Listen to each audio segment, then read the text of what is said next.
Can you hear me? Brad?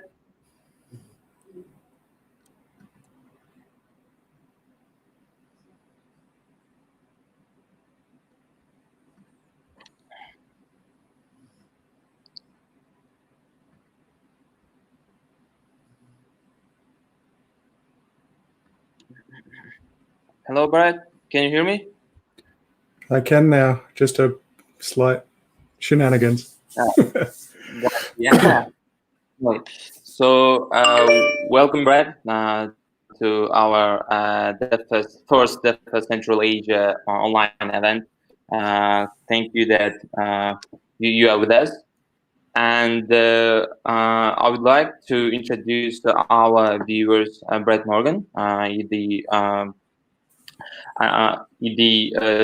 Google Developer Relation in Sydney, and he's mostly focused on Flutter and Dart languages. So welcome, Brad, and you can start your presentation. Okay, I'm all queued up. Share my screen. Sweet, thank you. Okay, so I'm hoping everyone can hear me. I'll just click on something up here. Yep, cool. Okay, so null safety in Dart.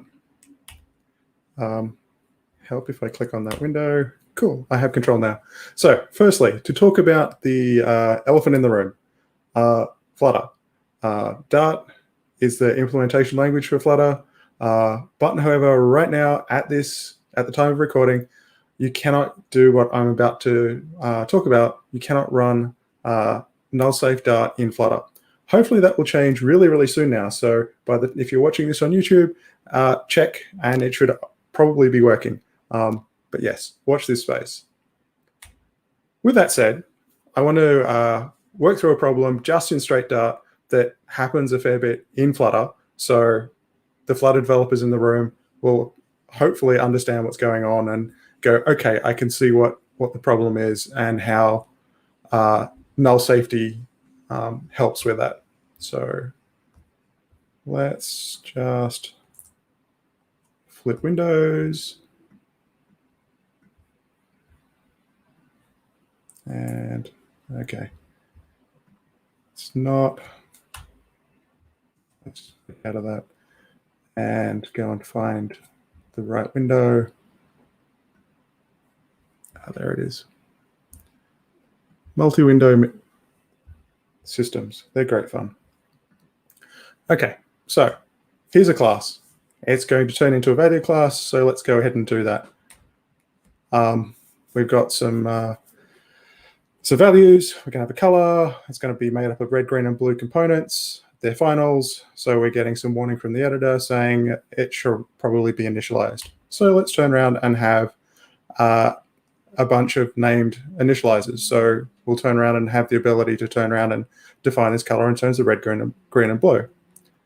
Let's have a person who has a favorite color and the ability to print out what that color is, and a main function. So we should be able to just do Dart run. And we can see that I have a favorite color of instance of color. That's not quite the best idea. Let's add some information to color to actually make it possible to understand what's going on. We'll give it a getter for hex that will turn around and dump out the red, green, and blue as a hex value. Okay, color.hex, and we won't go that far yet. We'll turn around and save that to disk. Turn around and run that again. As you can see, my favorite color is 00FF7F, sort of greenish blue. Okay, cool. What happens if I turn around and I don't have a favorite color? Turn around and run that, and we get this horrible looking stack trace. It might just give us a little bit more space here so we can see what's going on. So getter hex was called on null. So it's about here somewhere. We can click on this and we can see exactly there. That's not good. And in fact, it's worse than that. this is also the same. If I don't set a favorite color, then boom, we're going to hit a null pointer exception. And if you're going to have a look on GitHub and do a search for null pointer exceptions and have a look at all the people who've had to turn around and add special casing for nulls in various parts of their code, it's a fairly common pattern. So let's start fixing this. Let's turn around and if the favorite is null, then the person obviously has no favorite color. That should fix it, right? Okay, I'm a person with no favorite color. That's good. But I can be a little bit worse than that. I can turn around and, I don't know, be a person that likes purple. I have a red and a blue, but I haven't set a green component. And I turn around and run this code and no such method was called. What? What's going on here? I can even look in the stack trace and go, oh dear. This is obviously, I'm breaking the contract of this color class, but it's not in a way of, let's just hide that off screen. We've broken the contract of hex encoder, or moreover, of color. So how can we turn around and start pulling this in? So what we can do is we have a package meta, which means we can turn around and say, all three of these attributes of color are required. And if we squiggle down here, we can see color is now giving us a warning saying the parameter green is required. But I can go further than that. I can set green to null and the warning goes away. And would you believe we still get the same stack trace? So what else can we do? Well, what we can do is we can turn around and have a bunch of assertions and really go to town on actually enforcing the fact that these things shouldn't be null. And if I go down here and run this again, we can, no change. What you have to do to take advantage of asserts is run with asserts enabled. And if we do that, we suddenly see that unhandled exception, failed green is not null. We finally have at runtime the knowledge that we've broken the contract of color. We've gone to a lot of work here. We've done a lot of messing about with the definition of color to try and enforce the fact that we don't want red, green, or blue to be null, but we haven't drawn that in. So the language is kind of failing us here. Okay, let's go back to the presentation and think about this. I'll just scoot this off screen, go back to presenting. So I've just run you through the problem. Let's look at it in detail. We've got this integer, it's green, it's 10, and that's all fine and dandy. But then I do this, and green is now not 10. What value is it? Well, it's actually this. It's null. It's, as a programmer who's come through from C and Java, I look at this and I go, int green is null? Really? That's a thing? Well, turns out Dart's current, if you will, type hierarchy looks a bit like this. And by int here, I actually mean all the things, so strings or colors or whatever. But what we've got is object is a superclass. Object has everything as a subclass of it. Int has object as a superclass and null as a subclass, and null is a subclass of absolutely everything.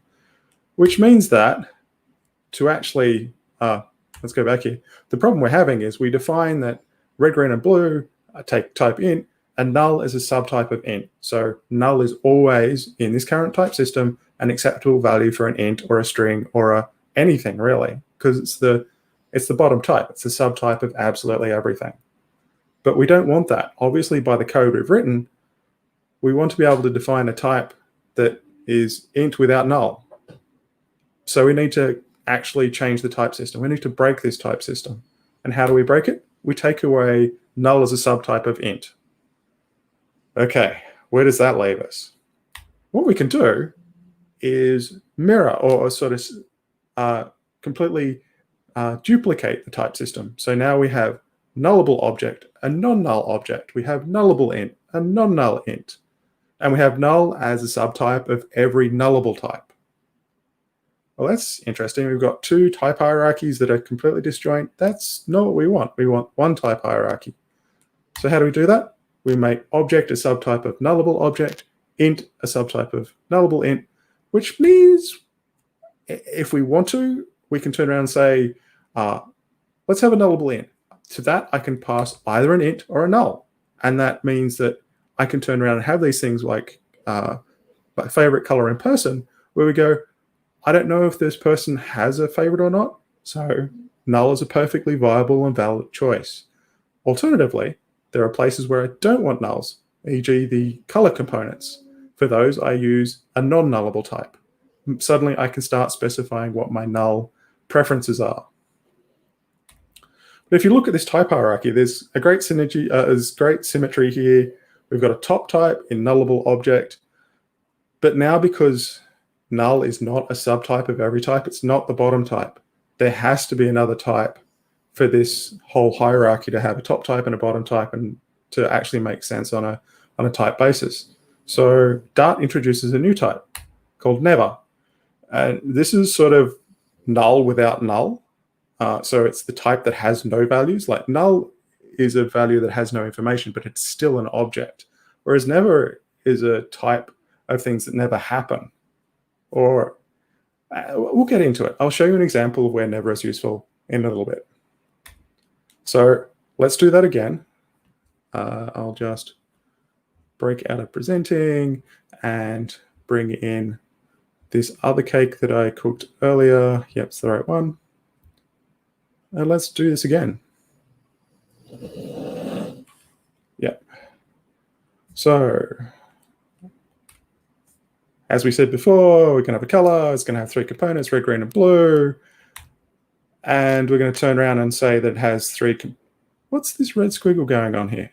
So this is the first point where we move away from our previous script. Suddenly this is saying the parameter red can't have the value of null because of its type. It's non-nullable, remember. Down here, there's no question mark.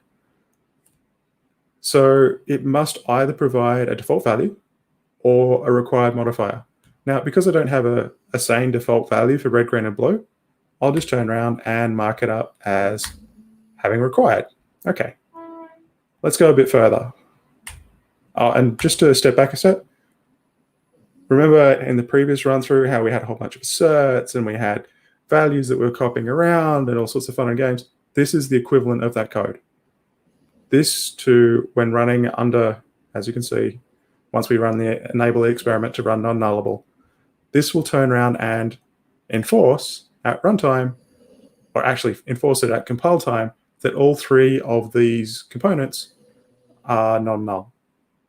Okay, let's dive on. Person, have a color. I'm now going to introduce the question mark.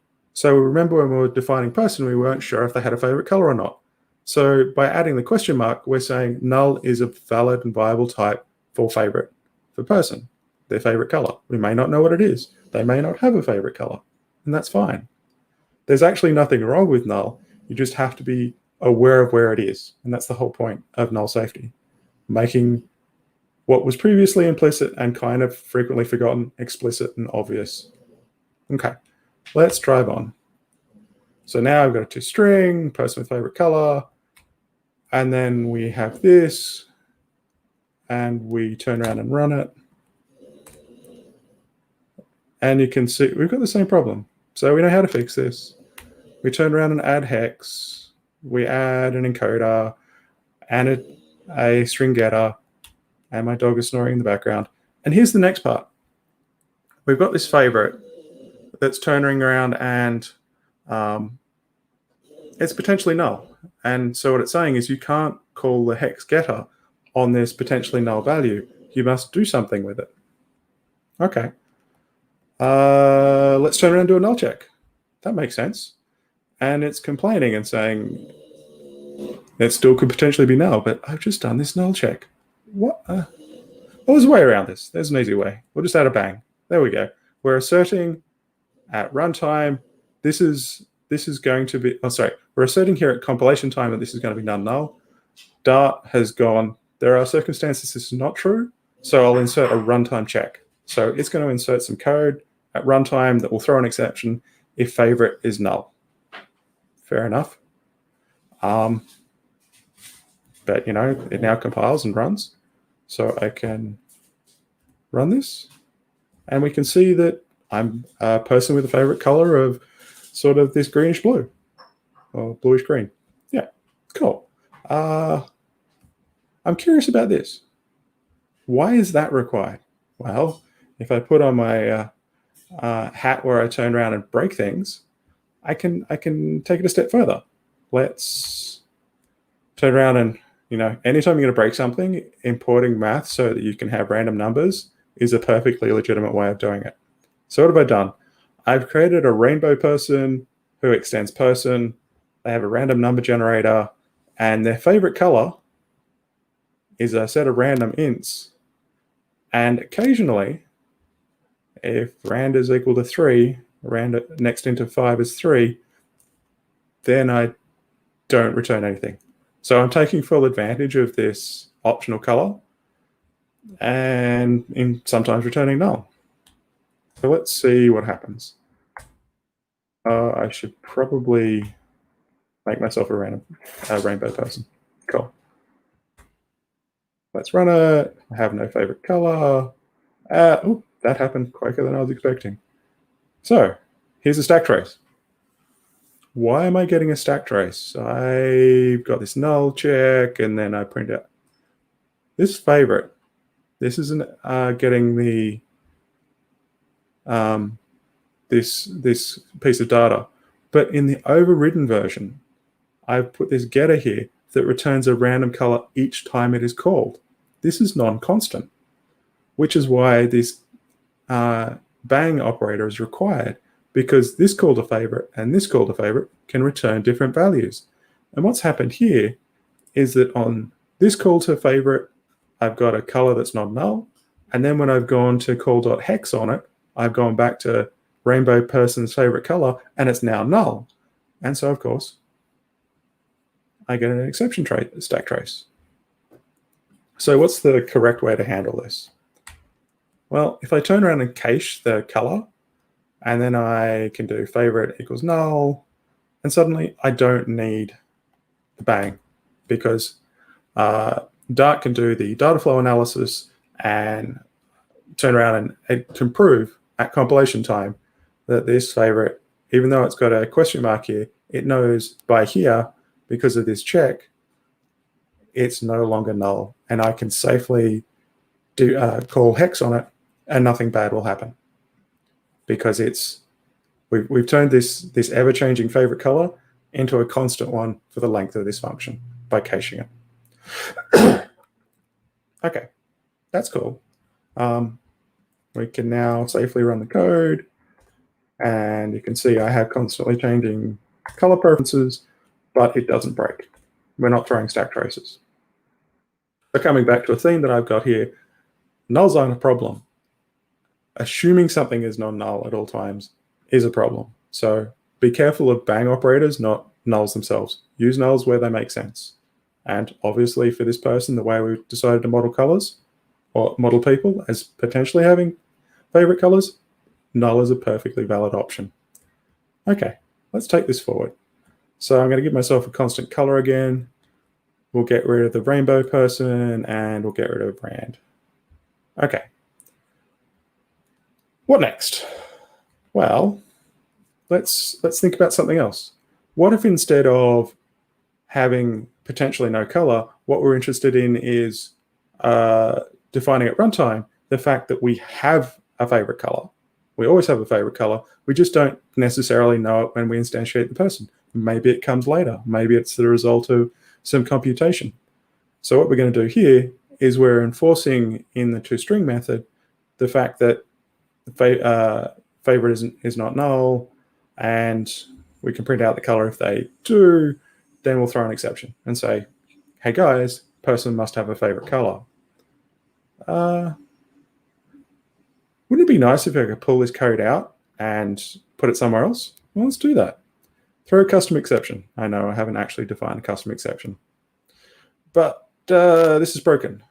If we go back a step, here the data flow analysis is working. It knows that this favorite color cache is not null. Why is moving it down here breaking everything. Well, the trick here is that this void is equivalent to null. So what we're saying here is this may return nulls. So if instead we say never, like we're effectively saying this method will never return any values. It will always abort. And in this case, that's quite true. I always throw an exception. Now suddenly, the value of this never type actually makes sense, because the data flow, seeing that if favorite is null, we get to this, and this always aborts because the type system says never, it never returns. Suddenly, fave.hex is safe to do. We know that fave is never null. Cool. But this, that was a useful sprint sideways just to show what happens with never, but there's actually a deeper pattern here. The pattern I'm getting to here is that I know at some point I will define what the favorite color is. I just don't know it at personal initialization.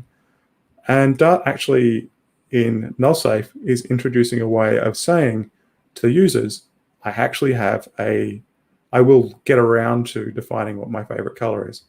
And that is late. So suddenly I've dropped the question mark and said late color.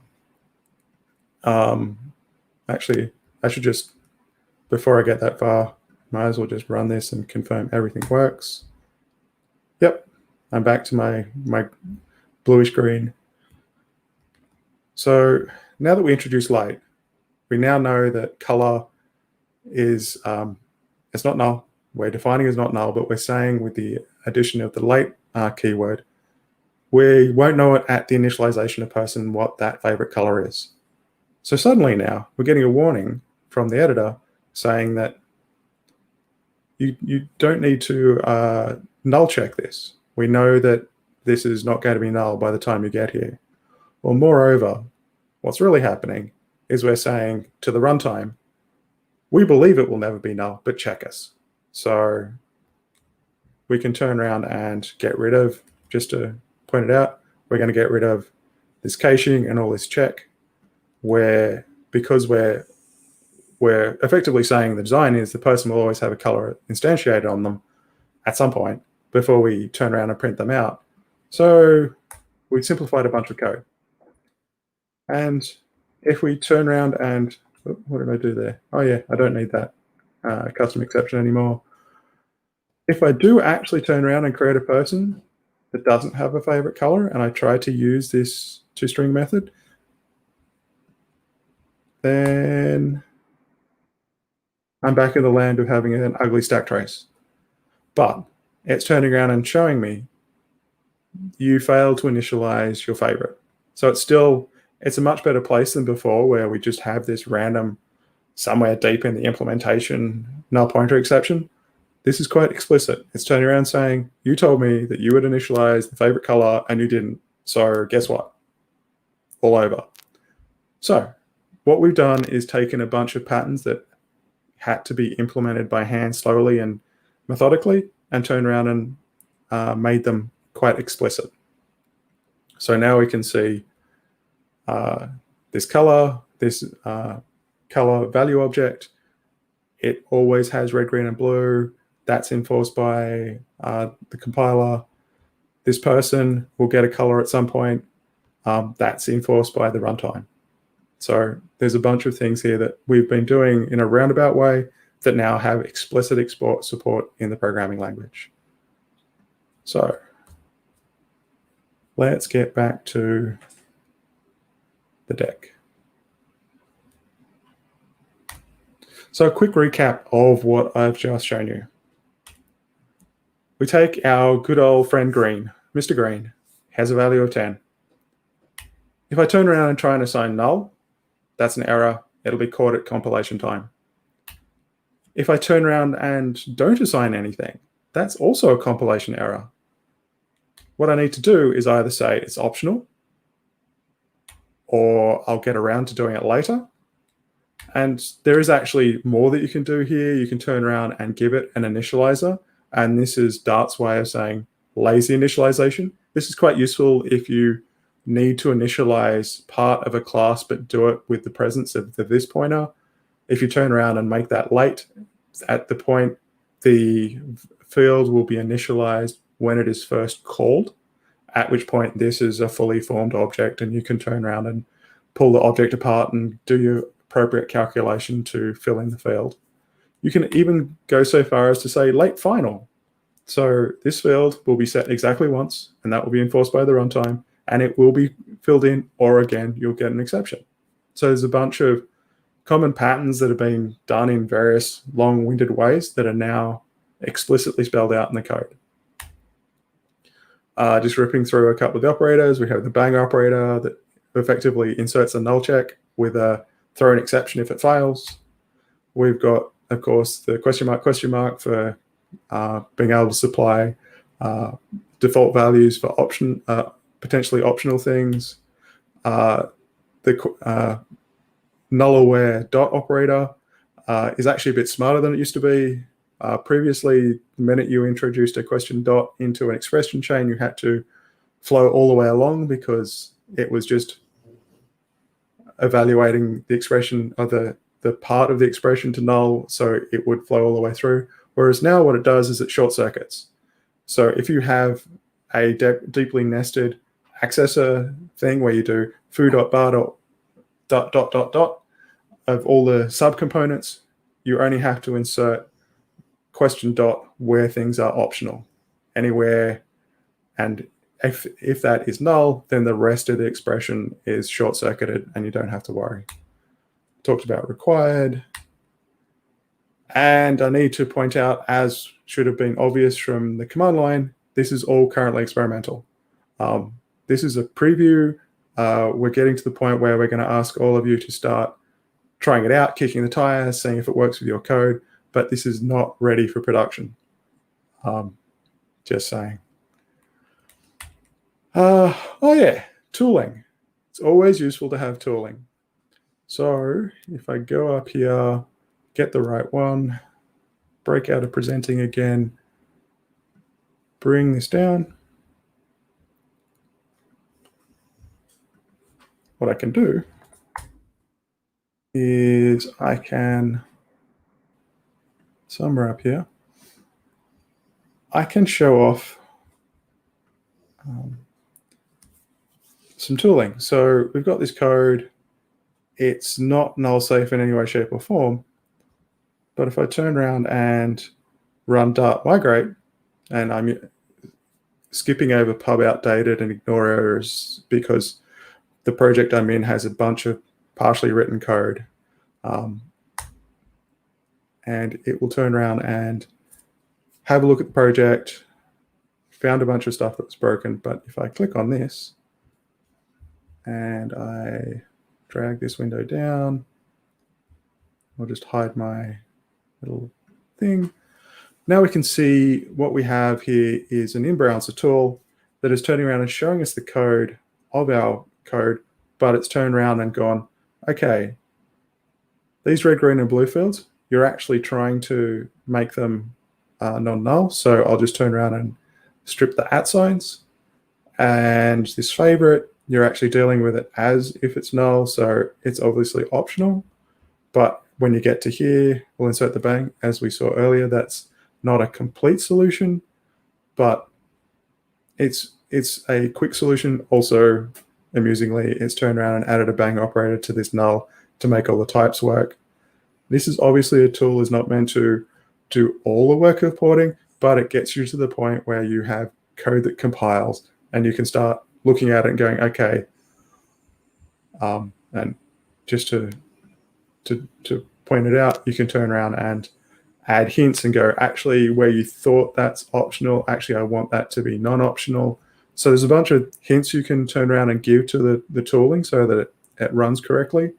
But realistically, you're probably going to run this tool and then go through and do a cleanup run and do some refactoring once you actually have the power of null safety. Like I get rid of these asserts once you turn around and make these non-null, because you don't need to assert them as not null. But so this is some of the tooling that will be coming your way shortly for you to start playing with null safety. Okay, back to presenting. Of course, the most important thing, we've got a whole bunch of documentation, and thank you very much. I'm not quite sure how you'll want to do questions. Oh, I've got a bunch of questions. Yeah, so thank you very much, Brad, for your presentation. It was awesome. I'm also a kind of mobile developer, and last couple of years I do some Flutter apps. So it was very nice. And we have like a couple of questions from people. Let's go through it. So first is Nabel. So he's asking, when will Dart null safety have wide support, say with Flutter? Okay, so it's one of those fun games of predicting the future, and I'm really bad at predicting the future. I think the easy thing to say here is the team is completely focused on it. If you have a look at our bug tracker, there's a whole bunch of open bugs where our core engineers are working on adding null support to the Flutter runner and going, oh, if we try and do this, these other things break. And so there's a bunch of PRs in flight. I know what the when they said that they wanted to put this out the door, and I'm going, that's pretty optimistic. So the simplest answer I have is that the initial support, so you all can actually play with it in Flutter and test out your projects and start looking at porting packages across, should be sooner rather than later. But at the point where you want to actually be able to ship this to production, that's a bit further out. Gotcha. Yeah. And another question from Nabel also, it's like kind of big one. What will happen if we use a late var before we initialize it?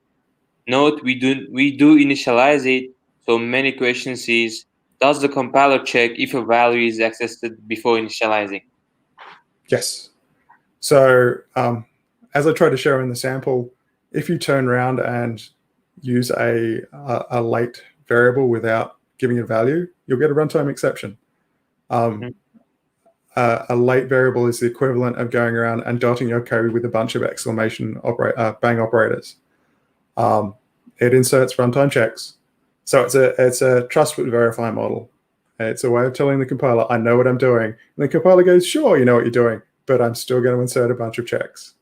Whereas if you've turned around and you've got everything cleanly set to values, and the compiler can prove that everything is not null, then it can actually skip null checks, which makes this all faster. But we have to get to the point where not only your code, but all the code you depend on is also null safe. So we hope to get there, but it's not going to be, in the next fortnight. It's going to take a while to get everyone moved across. Yeah, I agree. And the next question is from Khalid. What will happen to the current code? Do we need to migrate once it's been stable public? So once the fun thing here is that the changes we're making are to the compiler. The runtime is quite happy to deal with current code, so you can have mixed applications that have a mixture of null safe and not null safe code, and that will continue to work for the foreseeable future. The upside here is the more code, once you get to the point that your entire project is null safe, then it will be faster because we'll be able to start alighting null checks. But you don't need to get there. If your app is fast enough as it currently is, then null safety is purely an ergonomics issue. Your editor starts telling you things that it doesn't currently tell you. It starts going, you probably want to initialize this value, or that's possibly null. So yeah, it's more a case of it will be nice to migrate across because your editor will give you more assistance and you'll have less null pointer exceptions at runtime. Yeah, sure. So next one is also like Khalid. It's the same question, but he just changed it. So I think we already answered to this question. And I have like a general one, apart from the big we don't have left any questions from YouTube or from Facebook, and it's like more of related to architecture stuff. As you know, we have like block architecture, and we have track1. But I see many of the developers out there uh, are mostly using like block1 instead of flex. So block architecture is kind of commonly used, and most of the developers prefer it. And I mean, mobile developers, but the guys who came from web, they prefer to use flex. So what do you think? Why block architecture is the kind of commonly used and the preferable one? Okay, I'm a little confused here. What when you say block architecture, are we talking state management or are we talking screen layout? No, sorry. Yes, of course. State management block. Okay, so we're asking what is the preferred state management approach? Is that the core question? Yeah, kinda. No, I mean, Okay. yeah, they do both the same job, I know, but why most of people like prefer that block architecture than the flex? You're starting to ask questions about fashion, like what color do you prefer, or what kind of music do you prefer?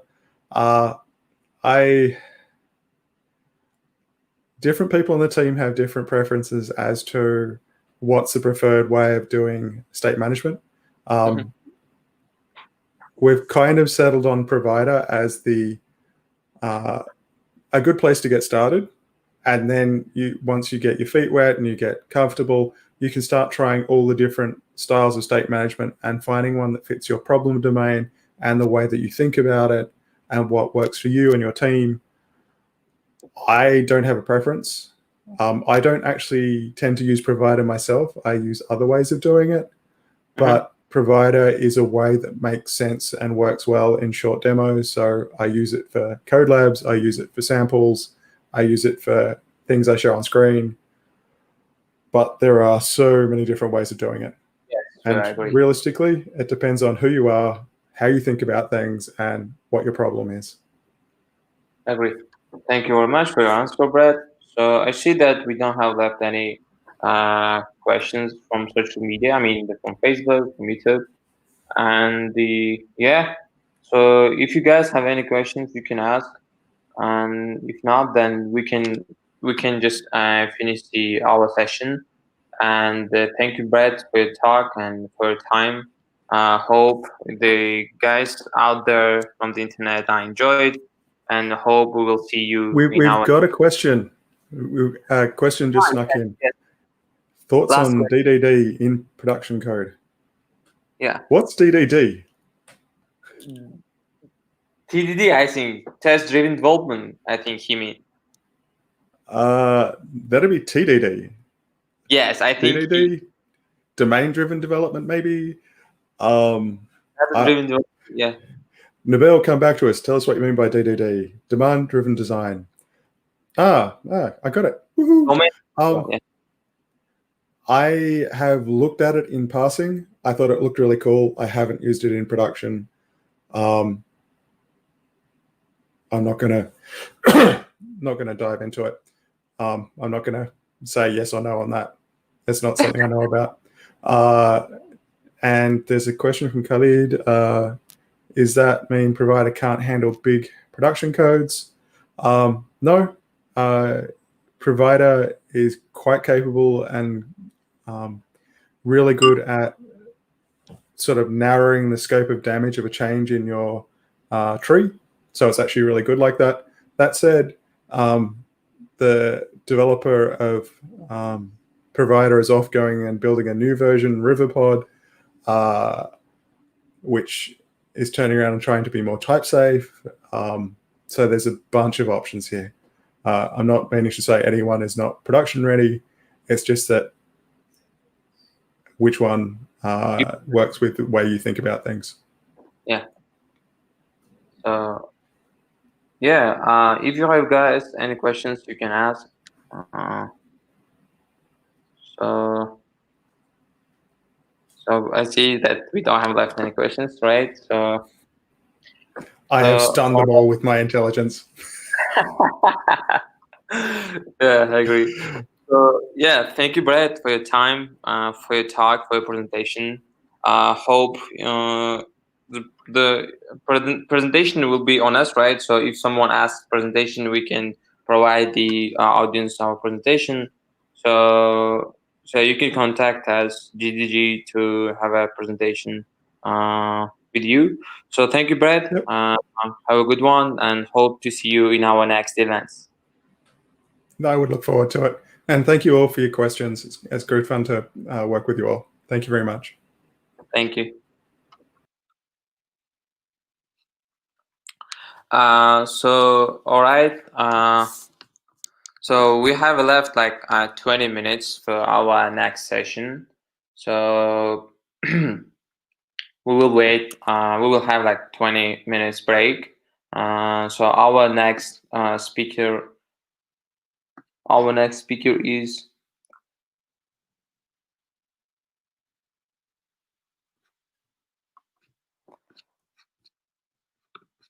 Sorry, I have to find it.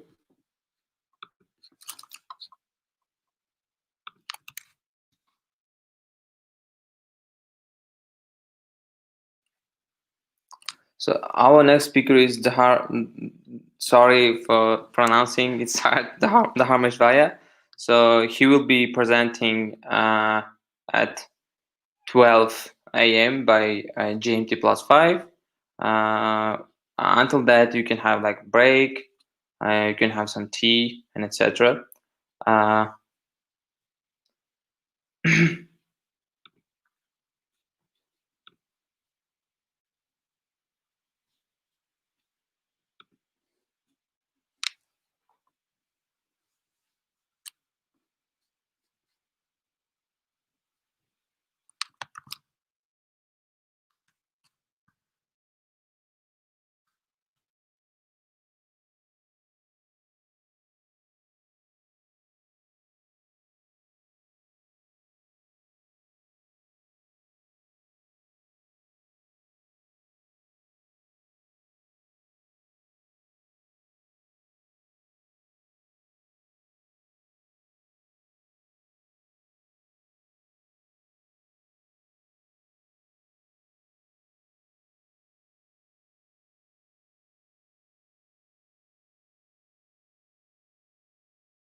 Hi everyone.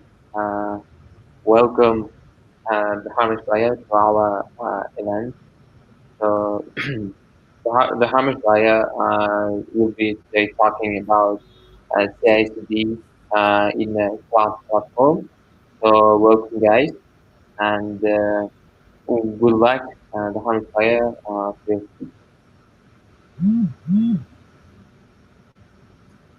Sure. Thank you, Sardor, for the introduction. So, hello, everyone. Good day. Hope you're having an amazing DevFest at Central Asia. It's a pleasure to speak at this event, and I'm sure I'll add some value to uh, your understanding with this talk. So, with that, let us get started. So today I'll be talking around CI/CD on Google Cloud Platform. And to give you some introduction, let me speak a bit of Russian if you can understand. Меня зовут Dharmesh Vaya. I'm a director of technology at Agraya Technologies. I am a Google developer expert for cloud and payment systems as well. So that is what I basically do. I kind of speak at different conferences, and at Agraya we are a GCP partner, so we help in different kind of cloud implementations and solutioning. So with that, let us get started with our today's topic. It's corely going to revolve around continuous integration and continuous deployment. So to give you some context, like what it basically means. So there are like any software development life cycle. It actually, especially in this agile world nowadays, it will consist of these two phases in terms of like deployment and actually building the code.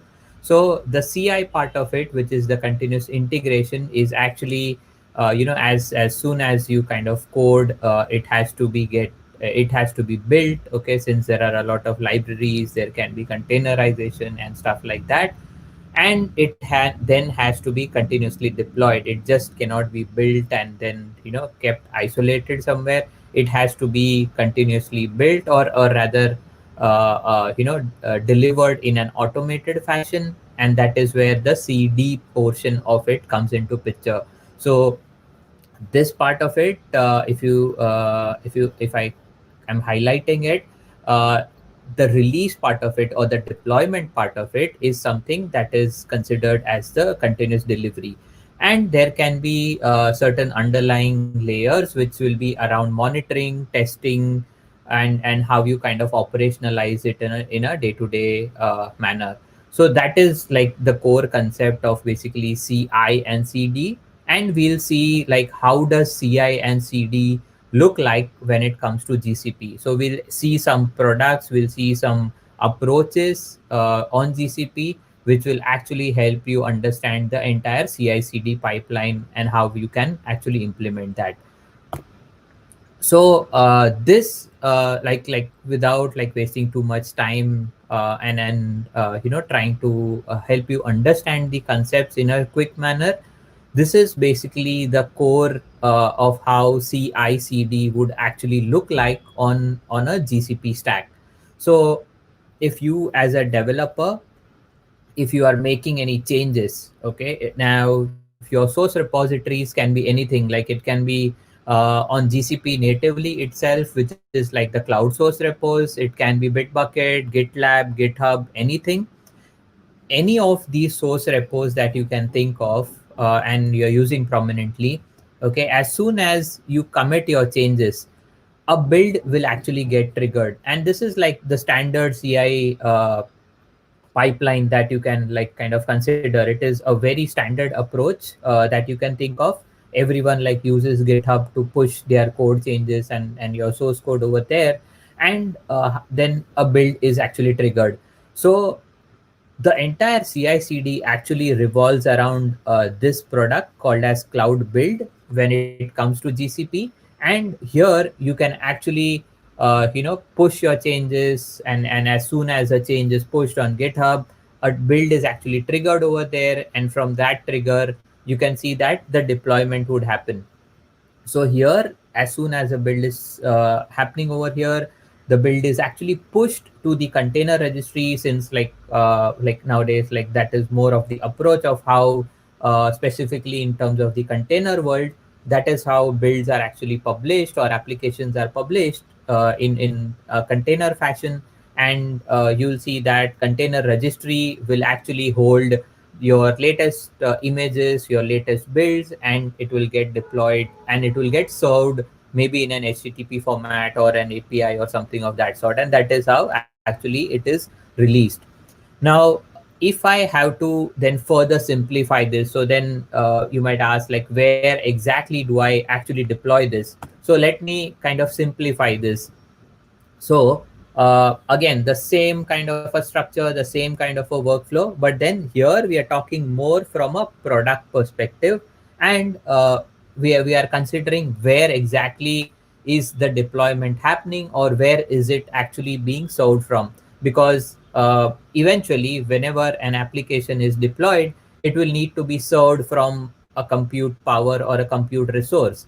And in this case, let us consider a serverless compute resource, which is Cloud Run. So we'll see that as a developer, if you're pushing code, say on GitHub, and it will actually trigger a build. So the cloud build will actually contain your trigger, which will actually keep on polling GitHub, or actually there is a trigger which is linked, which will understand that if a build is pushed or if a code change happens over there, let us build our image, let us build our new image, which will contain these changes.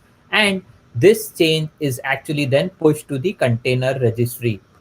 Now, this container registry will actually consist of your latest images. And as soon as this image is built, Cloud Build will actually send a signal to Cloud Run as well, because here we have considered Cloud Run to actually deploy our image. And that is where this deployment piece comes into picture. So this part of the top portion of this diagram that you're seeing, or the process flow that you're seeing, is actually the continuous integration piece. And this part that you're seeing over here on the right hand side and the bottom piece is actually the continuous deployment.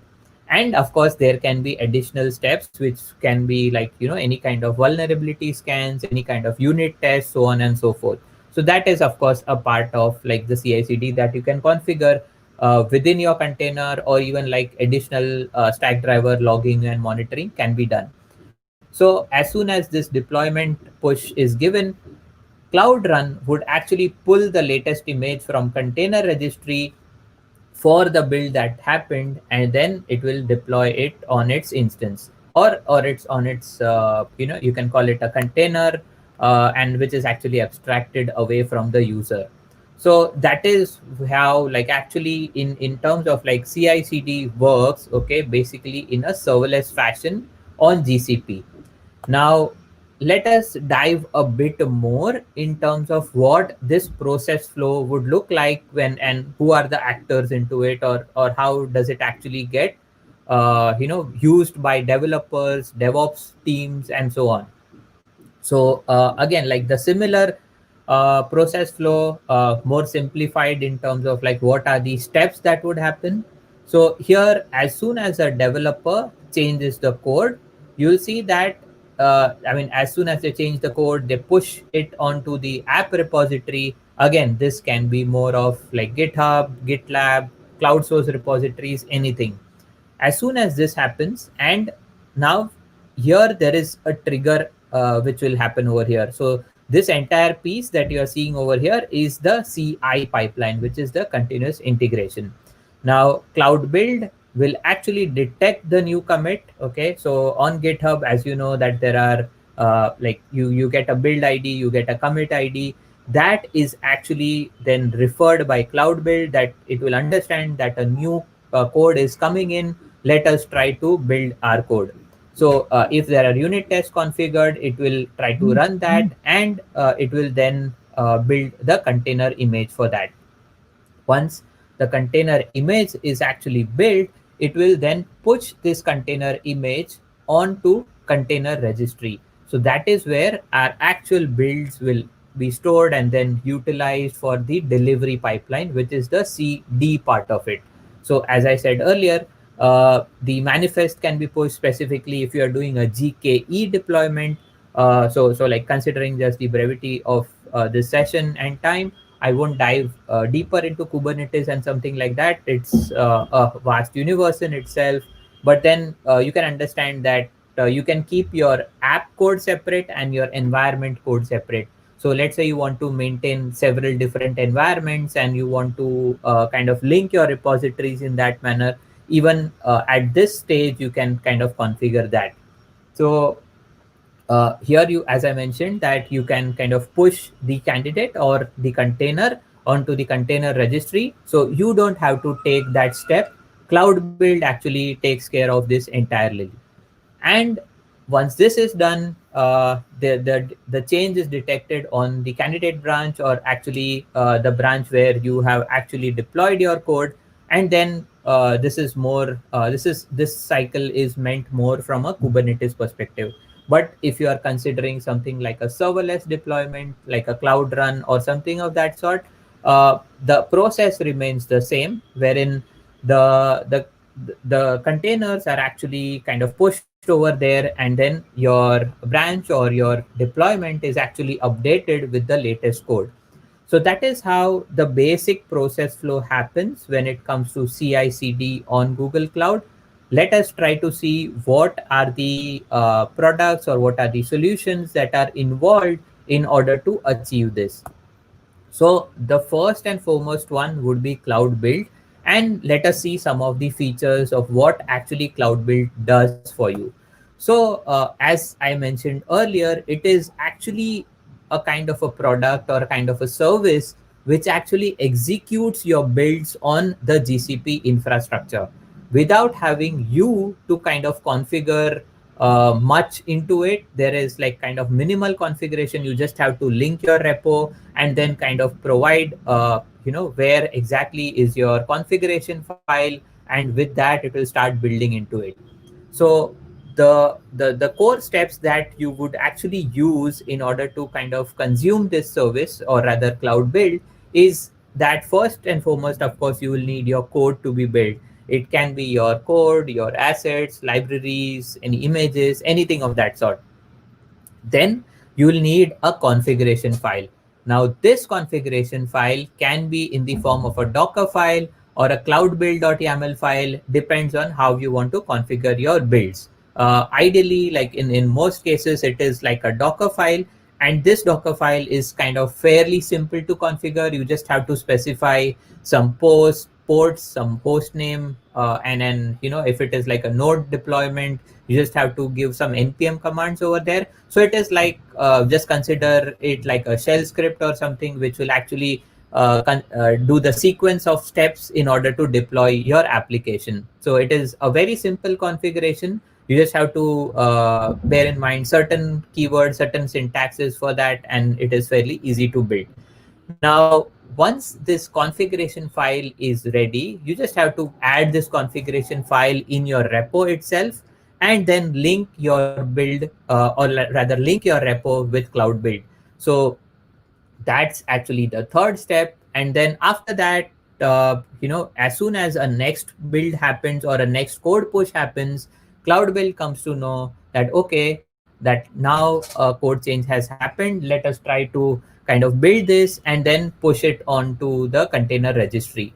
So with this, the configuration that has been kind of decided will actually kind of move into the container registry, and then the image is pushed to the registry. Now what happens over here is, as soon as it's pushed to the registry, it will actually then go ahead into the the deployment part of it, and then it will get served into the life cycle. So then how exactly do you do a CD with Cloud Run? So if you see very simple steps over here, and I will show you in a demo as well that how it is actually configured. Very simple step. So I'll show you a simple demo with Cloud Run so that we don't get into the complexities of containers and Kubernetes and stuff like that. You can easily do that with using Cloud Run as a quick start also, and then you can easily learn the cloud build concepts as well. So whenever you kind of use a new Cloud Run service or deploy a new Cloud Run service, what you have to do is select the second option over there, which is continuously deploy revisions from the source repo. Now it will give you an option that you want to set it up with cloud build, and that is where you move on to the next step, where here it will ask you to link your repo. So there will be certain authentication that will happen. It just can't like pull from any given repo, since we need some kind of a security over there, and that is where you kind of link which repo you want to link with. Now over here you can specify GitHub, you'll get all kinds of option over there, and then within GitHub you just have to select which repo you want to kind of play with or kind of deploy into. So here you specify the repository, and in the third and final step, it's basically you have to specify what branch it is and what is your configuration file. So if I like just kind of go back over here, it is asking the configuration file over here. That is exactly what you have to do in this third step. So here I'm specifying that I want to build it using Docker file. So you just have to specify what's your Docker file name, what is the path for that, and as simple as that. So with that, it actually gets configured in an end-to-end manner. And you will see that as soon as you make a push into your repository, it will actually start deploying into Cloud Run itself. So, but then like, let me kind of take a minute or two and then kind of share what are the different serverless compute options available on GCP. If at all you want to have a better kind of a compute mechanism to kind of deploy your apps, what are those options, and specifically in terms of serverless. So it really actually depends on what app you're building, whether it's like an HTTP app or more of a simple events or functions or something of that sort, which does not require too much of complexity. So if it is like the latter case, you can use Cloud Functions for that. Or if it is more of an complex HTTP application, you can use the left hand side of the tree. And here also, if you need more custom hardware, or you need detailed level of configuration in terms of CPU, memory, and so on, in that case, like maybe Kubernetes is something that you will use, but then there is a way in which you can also use Cloud Run for Anthos, which is more of an enterprise solution. If you don't want to get into those complexities and you want to serve simple websites, applications, blog sites, or even e-commerce platforms, then you might want to use something on this side of the tree. Here you are actually going to see that if you have like more custom libraries, or you want to deploy it in your custom language, like if you have a native Java application, and in that case, like Cloud Run is the most suitable one. If not, there is always a scope for App Engine, but like in the recent days, App Engine is kind of there is a lack of backward compatibility around it, and like latest applications around Python 3 or so is facing some kind of a friction over there in terms of deployment. So I would say if new applications, if you are kind of developing, you can always do that with Cloud Run, and that is how the best kind of deployment happens over there. And it is a very easy mechanism to use. As a product, it is kind of evolving much faster than any of the other compute resources, specifically in the serverless world. So you can really use that in a much quicker way as such. So let me take a minute to kind of also share what actually Cloud Run does. So it's basically a serverless mechanism to kind of deploy any applications that are built with any language, any library, doesn't have any constraint as such. The only constraint, or I would say it's like an advantage, if you can containerize your apps, you can actually deploy it on Cloud Run, which means that any application, doesn't matter if it's a web application, an API, a backend. If you can containerize that, you can actually serve that on Cloud Run. The best part of that is like it is a managed application or a managed service from Google Cloud, which means you do not have to worry about infrastructure. Just like other services like BigQuery and so on, you do not have to worry about the underlying infrastructure. You get all kinds of scalability, you get all kinds of features in terms of managing it without having to worry about cost or infrastructure and so on and so forth. It all gets actually managed within the GCP Ream itself. What is then actually it is built on? There is something called as Knative, which actually is a way to kind of serve containers in a serverless fashion, and that is where like Knative is actually very efficient in terms of utilizing that. And then of course, since your containers are not being spinned up all the time, it is very cost efficient mechanism as well.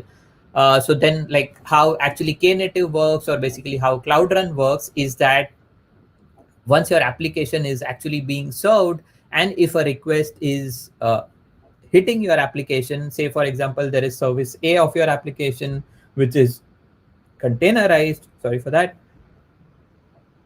and that application, if only that container instance is running, your request would actually hit those containers. If it's not running, it will actually spin it up at that given instant of time, and that cold start is actually very minimal. It is hardly a few milliseconds or sometimes into seconds for larger applications, but then within it doesn't really spoil the experience as such. So if your request hits, your container instances would actually then be available and then serve the request with a valid response. And if you see over here, service B, there is no kind of request hitting. So that means no container instances are running over here. And that means that over here, there is kind of no cost involved over here, since no containers are running at this given instance of time, which is a very efficient mechanism to kind of serve your applications. So with that, let us like kind of jump into a short, quick demo, and we'll see that how exactly we are deploying a service with Cloud Run and how we have integrated that with Cloud Build. So let us like kind of jump into a demo. Let me share my screen, which will consist of my Cloud Console. Let me kind of share my other part of the screen.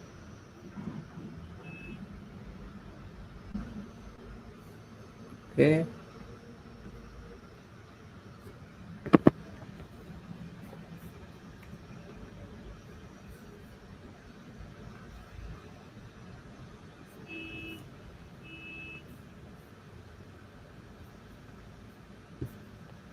Okay.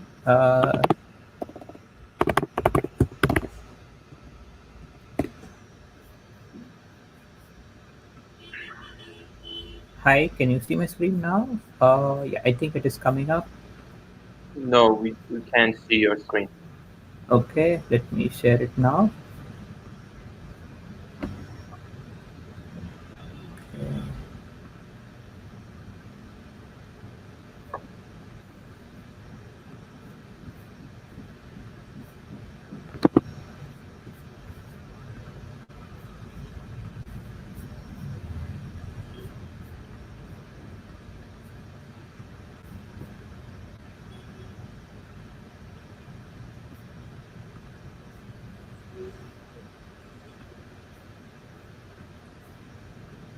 Oops, I need to reload the page. It's not allowing me. Give me a minute. Okay. So we have some technical problems with the speaker. Please tune with us so the Harmesh will fix. Yeah. I'll share this now. Yeah, I think this is up now. Sorry for that, Sardar, and the entire audience. Yeah, okay. All right. So here you can see that this is my Google Cloud Console, and a very easy to use interface as such. Over here you can see the different products and services that you have. And let us try to deploy our Cloud Run service that I was mentioning. So the deployment part is like kind of very simple. So if I create a service over here, it is going to ask me what name do I want to give, and then it is going to just ask me like whether I want a fully managed one, which region I want, whether I want to use Anthos or not. So let us do a hello cloud run Central Asia. And if I want to do an unauthenticated invocations, that means I want it deployed like a public API or a website. I can do that. And I do next. Okay. So if I want to, so there are two options over here. Like you can select like a container image, which is a pre-built image, or you want to continuously deploy from source repos. So this is the option which we should be choosing if you want to actually do a CD kind of a implementation, especially with Cloud Run. So let us do a setup with Cloud Build. So since my GitHub was already linked, it is actually available over here, but you can always choose like GitHub, Bitbucket, or Cloud Source repositories as well. And here it is asking like which repository I should be choosing. So this is the demo which I'll be showing, like a hello simple Cloud Run application, which is just showing some details on like in a JSON format. And I do next, and it is going to ask me like which branch should I be pulling from, and whether it is like a Docker file available in that repository. So if I show you this particular repository, it is like, yes, this is going to consist of a Docker file, and let me kind of walk you through what does this Docker file consist of. So like a very simple kind of steps are there in the Docker file. You just have to specify like which node image you want to use, which is your working directory, and that's more like a default configuration. Since this is like a Cloud Run application, you'll need to serve it on an HTTP port, and specifically around 8080. So you can do that over here and then just specify the host as a default one. Then it is like, this is like more of like how you want to install your Node.js or NPM packages and stuff like that. And then you just do an NPM start over here. So that is like more of a standard sequence of any Docker file, if you kind of consider it that way for a Node application. So that is what like my Docker file looked like. I save this and you'll see that a Cloud Build trigger will be created once you create the service. As soon as I create this, it is kind of configuring my first revision over here. So it takes a minute or two to kind of check whether my cloud trigger is fine, whether the deployment can be done from this repository, there are no build errors and so on. And how do I kind of view these errors is that you can directly go to your Cloud Console. So I can go to my Cloud Console. While this is being built, I'll show you like how does it actually look on the Cloud Build dashboard also. So here you can see that there is this hello Cloud Run. This is the new repo which I actually created, or the new service that I actually created. And you'll see that it is kind of running over here. So if we want to see what's happening inside that, we kind of dive into it. We'll see that there are a lot of logs which are available, which is basically nothing but your build steps over here.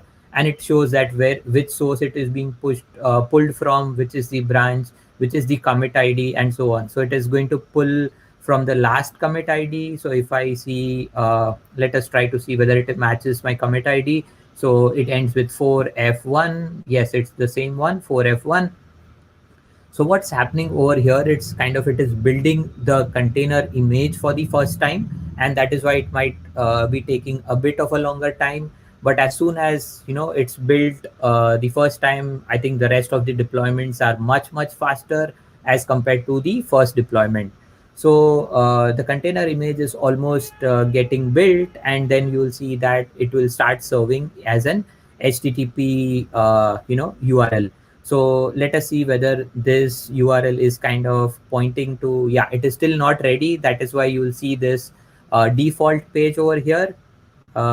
We can wait for a couple of minutes and see if it gets built quickly. Yeah, I think it is almost there. The new image has been downloaded for the Cloud SDK, and the build is happening pretty much smooth. So while this is being built, let me show you another magic, or you can say a magic deployment as such. Let's say I do not want to, kind of deploy anything, or rather I do not want to open my cloud console.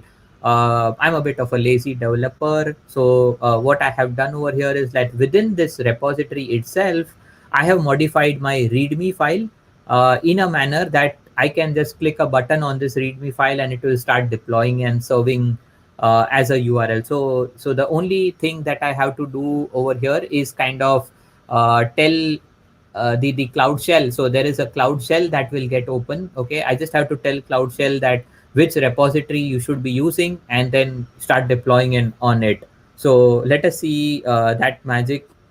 While okay, I think our build also got deployed successfully. So you see this this build summary is kind of done, and it's all green out there, so which means that my build has been successfully deployed.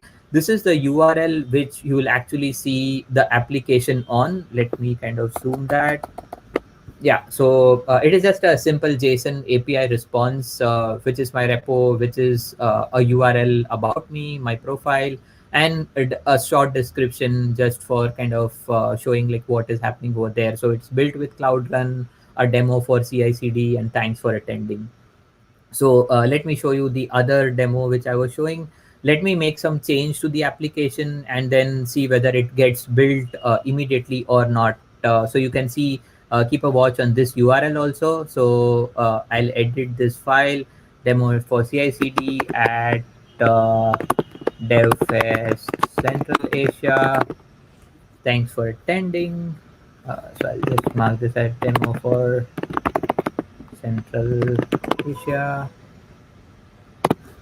Yeah, and I'll commit the changes over here. So of course, while these changes would definitely reflect when I do a sort of a manual build over here, but then let us see whether this change actually triggered a build or not. So if I go back and see the history, yes, you can see that a build is actually triggered again for the repo which I actually pushed, and then this will in a short span of time it will start serving the updated URL also, the updated text over here which was mentioned like demo for CI/CD at Central Asia. So and also like you can have this build buttons over here or build labels which you can use on your repos also. Let me show you how does this work if I directly do it on Cloud Shell. So yes, it will ask some authentication and stuff like that. So I just have to confirm this. And then this is a parallel deployment which is happening in another manner. And this is more to showcase like how actually the CD portion of it works over here. So I authorize it again, kind of let me zoom that. Okay, so it is just asking me like which project I should be choosing. So I'll need to choose a project which has like billing enabled. So let me choose this. Yeah, so it is then enabling Cloud Run API on this project. So these are some of the checks that need to be done when it comes to deploying it via the Cloud Shell. But then if you like kind of did it without this, like this is more for the demo purposes. But if you do it like via the build itself, you'll see that it actually automatically triggers everything. So let me yeah, this still has not been deployed since the build is still in progress over here. Yeah, it is kind of on the verge of completion. So meanwhile, let us see that what's happening over here. So here another container image is actually being built from this repository. The container image got built. Somehow this appears a bit faster to me than the cloud build step as well. But yeah, it internally does the same processes. So it's pushing the container image, then it's deploying the service now, as you see. And while this service is getting deployed, we'll see whether the previous build actually, yeah, you'll see that the build with Cloud Run demo for CI/CD at DevFest Central Asia is actually reflecting on my application URL, which means that the other push that I did is actually yes. So even here, the build is successful, and you can get the application URL from here. If I click this, you'll see that it actually leads to the same page. Yes, this also has been kind of serving the same application over here. And with that, like actually the deployment gets completed. So that is more of a short demonstration of how you can achieve CI/CD using Cloud Run, Cloud Build as such. Let me kind of switch back to my presentation. Yeah, let me switch back over here. So that is how basically you can do a quick deployment with CI/CD. I mean, with a very minimal configuration. In fact, at our organization, I have like kind of implemented this for my entire dev test environment, and some of the prod services are also deployed in a similar manner, which means that my developers now can't complain to me that it does work on my machine, but it's not working on production. Why? Because it's the same kind of environment that you are giving them, okay, when they want to do a local testing as well. So it is a very helpful tool, specifically when you want to, want to run automated tests, or you want to have that level of control in terms of your unit testing or any kind of scans that you want to do. It is a very helpful process. Just some kind of references if you all are interested in reading. These are very interesting books. I would say the Bibles for the next or the next level of CI/CD, which is actually a broad universe around SRE. So you can like kind of mark these links out here, and they are like kind of the go-to books or kind of the Bibles for like kind of referencing anything around SRE and stuff like that. So a lot of information and knowledge is kind of shared by Google out here. So you can like kind of go ahead and read them. And so that's it from my side. Spasibo, thank you so much for kind of attending this session. You can connect with me on LinkedIn, which is Dharmesh Vaya, or on Twitter at DRVAYA. Or if you want to like kind of reach out for any kind of cloud or related advisory or services as such, we are Agraya Technologies. We are also a GCP partner, so you can like kind of reach out to us at agraya.com/cloud. I would be thankful to the organizers of Central Asia, Kyrgyzstan, Kazakhstan, Bishkek, and everyone. Thanks again for inviting me, and then I would be happy to like kind of take up some questions if there are, and I can really answer them. Yeah. Thank you very much for your presentation. I think it was very helpful. Thank you, And Sardar.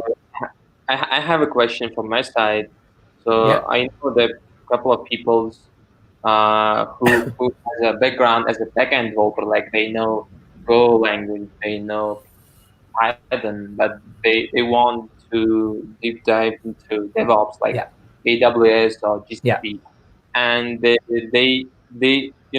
right now in the world we have like two platforms, AWS and Hmm. GCP, and AWS is a kind of most popular one, Yes. and they are kind of afraid of to switch like GCP because most of the employees and most Yeah. of the big companies use AWS, and they don't want to like how to say they want to like learn the AWS, but they are afraid of to be behind. Like if the GCP goes far and the GCP becomes popular in the future, so they have Correct. like a kind of dilemma. They don't know which platform they have to learn first. Yes.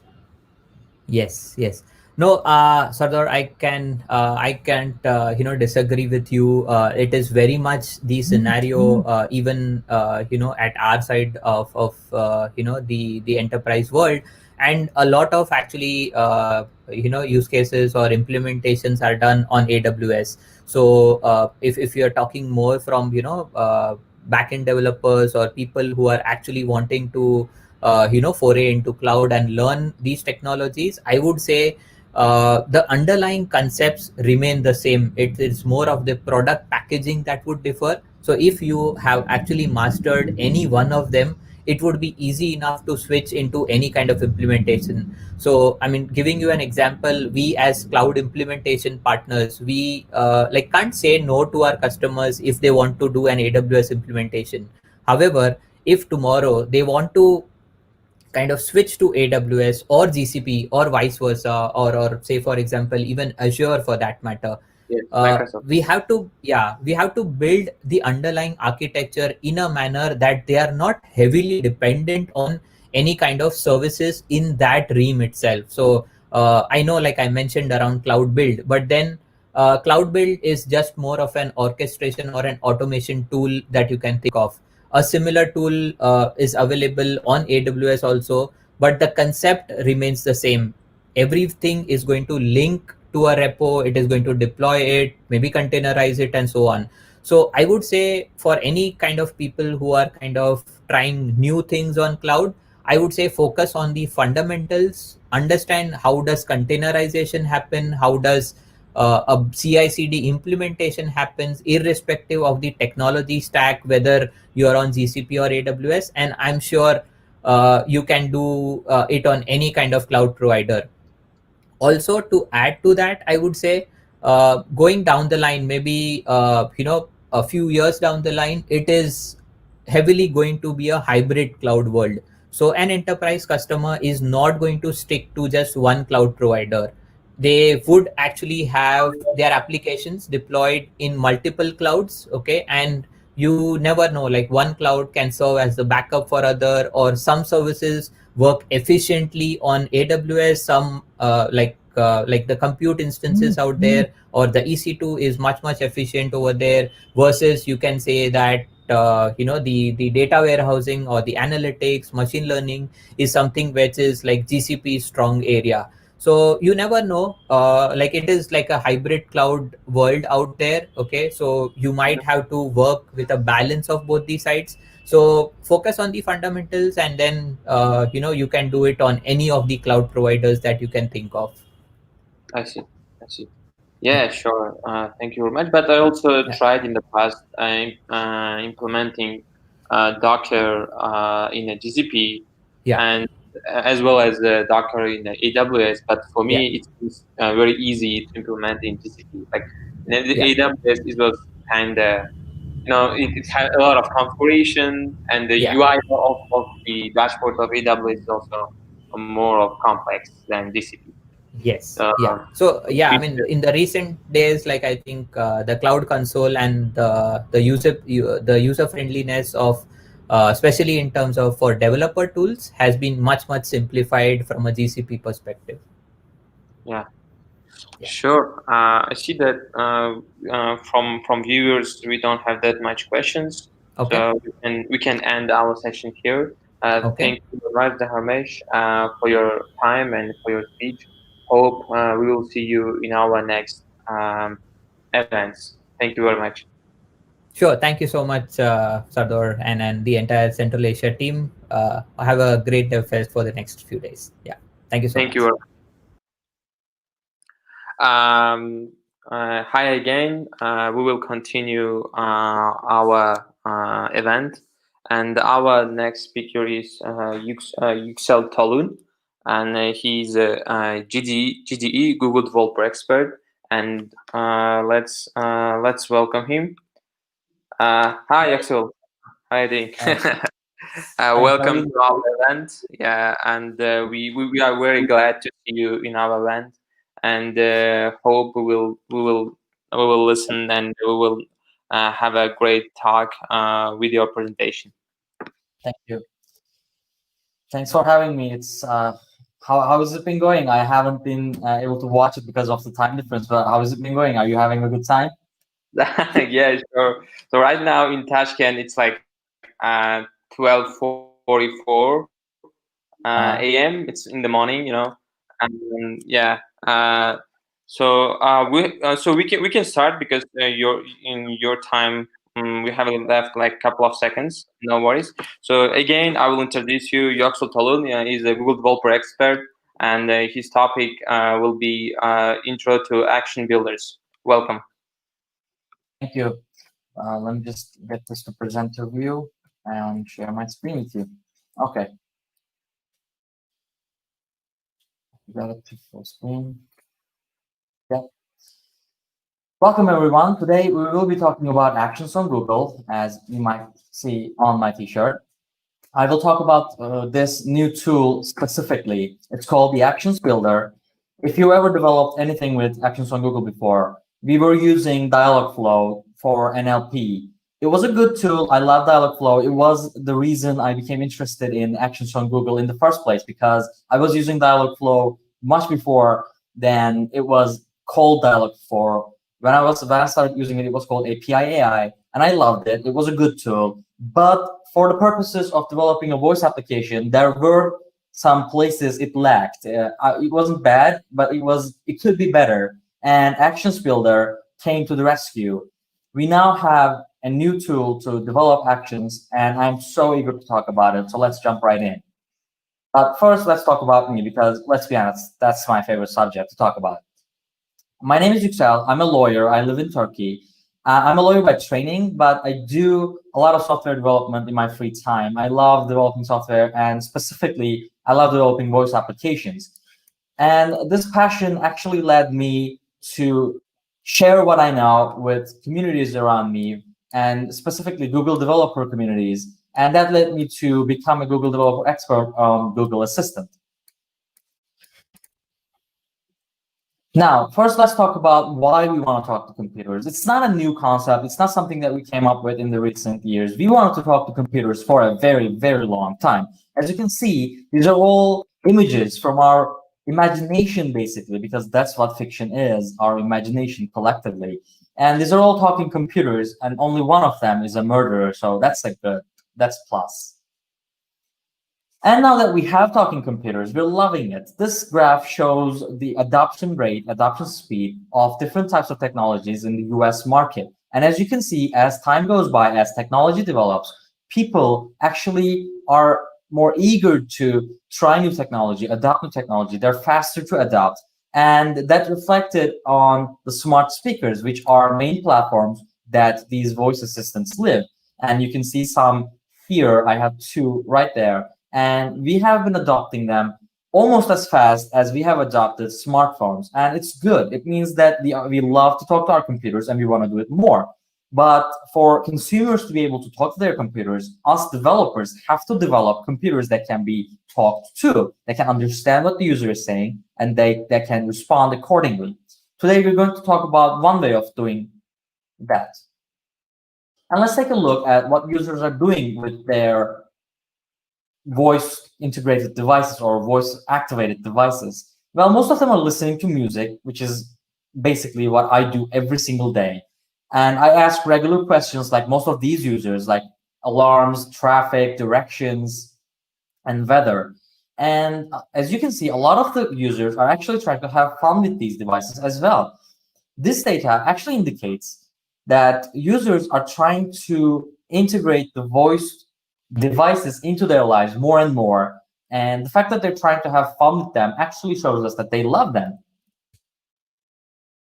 Now, where does Google Assistant fit into this picture? Because you might be thinking, well, it's okay that we have, voice-activated devices. It's cool that we can talk to computers now. But what can we do as developers? How can we improve Google Assistant? Isn't Google Assistant just a virtual assistant that's introduced by Google in 2016 and that can give quirky answers to your questions? And yes, it is. But it's also a platform that you can develop your actions, your voice applications on. And it matters for developers because it's a platform that is widely available in 80 countries in 19 languages. you can use Google Assistant on more than 1 billion different devices, and the Assistant directory has over 1 million actions in it. So there is a development ecosystem right here that is actually untapped. I mean, 1 million sounds a lot, and in terms of voice applications, it is, but consider how many mobile applications in the Play Store or in App Store. There is a huge untapped potential here, and today we're going to talk about how you can start learning to tap it, basically. To understand actions on Google, we have to understand what actually is Google Assistant. Google Assistant consists of 3 sub-elements, if you will. The first is the Google Assistant. That's the persona that Google developed. That's the one that gives quirky answers to your questions, and that's the one that we really can't interrupt or interfere as a developer. The second sub-element is the devices that are Google Assistant enabled. These devices are the ones that we talk to, like our smart speakers, or they can even be the ones that you make using Assistant SDK. You can make your own Google Assistant enabled devices. But the third piece of the puzzle, which is what we're going to be talking about today, is Actions on Google. And this is the platform that we develop our own voice applications on. And we do it by using Actions Builder as of lately. Actions Builder is an easy-to-use, web-based integrated development environment in the Actions console. Being web-based actually is a huge advantage. Dialogflow was also web-based, and it gave newcomers a much easier time because you don't have to install a lot of software. You don't have to, build an entire development environment on your computer. You can just jump into your browser and start developing. And it's actually really fast in terms of both prototyping and actual development. Some of the other benefits of Actions Builder include lower latency and the visual representation of the dialogue tree, so that as you're developing, you can see where you can take the dialogue, and depending on what the user says or does, how the dialogue will branch out. You can see it visually, which is a huge improvement over what Dialogflow had, which was just a list, streaming down. It was hard to read, to say the least. And another huge benefit over Dialogflow is that Actions Builder lives in the Actions console, so you don't have to jump back and forth between Dialogflow console and Actions console. You don't have to log into Dialogflow separately, because during workshops, one of the mistakes that newcomers does is that they use one account for Actions console and they use another account for Dialogflow, and that's why the two agent and the action can't connect, and that was a huge problem in the workshops, because that would set you back and you would have to do everything you've done until that point all over again. Now we don't have to deal with all of that. We have an Actions Builder right in the console. It's all in one place. It's amazing. Even the simulator is web-based, so you don't even have to have an Actions enabled, Assistant enabled device. You can just open the simulator and test your action right in the browser, right on the same page. It's amazing. We also have Actions SDK now, and Actions Builder and Actions SDK are actually based on the same technology. Actions SDK is a file-based representation of all your Actions project. This means whatever you do in Actions Builder will have a file representation. And thanks to this, we can technically use version control now. And that is amazing, because if you've ever done anything with Dialogflow with more than one person, with a friend or with a colleague or with a team, it was a huge pain to get the Dialogflow agent exported as a zip file and upload it to GitHub. And the next person who will start working on the same thing would have to download the latest version of the action or agent and upload it to Dialogflow and import it into the action. It was like an extra step, or extra even 2 steps to use version control. Thankfully, we now have a full file-based representation of Actions projects. Now, developing voice applications comes with its own vocabulary. We need to learn some new terminology and some new concepts. They're not hard concepts, to say the least, but we still have to be familiar with some of these concepts. And even if you are an experienced voice developer, even if you developed something with Dialogflow, you might still want to check this out, because Actions Builder comes with some new concepts and renamed some of them as well. First concept I want to talk about are types. Types, formerly known as entities, are the parameters in a user's conversation. For example, if you have a food ordering action, the type of food the user wants to order is the type in that conversation. That's called a dish type or a food type. Basically, you would define these as a list, and whenever user uses one of these, that parameter would be extracted from the conversation and delivered to your webhook or wherever you want to use it separately, so that you would have an easier time to understand what the user is trying to do. As I said before, this was called entities in Dialogflow, but types in Actions Builder. Intents were the main building blocks of an action in Dialogflow. Intents are goals the user is trying to achieve with semantically similar sentences. Users might not always say the same thing to get the same thing done. I might, if I want to continue with the food ordering example, if I want to order food, I would say, give me some food, send me some food, deliver me some food. I want takeout. I could say all of these things to do the exact same thing. And this is what an intent is. I would have to, as a developer, bundle these as one intent so that I can catch them when a user says something similar to one of these statements. And intents have training phrases, which are phrases that I input as a developer as an example of what the users might say to get to this intent or to trigger this intent. And the computer learns from these training phrases and basically matches what the user says with these training phrases and triggers the intent and does whatever I want it to do. And this is the brand new concept that Actions Builder included. It's called scenes. These are now the main building blocks of actions, not intents, because a scene might have multiple intents. What is a scene? A scene is an individual state of your conversation.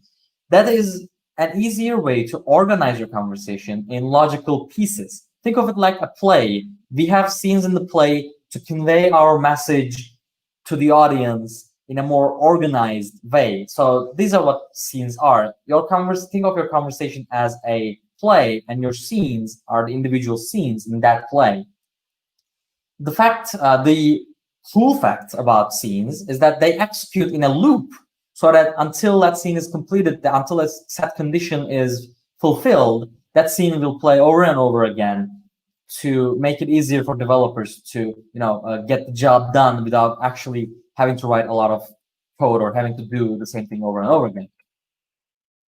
This is the anatomy of a scene. This is the execution life cycle. This is how a scene borns and dies, basically. And all of these events will be covered in the next parts of this presentation. But I just put this here because I think it's so cool to see the loop in action. Scenes enters the scene, the user enters the scene, the conditions are checked, and slots are checked based on what, if the slot is empty or fulfilled. I'll just put my light like this, yes. Based on the slots status, we could have prompts, get the user input. We could transition into another scene or loop back here, or we could even go to a webhook call, basically. So yeah, I think this is a really cool loop. Let's go over the individual states one by one. OnEnter is the only stage of the scene that isn't a part of the loop. So OnEnter event triggers only once, and that's when the user comes into the scene the first time. On the other executions of the loop, we won't have the OnEnter triggered. As you can see here, you see it loops back to condition stage of the scene. It's not OnEnter. And what it does is that it triggers an event that I can either give a prompt or trigger some webhook. It triggers an event that I can set an action to when the user enters into that stage of conversation. Conditions is the first stage of the scene loop, and it basically is a set of statements that are checked They can be about session, the user, or the slot data. And if the condition is false, that loop will execute, that scene will execute in a loop. And when the conditions are met, it will either transition or trigger a webhook. We'll talk about what you can do when the loop is completed in a moment. Slot filling. Now, I've talked about types before, and I said that types are parameters in your conversation. Now, slots are a representation of these types in the conversation or in that scene. For example, continuing with the food ordering example, you might have more than one types that you want to get from the user. You might have more than one slots to be filled in the conversation. You might have one drink slot and you might have one food slot. And if a user comes out and says, I want to get food, the two slots are empty. We don't know what food they want, and we don't even know what drink they want. So right now we need to fill those slots.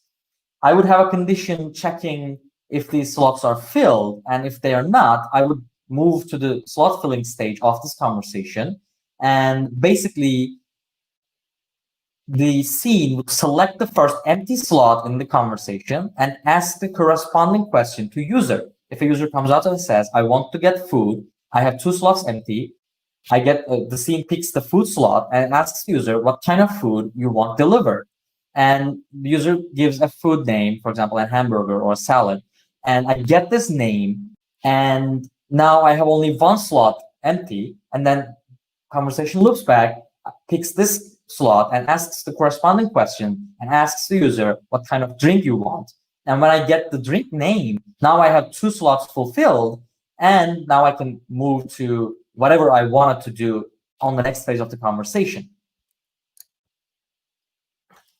Now I got my slots filled. I'm done with the scene. There are no more inputs that I want to get from the user. I want to do something with this input that I got. What can I do, or what should I do?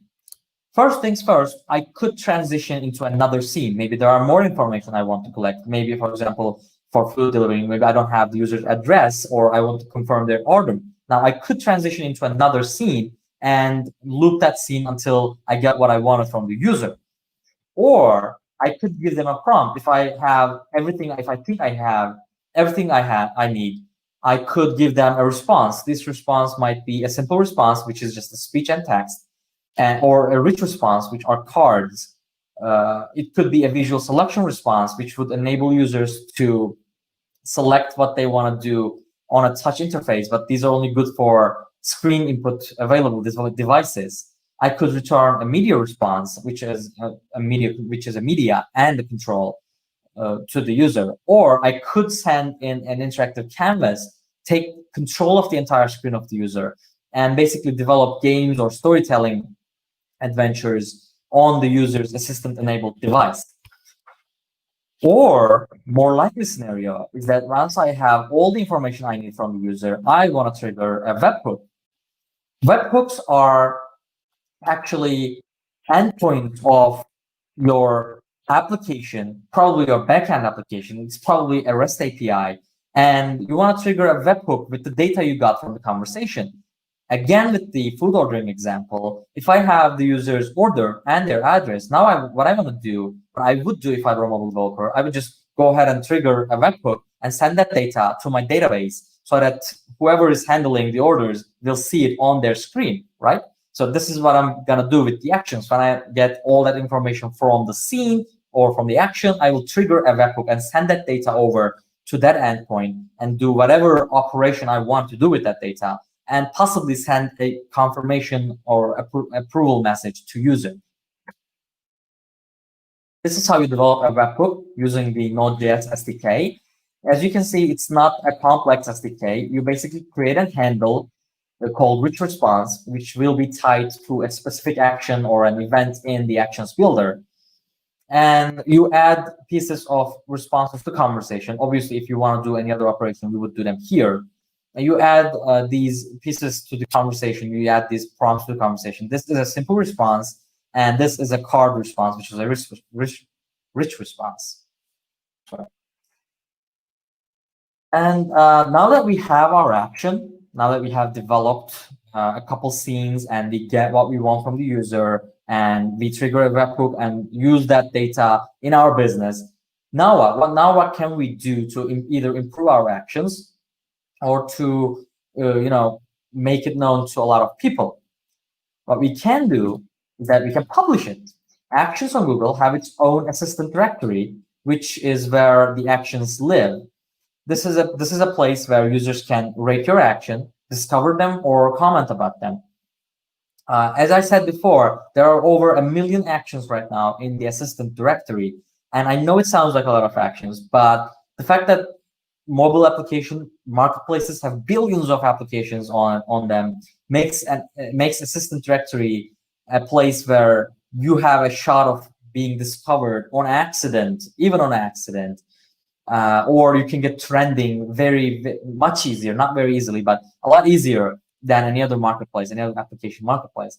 So and if you're a user, you don't have to develop voice applications. If you're a user, you can just go to the assistant directory and check out these cool actions other people are developing and use them for entertainment or any other purposes.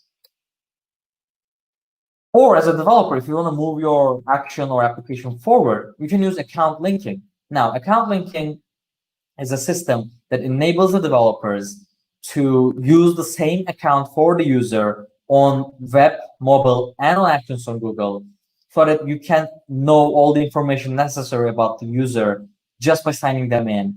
You wouldn't have to ask them all over again, which is a really cool feature. As a consumer, I really enjoy account linking because it keeps me from writing the same information over and over again. I believe Starbucks used account linking feature and provided users who ordered their coffee through voice assistants or through Google Assistant, and they awarded them with more reward stars. If you've used the mobile application, you'll know they have stars. They awarded basically free drinks to people who used their account on a Google device. So account linking is cool. You can build a lot of marketing opportunities on it as well.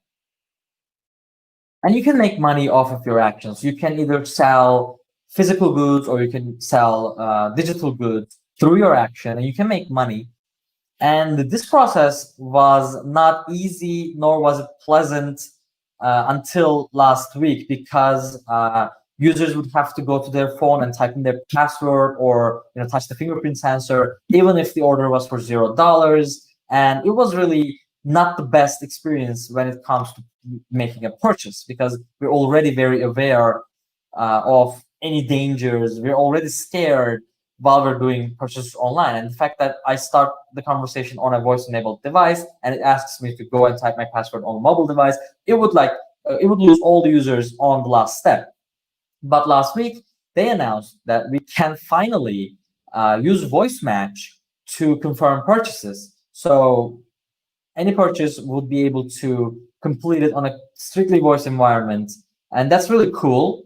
And that I think it will increase the amount of users making purchases on Google Assistant, which will increase your profit as an action developer, which is awesome. And interactive canvas. This is one of the coolest things that you can do with actions on Google, because unlike simple responses or rich responses, interactive canvas gives you the control of the entire screen, which is really cool and which enables you to develop games and full screen storytelling or educational applications right now. And you develop these with the technologies you already know and love, which are HTML, CSS, and JavaScript. Now, I know you might be thinking, how can we develop games with HTML, CSS, and JavaScript? But believe me, it can be done. People have been doing this long before Actions on Google came around. And there are a lot of cool JavaScript libraries to help you visualize whatever you want to visualize, or help you create animations.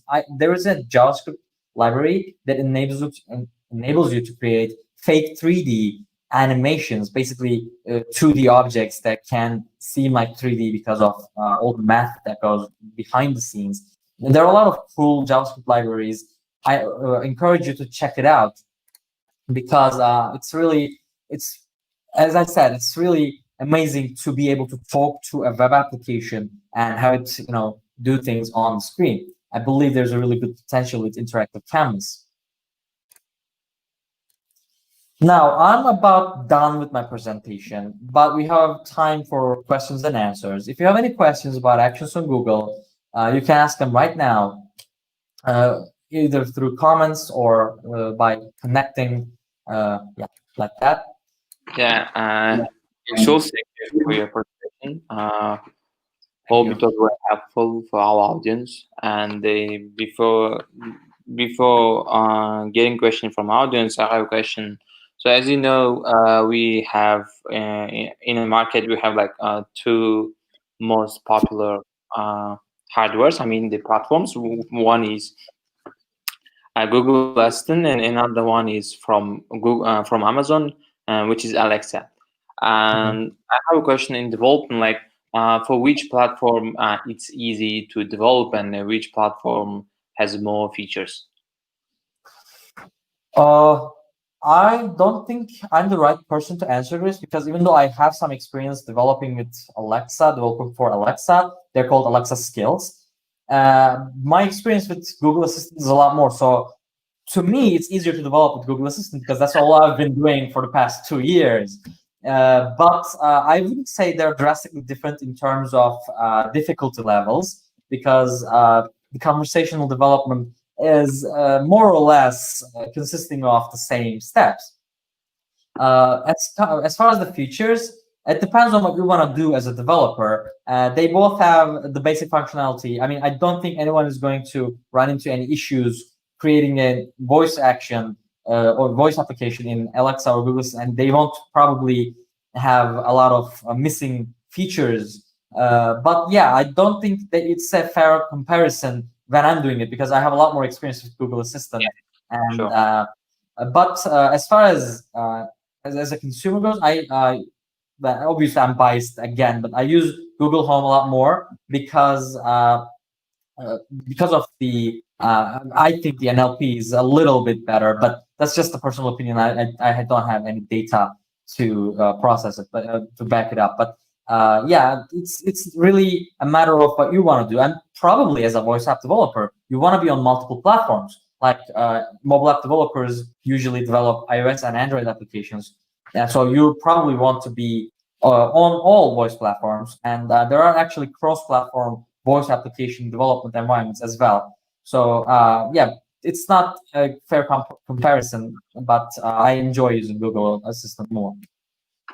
Yeah, and we have also here use a Google Home Mini.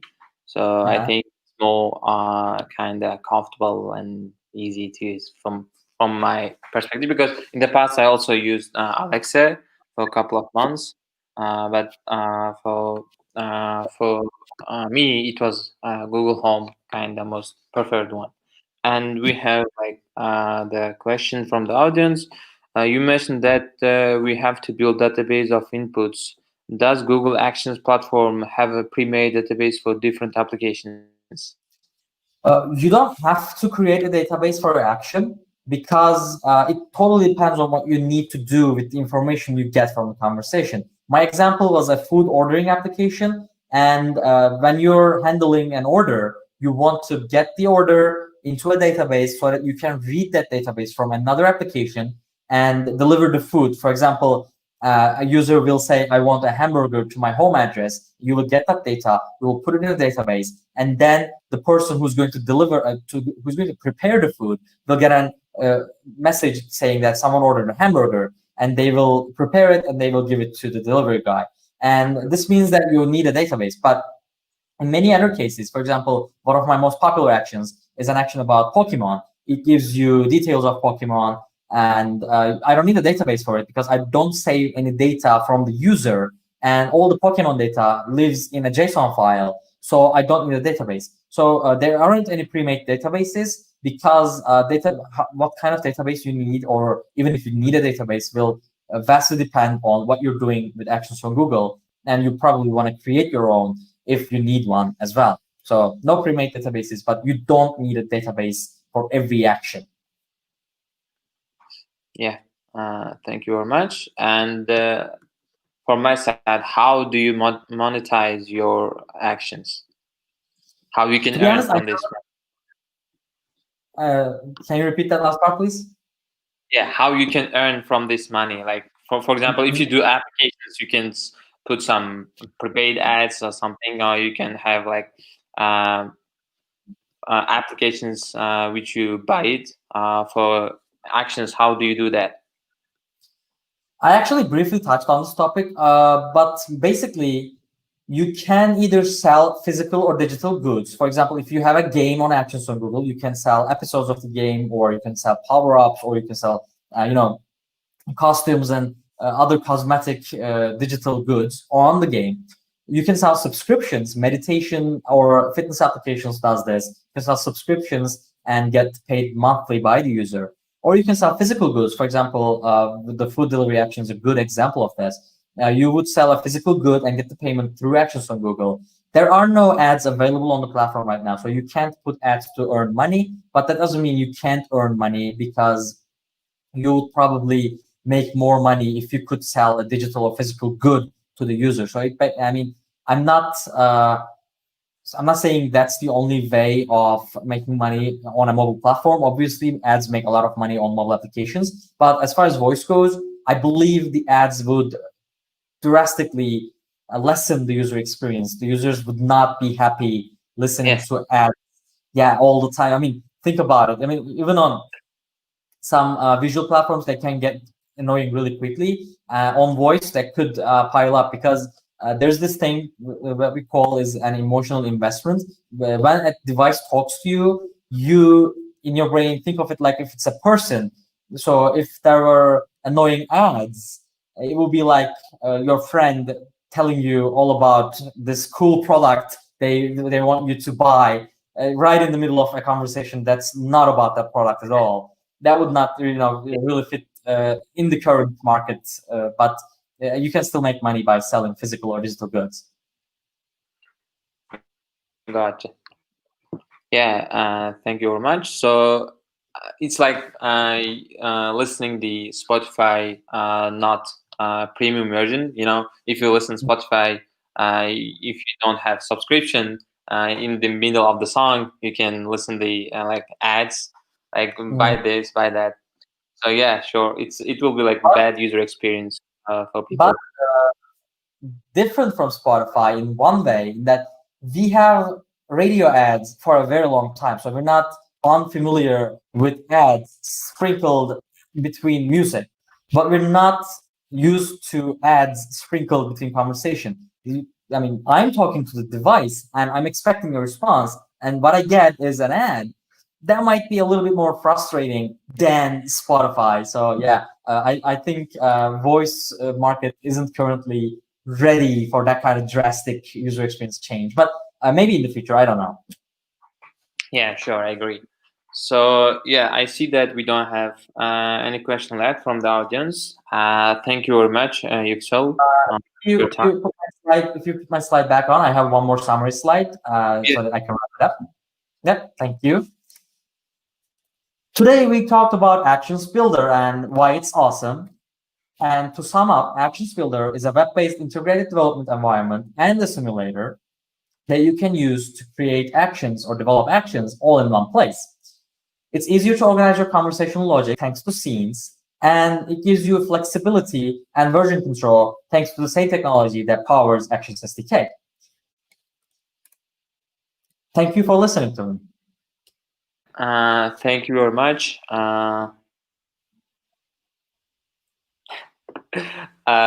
So we have we have a question. Yeah, it's a good one. Savinos asks, in your opinion, which area will voice assistant application the most? I think which area it will be used the most. Yeah, she corrected it. And I actually had a slide about this, but I wasn't sure if it was really interesting. I took it out. It's really ironic that you asked this. So in my opinion, voice assistants will be really popular amongst educational circles because it's a really interactive way of teaching someone. And for example, think about learning a different language. While learning the language, you could listen all you want, you could read all you want, but unless you start writing and unless you start speaking, you're not going to learn as effectively or as fast. And this is basically the same in any topic. So in an interactive environment for education, I think this is where it's going to outshine most of the other technology. And some other platforms include some other areas includes elder care, or because there have been studies about how virtual assistants could be used for people who are having trouble interacting with other technology devices, and how we as developers can cater to their needs easier on voice platforms. There have been studies that shows that. And I mean, this is a little doubtful, but I think the voice games can be really popular if more developers were interested in developing cool voice-based games, because games currently are thought of as video games only, but they're not. I used to play text-based games all the time when internet were new and we didn't have 500 gigabytes of 3D games. And it was a lot of fun. And I think voice games can be fun and very popular in the near future. So yeah, these are the three most effective areas that I think voice will be used. They have another question. They ask, so do you think they can replace teachers? No, I don't think they can replace teachers. I think they can aid teachers. They can help teachers teach more effectively. I mean, I don't think voice assistants will replace anyone anytime soon. I mean, have you talked to one? They're cool, great, but they're not going to replace me anytime soon, or as a lawyer either. I mean, what I do is just I get questions and I answer them, but a voice assistant is not going to replace me anytime soon. But they won't replace teachers, but they will make teachers' lives a lot easier, and they will make students' life a lot easier. So it's a win-win. Yeah, sure. I agree. Thank you for these are great questions. Yeah. So I see that we don't have left any questions, so we can finish our session. Again, thank you very much, Yüksel, for your time and for your speech. Hope we will see you in our next events in the future. I'd be really happy. Thanks for having me. Goodbye. Goodbye. Bye. Hi, everyone. So our next session will start within 8 or 9 minutes. So next speaker is Alex. He will be talking about Firebase and GCP. So stay tuned. We will start within 8 or 10 minutes.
Hello everyone.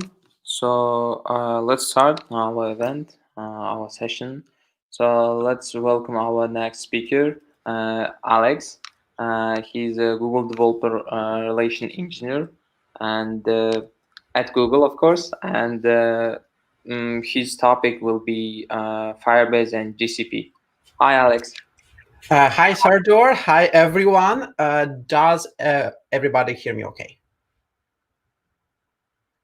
Yes, I see. They can hear you well because I also can hear you well. Yeah. Awesome. Cool. Let's get started. Today, I'll be talking about Firebase, first of all. I'll also be talking a lot about the way some things work under the hood and how it's connected with the Google Cloud Platform.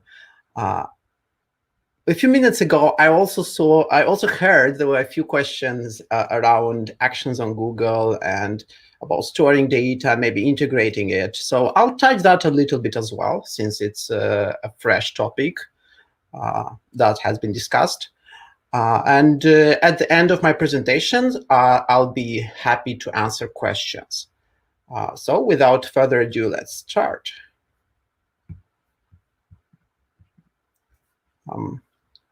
The presentation is composed of two main sections. The first section contains a brief about the difference, what is Firebase, what is GCP, and why we use one or the other at a broader scope.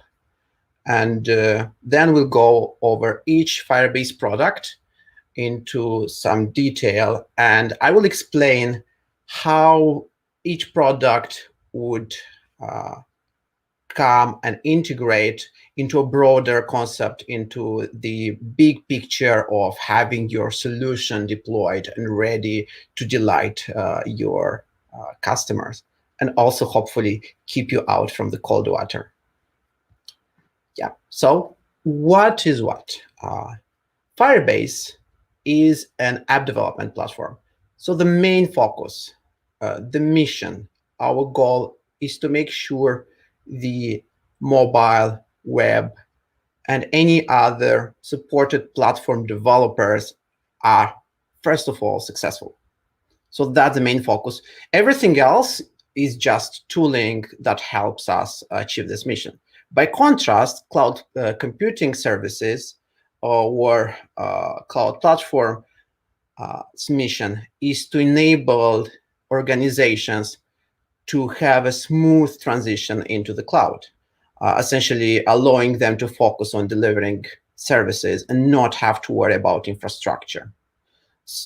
So if we compare this with Firebase, it's immediately visible that cloud platform focus is primarily on just providing all the technical means in order to get stuff done from a service point of view, be it a backend server, be it a service as a platform offering, be it something else. Essentially, we want to get stuff done when we talk about cloud, and we want the apps to be really delightful without too much stress when we talk about Firebase. And because of these differences in mission, the way we achieve these goals are quite different. For instance, when we use Firebase, a big focus is on having these really nice native SDKs that would offer a delightful experience. And as of right now, we support iOS, Android, Web, C++, Unity as the main platforms. And we have quite a few of the community contributed SDKs to enhance that for many other platforms. By contrast, Cloud Platform doesn't really offer much SDKs. There are a few exceptions for some products, but generally it doesn't really offer a lot of SDKs. What it offers, however, are really good services and APIs that can be called, usually in form of RESTful APIs that you can call from your backends. And also, in order to make these calls easier, there are also some SDKs and some libraries offered But yet again, the focus for Cloud Platform is to just make it really delightful to work from the backend, not necessarily make it easy to create client code.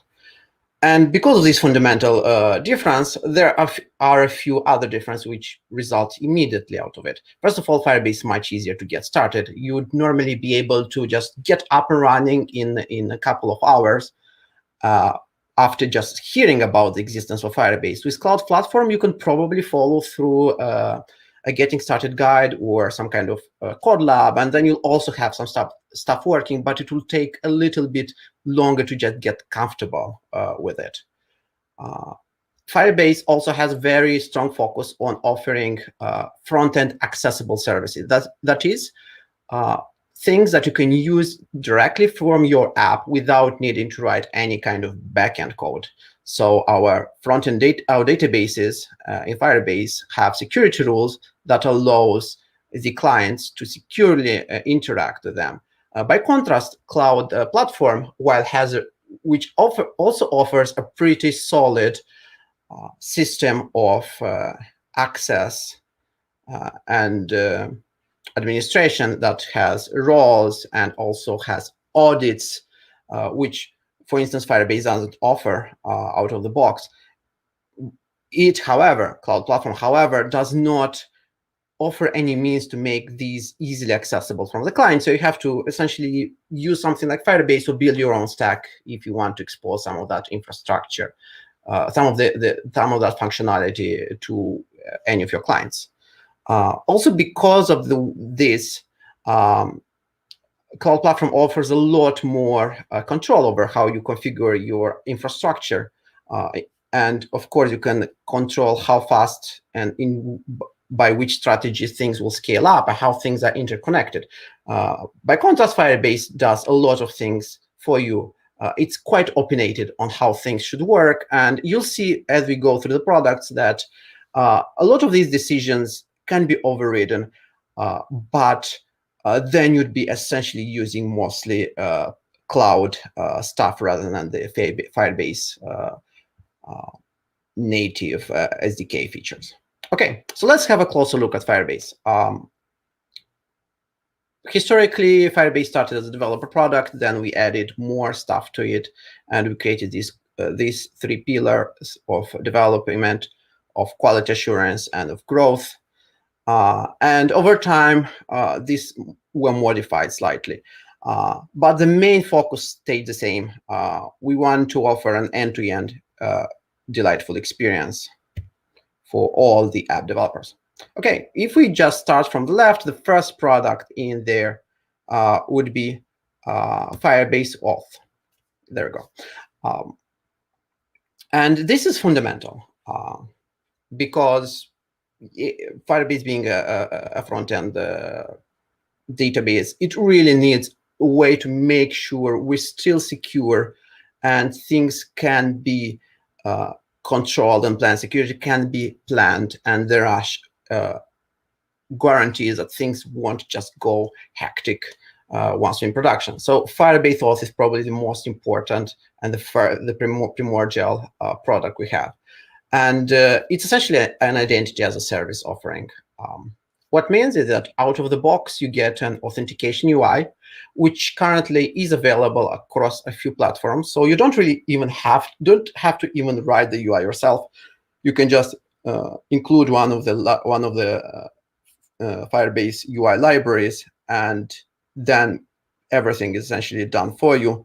Of course, you can also customize this, or you can skip it all together and do something like your own UI or even your custom authentication. And Firebase supports a bunch of popular IDPs. However, and here is the first difference versus the cloud platform, Firebase does not support the more advanced enterprisey things. So for instance, if you want to configure a SAML, a single sign-on mechanism, then you'll have to use a cloud identity interface. And by interface, I mean you have to actually go to the cloud identity website and configure it from there. While if you look at what happens when you enable an authentication method in Firebase, that is both supporting Firebase and cloud, you'll see that it would appear in both platforms. Firebase does not support all of the authentication methods that Cloud Identity has. So that would be a reason to use cloud. If, for instance, the thing you want is not supported and you don't want to have a fully custom auth implementation, which you can do, of course, by just using Firebase. Yet again, if you're an enterprise that just wants things to work and they have a requirement to have SAML, it's probably the easy way to do it. If you want to just kind of have to experiment or have more control, you can always go with custom auth as well. Yeah. So another reason to consider Firebase versus Cloud Identity is that with Firebase, you can start for free without a need for a credit card. So you can accept people logging into a system without having to create a so-called billing account. A billing account is essentially just a registration in which you provide a payment method so that in case you run over the free quotas, there is a way to make sure we can continue to provide services for you. So this is essentially one of the differences from cloud and Firebase. That Firebase is generally offers more of the free stuff without requiring a credit card. GCP will require the credit card even if you're never gonna actually go beyond the free tier limits, because unlike Firebase, it will not actually prevent you from going over. When you use cloud platform, you'll essentially have access to everything. And unless you have some automation to prevent, to stop some services that are running, if those servers are used and they go above quota, you'll get charged. So this is one of the main fundamentals here.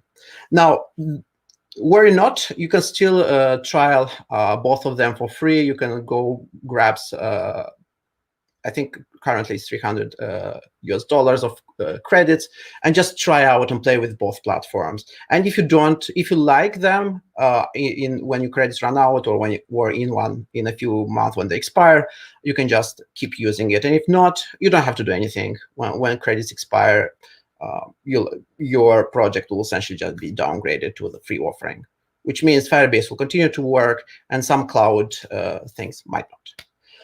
Okay.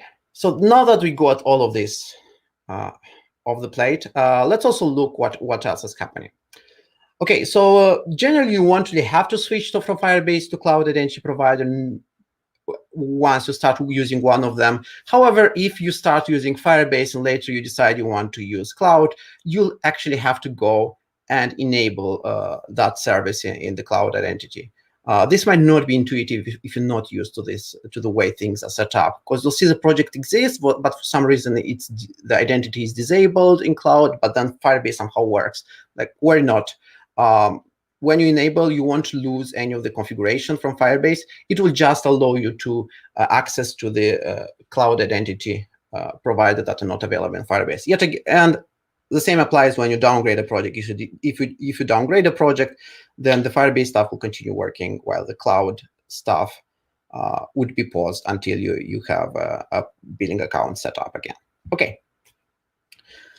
Cool. So we know that we can do authentication pretty easily with Firebase. And since Firebase will know who we are, it allows us to have really simple to set up things like the very first product that made Firebase popular, which is a real-time database.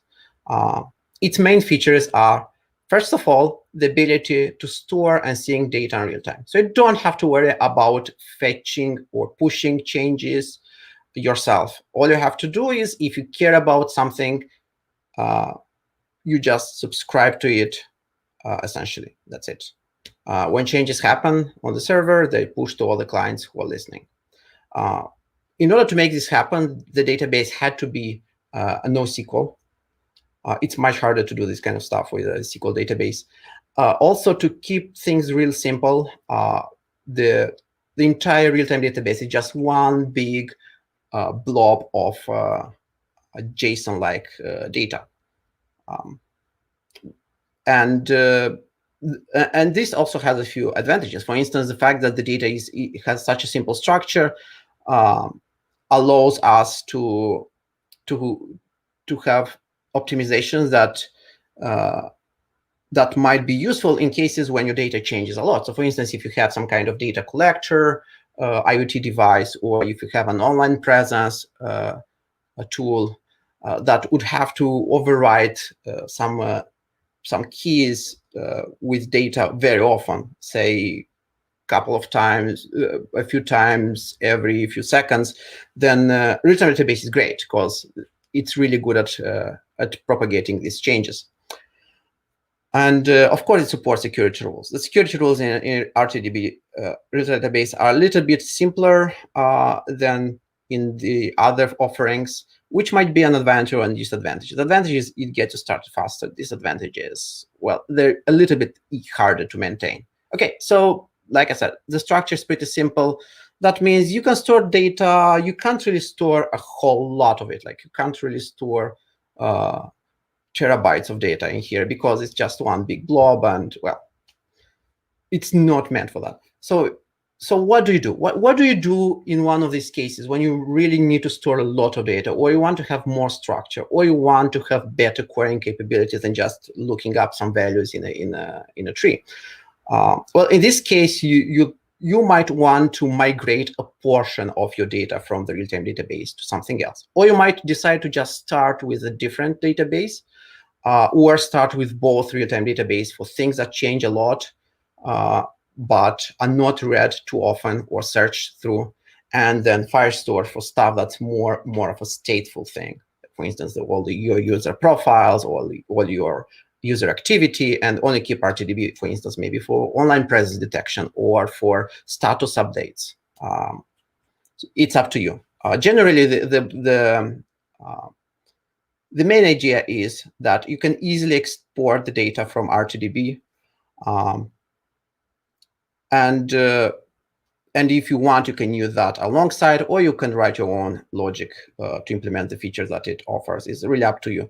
The first thing to consider, if you feel like RTDB is not enough, is Cloud Firestore. Now, Cloud Firestore is actually called Cloud Firestore, even though it's in Firebase. I know, it's confusing. And the reason is that Cloud Firestore was implemented directly on the cloud platform, even though it was implemented to be used in Firebase.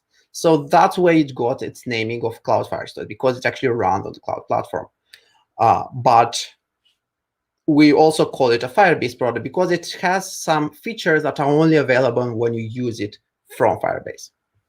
Okay, so let's actually look over that and see what the deal with those features.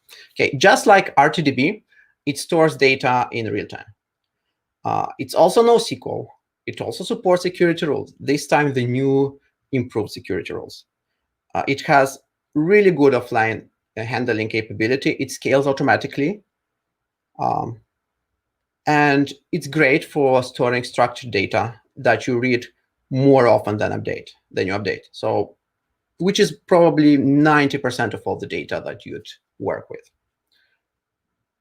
One thing that it is not great at is for things like analytics or data that needs to have cross joins. And I'll explain quickly why that might be an issue and how you can solve it. So the way data is organized in Firestore is in documents, and documents are in collection, and then each document can have its own sub-collection, which means the data is really easy to access once you have a mental model of how it's organized, and you don't have to keep your data normalized.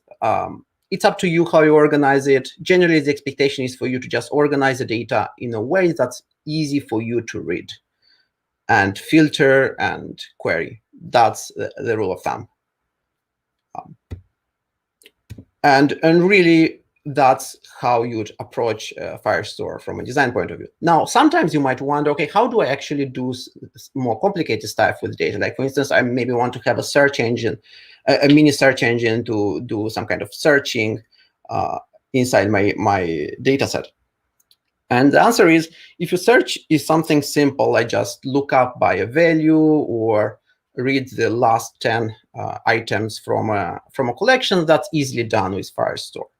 If you, however, want to have something more of an analytical platform, then I would actually recommend you to keep two databases. One would be the Firestore, which is your primary thing that your app will use. And then you can have something like a BigQuery or another backend database that or maybe a full text search engine that you will only use when you need to do these more complicated queries for your business logic.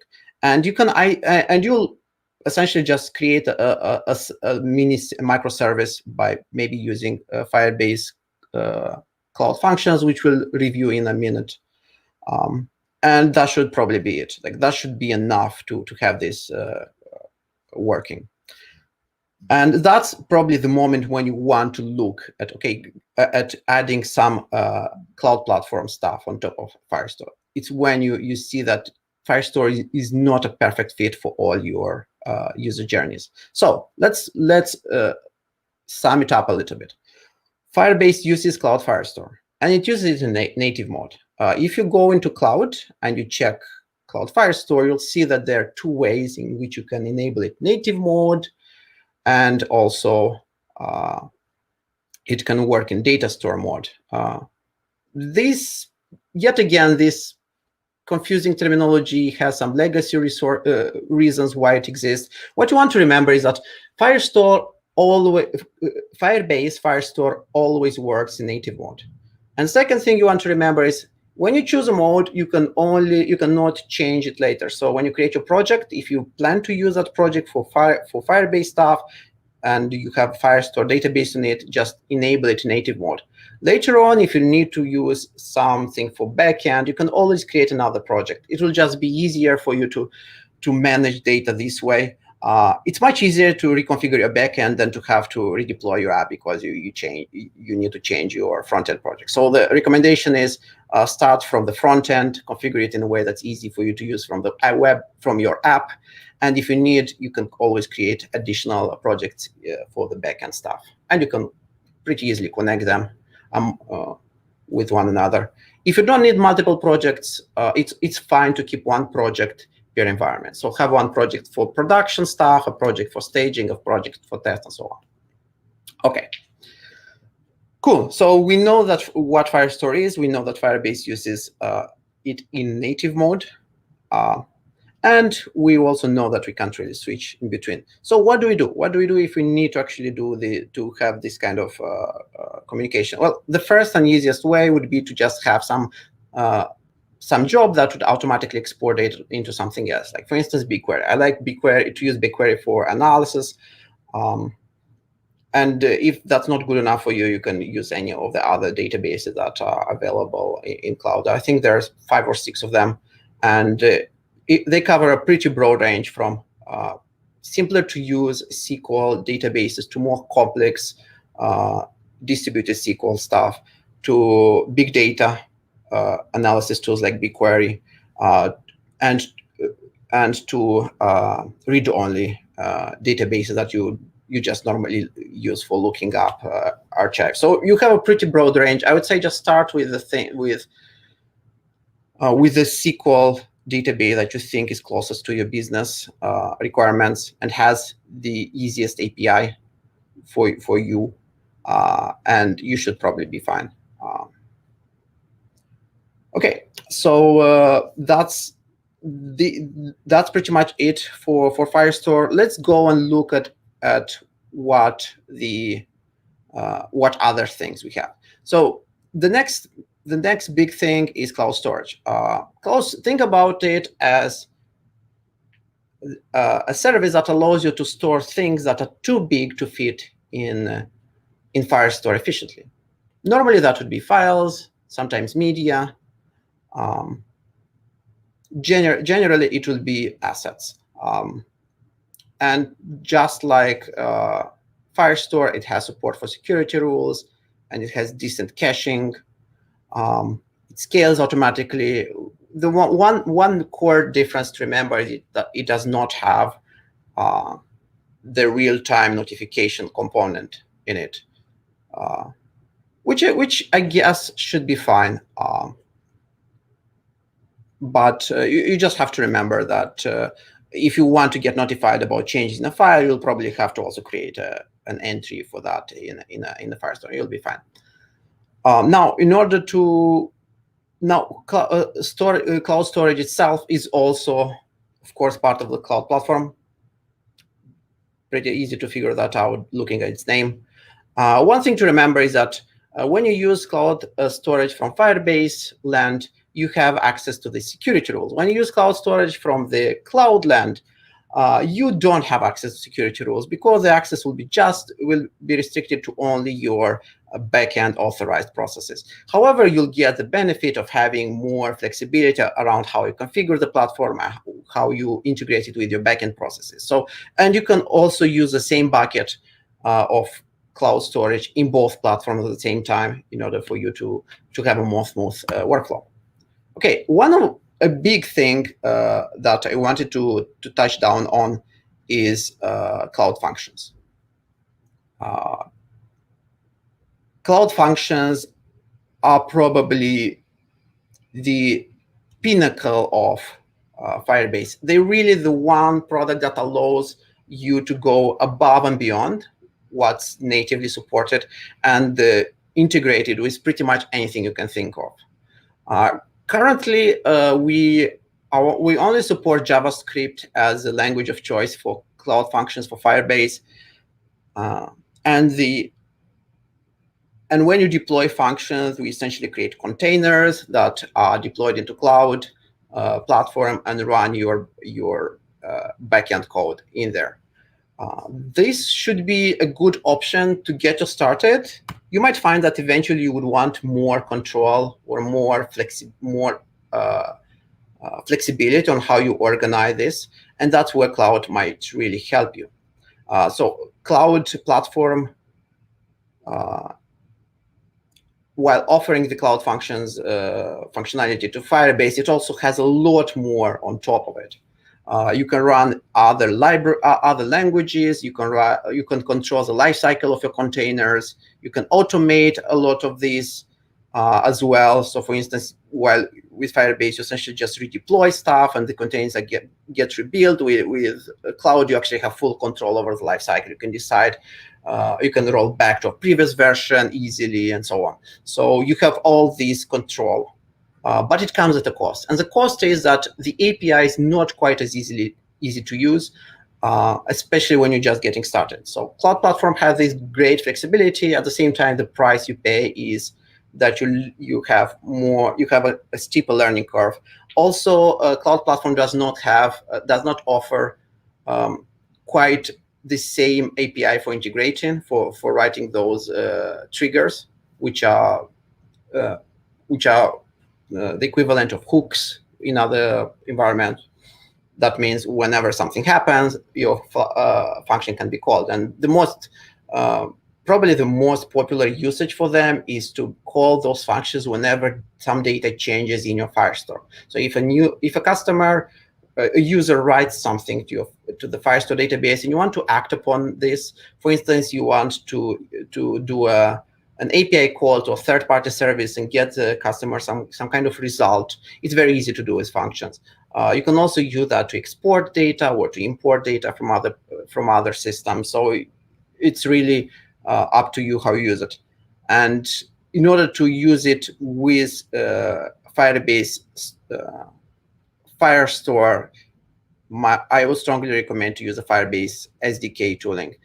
But then you can use Cloud Platform tooling to do later on to do some continuous integration, automations, that kind of stuff, or to deploy additional containers that are not natively supported by Firebase. Okay, let's move to something that's hopefully simpler, hosting.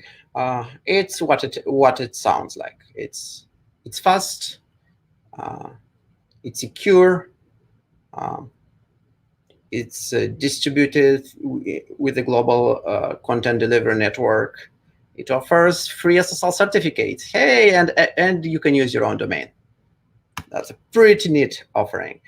One flaw is that it does not provide out of the box any kind of dynamic page generation other than just allowing you to forward your request through rewrites. Now, the rewrite mechanism, while it seems pretty simple, it's actually very powerful because the rewrite can transparently proxy your request to pretty much any web endpoint of your choice. And this can easily be a cloud function or a container that you're running in cloud. So you really can run any kind of backend infrastructure for your complex computations in the cloud, and then not have to expose it directly, but instead just rewrite some of those calls to those and send them to those backends, and it works as simple as it sounds.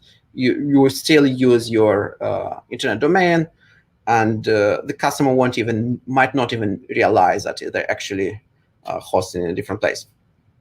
Okay, and as of recent, we also offer access to logs, which should be pretty cool.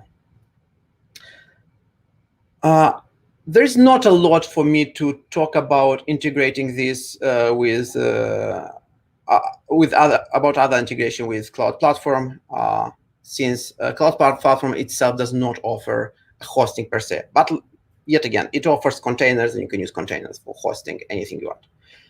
Next, machine learning. Okay, machine learning is one more interesting story.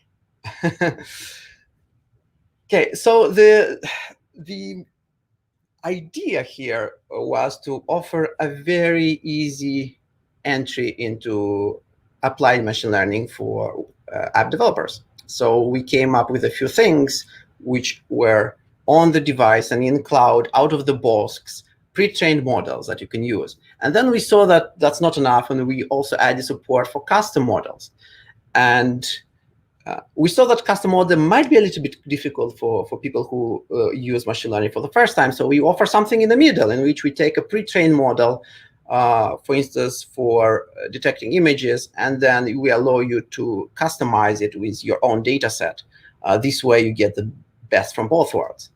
Now, after a while, things grew up and they became a little bit complex, so they got split. The stuff that happens on device now moved to a different project, which is called MLKit. So before it was called Firebase MLKit, now it's called just MLKit, and it's a separate thing.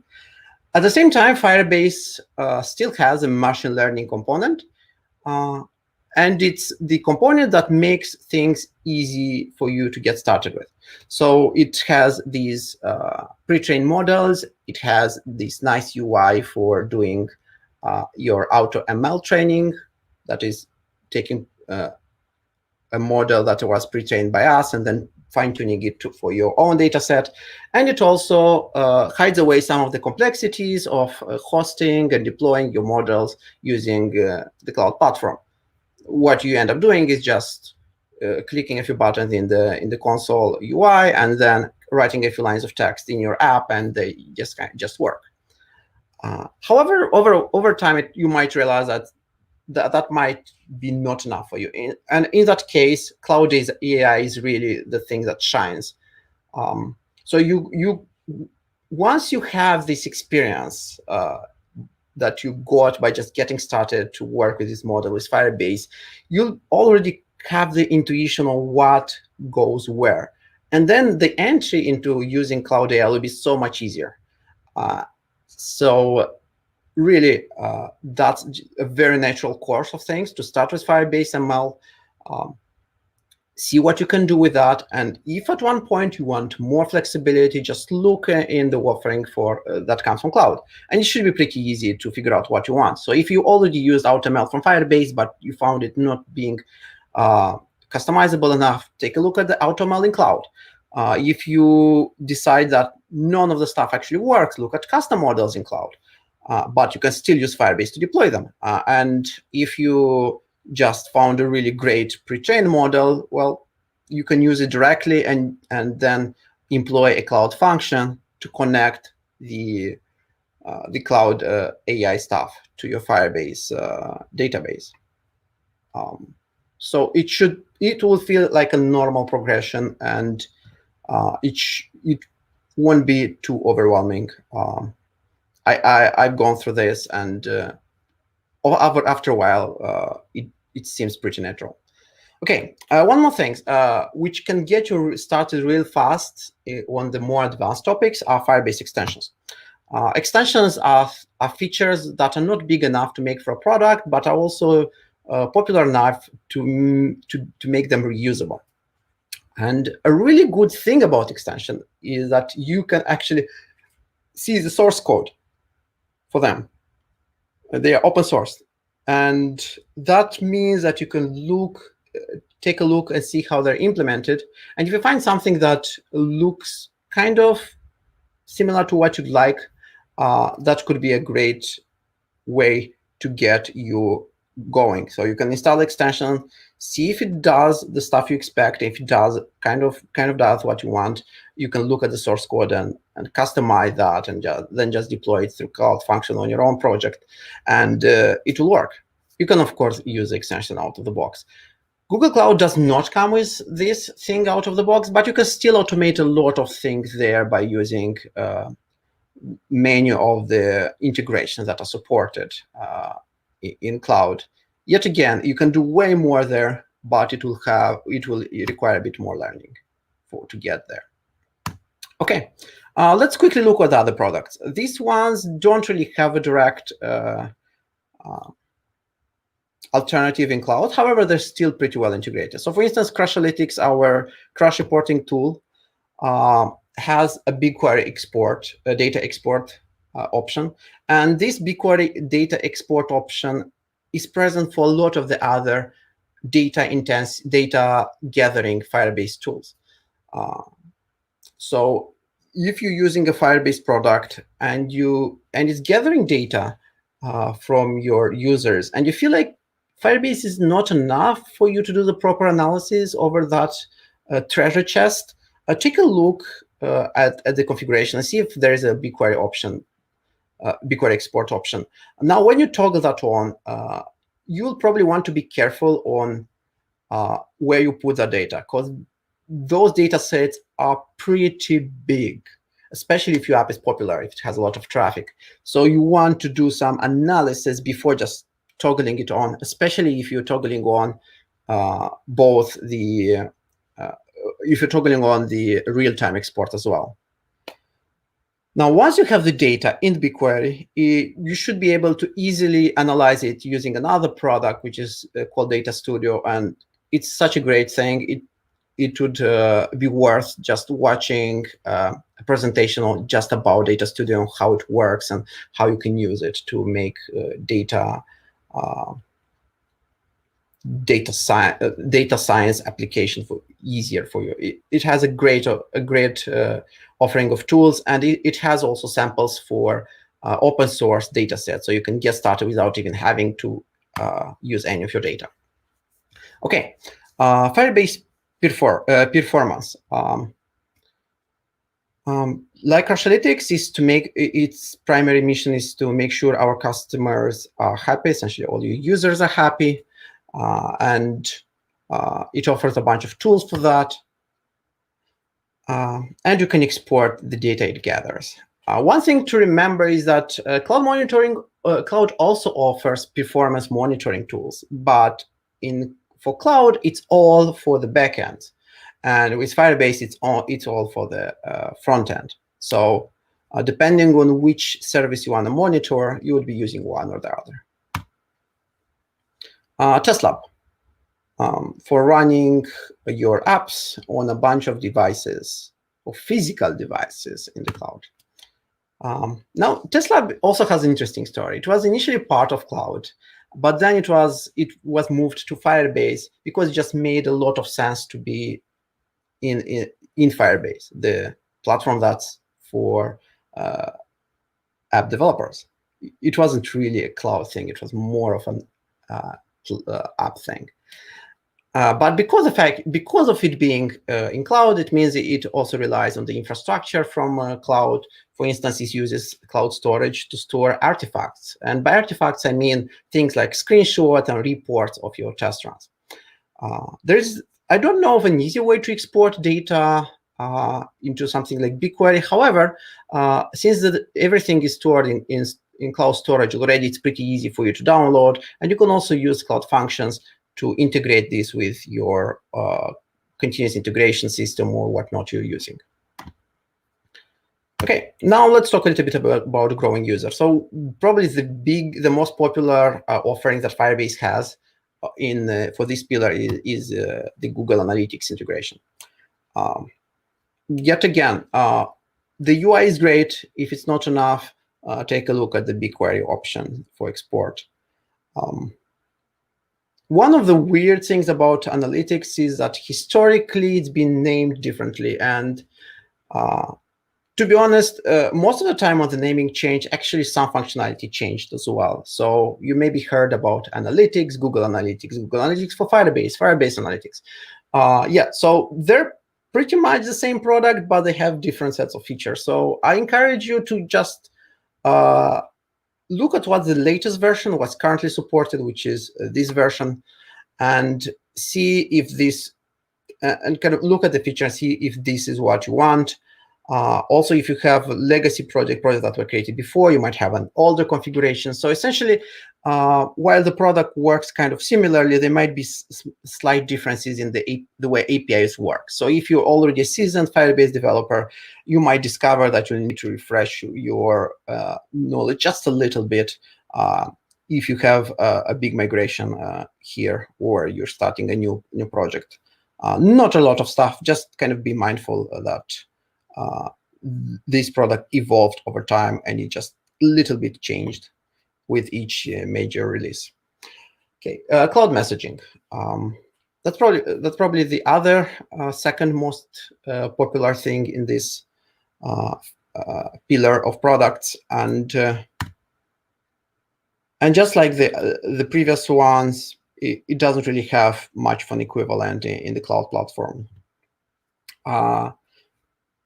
Firebase Remote Config offers, the next one, it offers an option to send different configurations to the clients. Now, the really cool thing about this is that it made possible a few other products. For instance, A/B testing and other interesting mixes. It's especially powerful when you combine something like this or A/B testing with analytics. Then you can have a certain level of business intelligence and automation implemented really easily. I encourage you to just go ahead and read about each of these products if that's something that if you're at the stage in which you want to grow your app's audience. I won't go into detail because it's off topic for today's presentation. Okay, and probably the only product I want to just talk a little bit about in this from this family is the predictions. Predictions really is kind of a zebra giraffe thing because it has some ML, but then you don't have a lot of control over it, and it has remote config and analytics and cloud messaging integrations, but yet again, you have to set it up. But the really cool thing is it allows you to do really interesting and complex experiment that normally you wouldn't do without a heavy investment. And with prediction, it's just so much easier. One of the classical example would be to predict which users will stop using your app sometime soon, and then do something about that. And this kind of prediction works really, really well, pretty simply. All you have to do is just have a big enough base of users and also have enough events, so enough interaction that the users do with your app. So for instance, if you use Google Analytics and you have a game and you're using analytics to log every time a user progresses in your game, or they do a certain kind of choice, or they do another operation that changes the progression of their story, these signals should really help the system figure out if there are any patterns. And if there are patterns which become frustrating for the users and they decide to not use your game or your app because it doesn't really cut it, this should surface rather fast. So really give it a try. If you have a big customer base, or when you have a big customer base in the future, if you don't already, just give it a try. See if you can get some stuff that you maybe didn't expect by just putting it out there and just letting it run for a while. And once you get some signals, play a little bit with it. Play a little bit with FCM, maybe with A/B testing. See what works. It's really a cool thing, and I don't think there's quite anything like this that's so easy to deploy and get the same kind of business intelligence right in your hands with minimal effort. Okay, so that's what I wanted to present you about Firebase, and I'll be happy to hear any questions that you might have. I think we still have upwards to 20 minutes, so that means probably up to 10 questions. Yeah, thank you very much, Alex, for your presentation. Before audience will give their own questions, I would like to start with my own. As you know, in Firebase, we have like different type of platforms to authenticate, like Apple ID, Google+, Facebook, and GitHub. Can we somehow integrate our own like platforms? Yeah, absolutely. For example, I have a platform. Yeah, I have a platform, and I would like to add the inside the Firebase or Firebase authentication SDK my own platform's signing logic. Okay, yeah, absolutely, you can do that. Actually, there are many different things that you might do in order to integrate custom stuff, but probably the most popular, the most common workflows would be these. One workflow would be to just integrate an OAuth provider or a SAML provider that's not supported out of the box. I mean, if you have the code if you have a Node.js code that essentially does the integration, that is that OAuth server-side client that does the integration for you, calls the server, gets the code, the token, and persists it somewhere. Really, all you have to do is just create that in form of a cloud function, deploy it using Firebase, and then from within that function, you call Firebase Auth API, which is called the create custom token. I think it's there's a pretty good help article there with working with custom tokens. So what you do, you call this API and say, I want Firebase to authenticate this user under this identity with this in this scope, and it will work. And you can do this with any other system as well. For instance, I have a blog article about an experiment I did with IoT devices in which I took an Arduino and authenticated the device using its device key pair with Firebase Auth. And all I had to do was write one function in cloud function and deploy it through Firebase, and it worked. So definitely that's possible. There are a few really cool help articles there, and I'll also look into maybe doing more write-up on this topic. I see. That would be great. And another one, a couple of months ago, here in Tashkent with the team, we did image recognition. To be more exact, we tried to read the text from image, from camera. So in order to do that, we used Firebase and Firebase ML kit to do that. And we were forced kind of, in order to read the text, we need some models, right? So we trained that models, we provided that models by ourselves, by our platform. And when the user wants to read some image, when user wants to scan some image in order to read the text, we force the user to download like 10 or 5 megabyte models to their phone, and then read the text from the camera, from the image. So either any way to do that within Firebase, like locally? Yes. So there are a couple of ways to do that. The simplest way is to just, assuming the language that you're targeting is supported by the default models, is to just use the MLKit language API, in particular the text recognition API.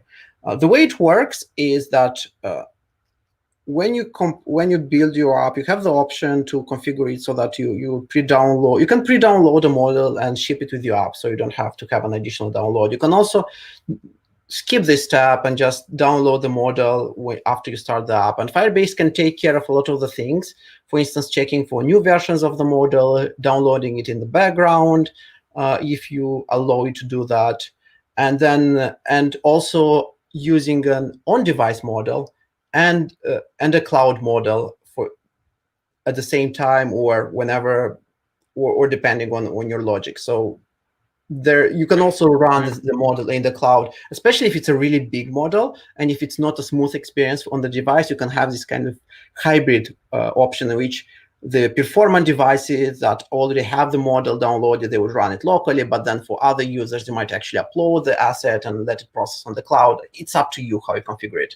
Firebase MLKit in particular allows you this flexibility of deciding on where to run stuff, and Firebase also allows you to have some control over where you run stuff. Yeah, that's probably the answer. There are quite a few models right now that already do this text recognition pretty well, so you probably won't have to have your own custom model. But it's up to you to decide how you wanna configure it. Generally, from my experience, the best practice would be that depending on the format of the document and the stuff that you want to run text recognition on, you might want to have two different models for that. One would be to just find the regions of interest, the regions that have the text that you want recognized, and kind of ignore everything else. And then have another model who actually does the text recognition. Generally, this setup works really great, particularly for things like noisy backgrounds and for documents with certain formats. I see, gotcha. And I think from my side, that's enough. Let's go to audience. I see that from the audience, there's not much questions. So let's see if they will have questions. If not, then we can wrap it up and we can finish our session. And yeah, I mean, I like the Firebase because Firebase helps you to do most of your backend stuffs without having actually backend guy. So it's always written, and it's very helpful to build MVPs most of the time. So in order to in order to check your product is useful your product or not, you can just have one mobile developer guy and check it with them. So and it's a cool product. I think most of the developers like this Firebase. Yeah, I think the really great thing about it is that it allows for people who are not necessarily backend developers to start doing stuff that is full stack. So, for instance, if you're an iOS or an Android developer and you really know well your platform, but you don't have a lot of background or a lot of experience in the backend realm or in cloud, you can get started, have a really professional product created, and if later on you need to do some backend work, which this presentation was about, like what do you do when you outgrow some of the features, or how do you make sure your backend is really the best it can be? That's when you can employ additional help or study it yourself and kind of have a lean transition into having more advanced features while also keeping your application in production and running. Yeah. I see that we don't have any questions, so we can wrap it up. Time and for your presentation. I think it was helpful for a lot of people out there. And we hope that we will see you in our next events and presentations. And yeah, thank you very much. Again, Alex is a developer program engineer at Google, and he talks most of the time. His talks is mostly related to Firebase and GCP. Thank you, Alex, very much. Thank you, Sardar.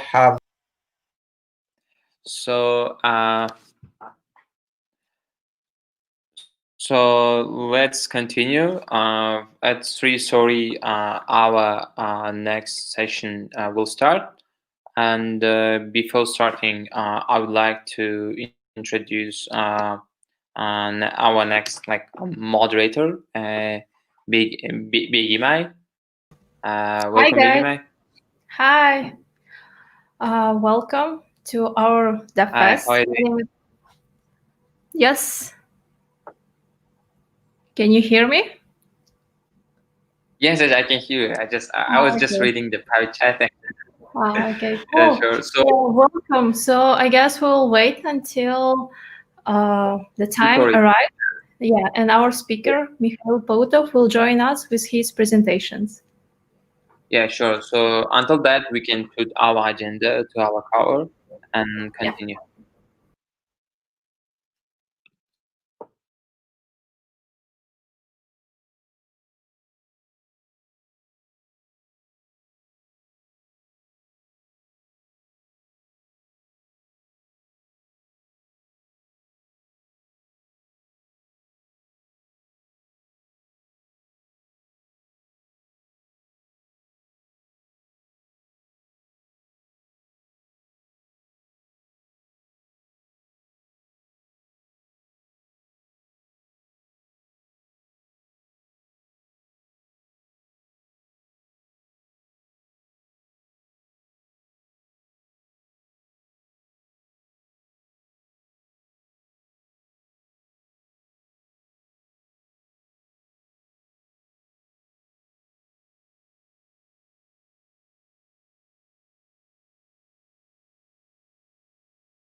Hi, everyone. Welcome back. So let's continue our DevFest. Today, Mikhail Pautov is joining us. He will tell about his storybook, and I'm sharing your screen so you can tell a bit more about yourself and start your presentation. Okay, thank you. Hello, everyone. My name is Mikhail. I'm a freelancer from Kyrgyzstan, currently working as software engineer at Demon Corporation. Today, I would like to share with you a helpful tool storybook. We'll show how to install and setting for React plus TypeScript project and some candies for the tool. Okay, I can start? Okay, I got it. Okay, we got a quick overview. I will tell today about what is Storybook, how Storybook helps, and installing an example of using. Storybook is an open source tool for developing UI components in isolation for React, Vue, Angular, and more. It makes building stunning UI organized and efficient. I think Storybook has setting for 11 frameworks. Okay. Storybook first version was developed and released in 2016 by a startup called Kadira. Kadira was bootstrapped Sri Lanka startup. In 2017, started driven by the community. Airbnb, Slack, Lyft, Squarespace is starting to use Storybook in 2018, and then released another version of Storybook with new features in 2019 and 2020. Okay. While we developing our application, sometimes we got a problem. I would like to introduce to you that problem which I have while developing UI components. Component isolation. That means I can open only one component which I'm working on.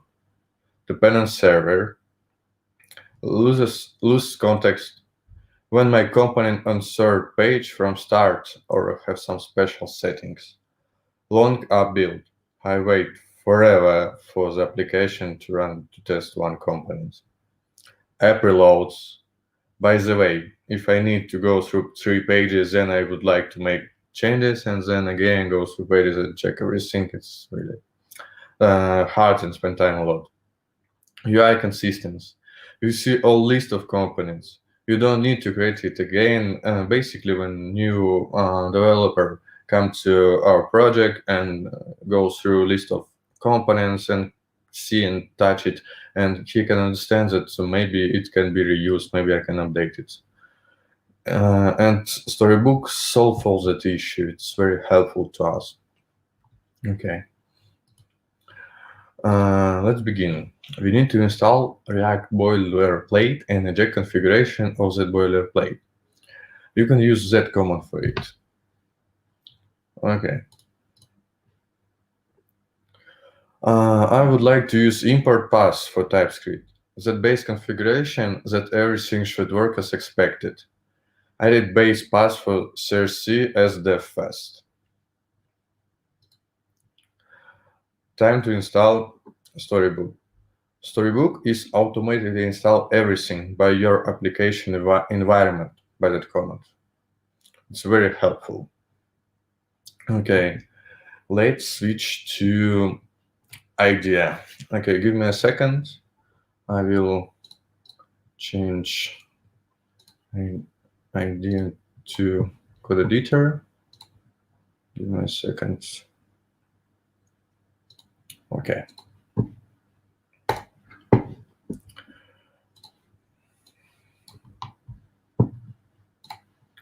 Give me time. Okay.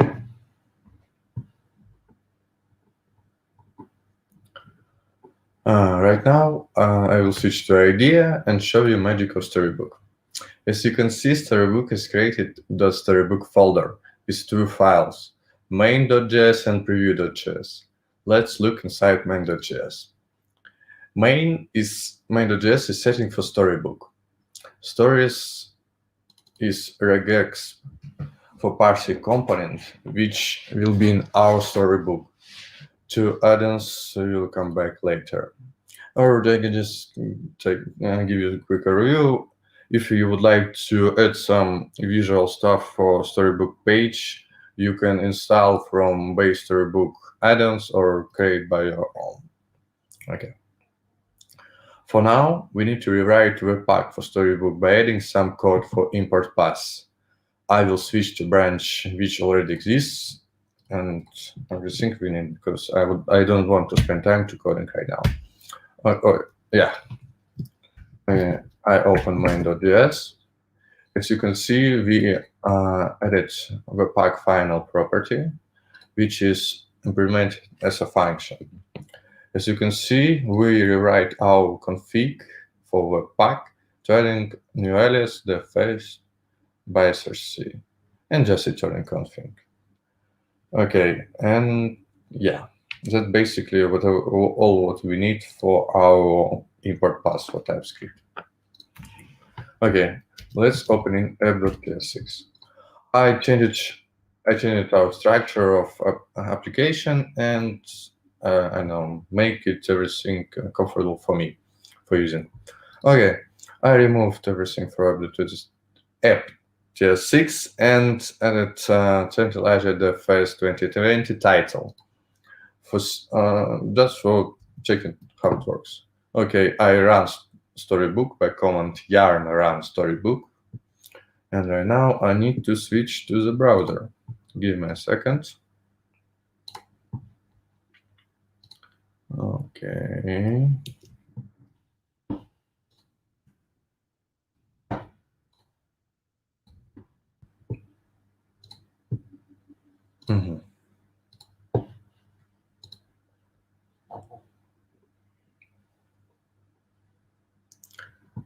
And you will see, storybook, how it looks like. On the left of the app, list of our components. If you add more components, you will see all of the list. We can select and search that component. If we need some example, when we add some more components, it actually will work. Okay. And if you need to add some documentation for component, we have a docs tab. In that,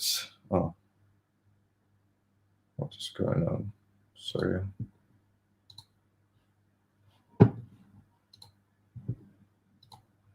Give me a second. Okay, I don't know what's happened. Basically, if you would like to add some component for, if you would like to add documentation for a component, you need to create .mdx file for your story.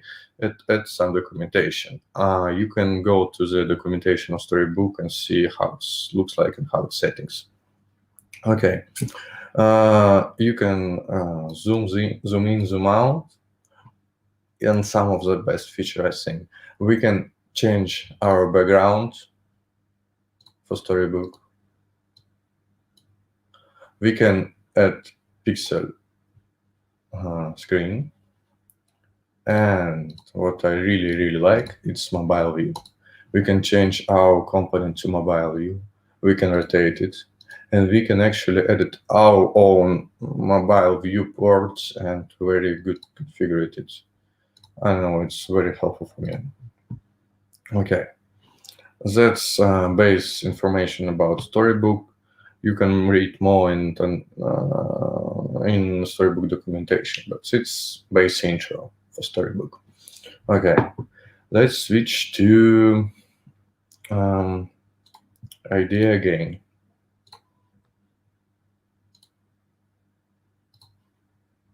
Okay.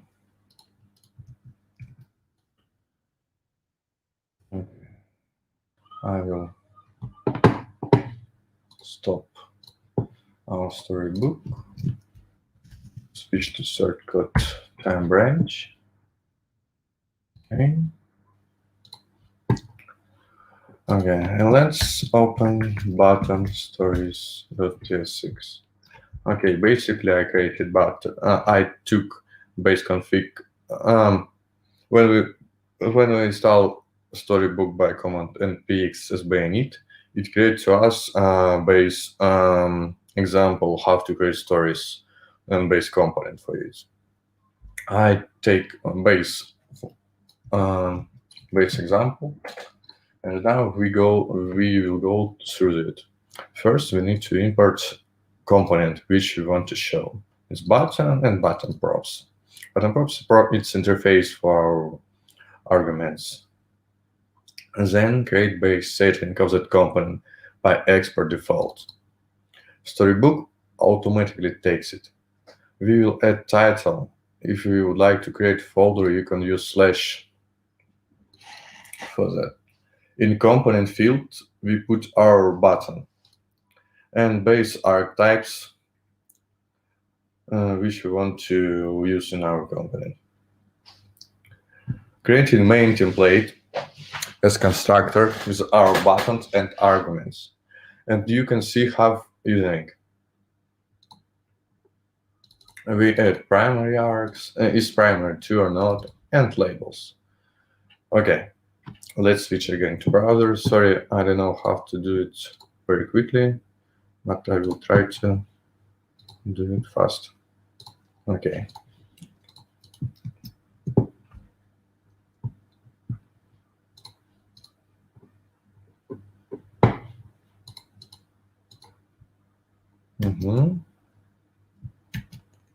Give me a second, Storybook is running.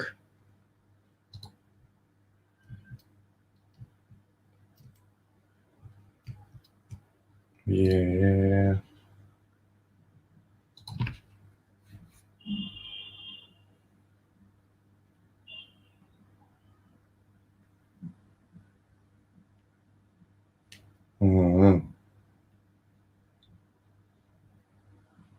Yeah.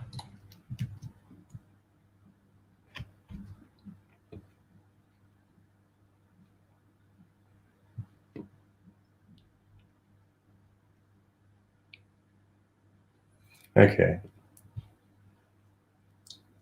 As you can example folder and our button component list, you can see. Okay, when we open that button, it will go through all our templates which we created. No, not templates, it's variant of components which we created. Primary, secondary, layer, small, and everything. Okay, let's talk about this stuff. Actions tab tell us when we have events. Some example, I clicked and see, and I see on click events. That basically when we have some another events in our application, in our components, this action will automatically show to us. Okay, let's switch to controls.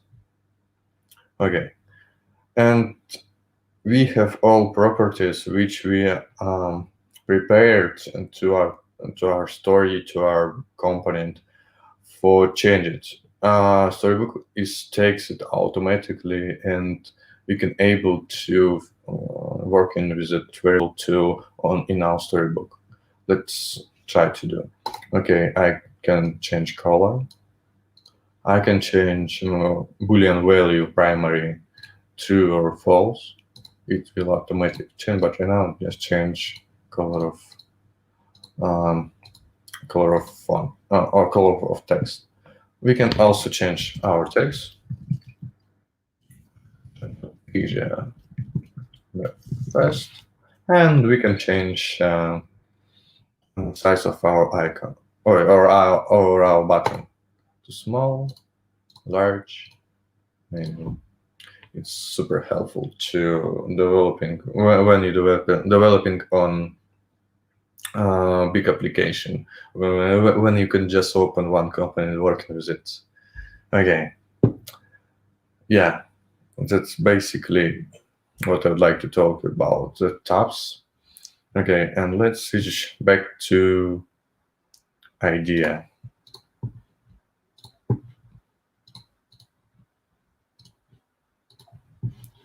I will stop Storybook. and then switch to for code time. Okay.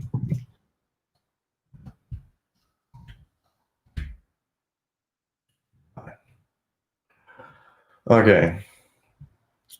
First thing when we're creating storybook is how to set up base styles. I will show you how we do it. I installed styled components because I always use it. Then add some styles and fonts. I will show you that my base, global style, yeah. I import robot font and use color orange. Okay. Storybook has decorators globally and allow also wrap component which you want to some decorators. Let's create global decorator. Okay. It's I already created it, but yeah, and I will explain you how it works. Okay, I just create global this global style function, which have argument story fn. It's basically React.children if you're using React, but you need to run it. I mean, you can before implement some stuff which you want to wrap our component and then just run and just render our component. You need to run story.fn and run it as a function. Yeah, basically that's it. Then let's go to look and preview the JS. As you see, we have a base parameter. Okay. We see export cons decorators on 7 line, and we import our this global style, and then that global style will run to all our components. That means it's global decorators. Okay, I will run again storybook, and while it's running, I will switch to browser again.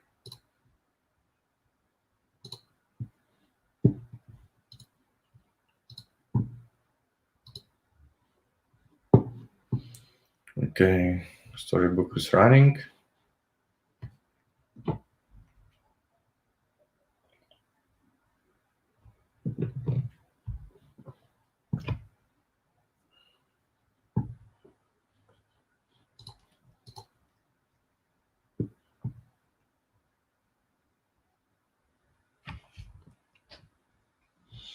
Yeah, it works. Our text is changed to Roboto font style and color to orange. Everything works fine. Yeah. Okay. Let's switch again to idea, and I will show you another features. Okay, we stop storybook. 5 code 10 branch.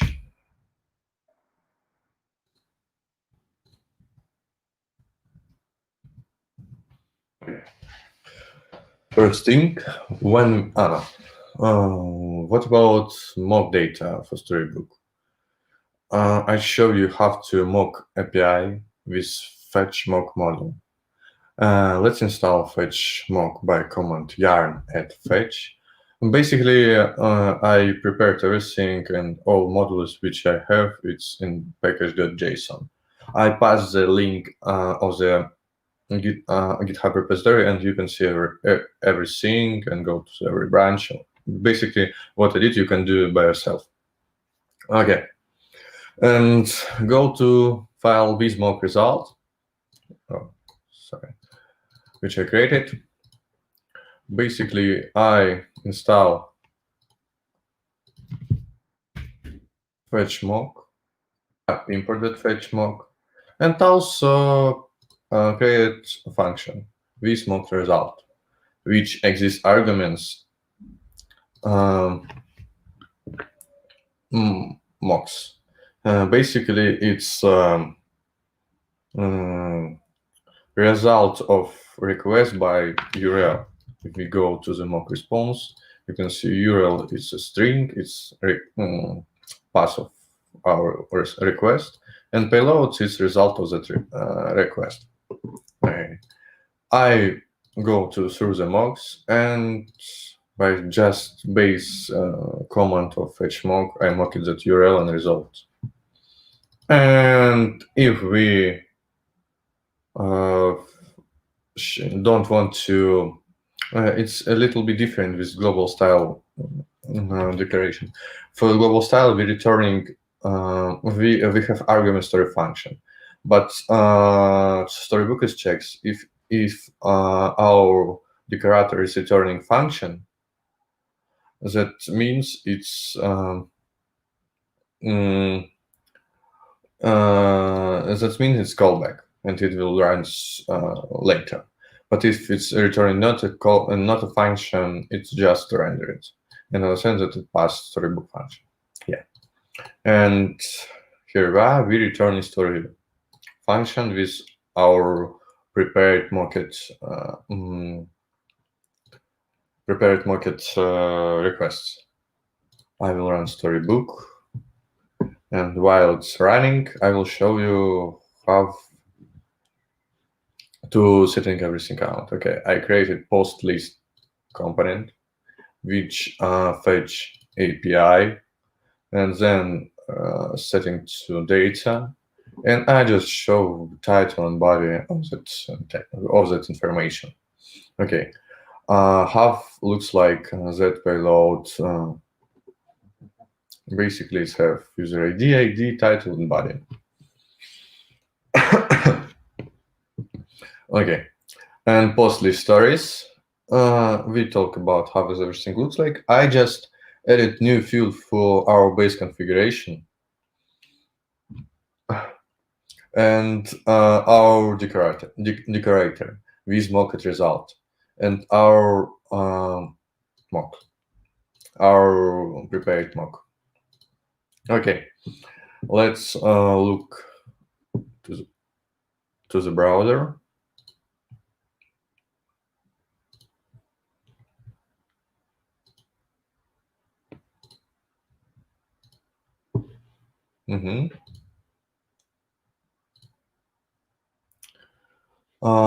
And you will see all titles. Okay, for checking if everything works fine, I will open network, and you will see that no requests. Because it's really mocking. And super cool. I mean, when I have really big application, you just pass it mocks, and if you would like to change some mobile cases and other stuff, it's really helpful for developing UI. Yeah. Okay. Let's switch to idea again. It's last feature I'd like to share with you. It's related to Redux. No, just if you have Redux application, if you have Redux in your application and like to mock some data. Okay.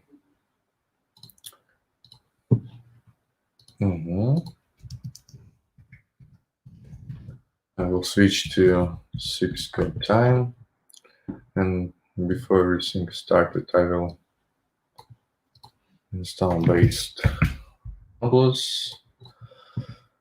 And yeah, okay, I prepared base store for user with no initial params. You can see it's empty. Basically, we should run update user if we would like to update it, update our base state, and just base configuration of everything. Nothing interesting. Still installing, yeah. Okay, fine. And of course, we need to create decorator which mock our Redux store. It's also very simple. I installed Redux mock store model, which do everything for us. And as we see, is similar with our global style decorator. Before running everything, we create initial state object, which we init all our stores for. No, I don't know. Everyone is implement his store different. But I just take quick example with user object and username value. Okay, and we create configuration store and added initial state and just render it. And yeah, that's all. Okay, let's look into browser. I believe that everything installed. Okay, right now I will switch.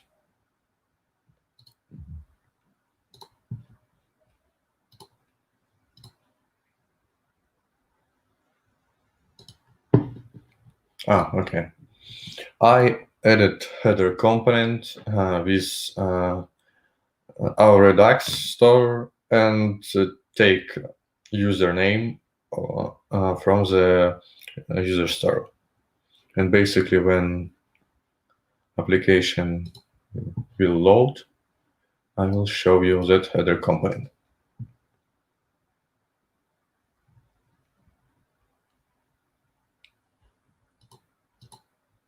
Yeah, that works. Everything works as expected. Okay. That basically, that's all of for my presentation. And that's linked to, sorry, yeah, it's base, yeah. That's linked to GitHub repository where you can take everything and play with it and maybe copy and use for your project. Yeah.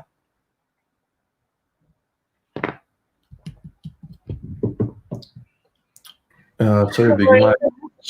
Thank you very much for presenting. I think it was really, really useful. And I have questions about what are the pros and cons for you personally about Storybook? What you find, what you found maybe challenging or disadvantages of the Storybook?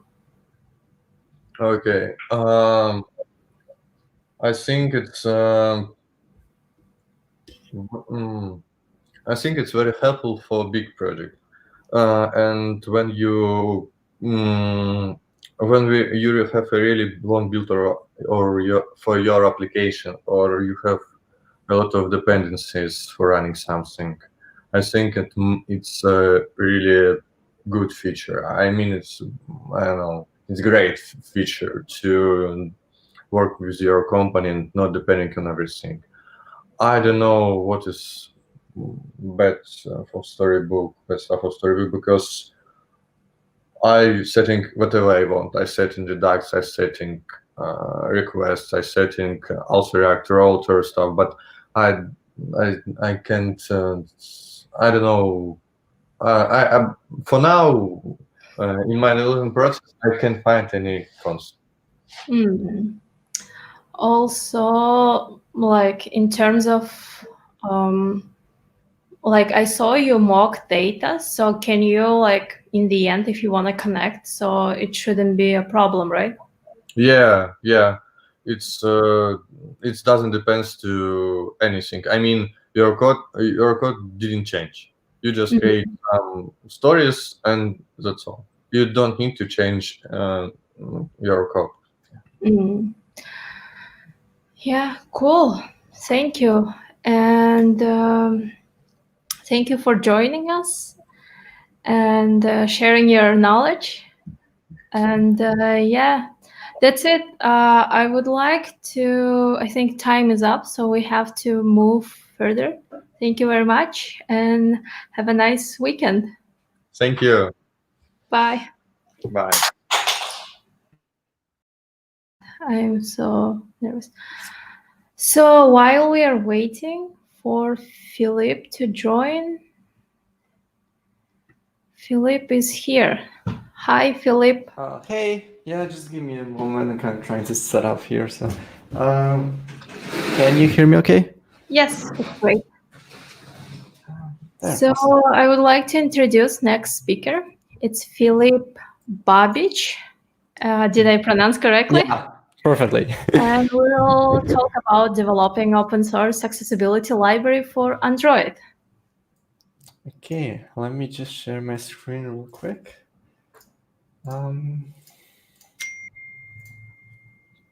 Can you see my screen okay? Yes, I will Oh, share. there it is. Awesome. And yeah, you can start. Good luck. Okay, thank you. Well, thank you everyone for joining my session today. I know it's a Saturday, so a lot of you might be still sleeping or kind of, half asleep, or it might be a bit later for you depending on your time zones. Either way, thank you for joining. Today I'll be talking about my thesis project for my master's degree, which is also kind of I believe, a nice story about me developing an open source accessibility library for Android, which is called Ally. If you want to know a bit more about me, I'm currently a video instructor at Raspberry, which is the company behind rayverly.com. If you haven't heard, we're a pretty popular educational portal for iOS, Android, Unity, Source Swift, and Flutter, of course, and a lot of different other things where you can just learn about programming from experts, from people who work at Google, Amazon, Microsoft, Apple as well, all of these big companies and many, many other. I've been an Android developer since 2015, something like that, so about 5 years now. I do a lot of content creation, so I have a personal podcast about IT in Croatia, which is currently just in Croatian, so you might not be able to understand it. I write books, I write tutorials, and I record video courses, as you can see behind from my green screen and everything, which is currently my job, as I mentioned. But today we're not here to really talk about me. We're here to talk about some different things about us as developers and about our community, our audience, our users.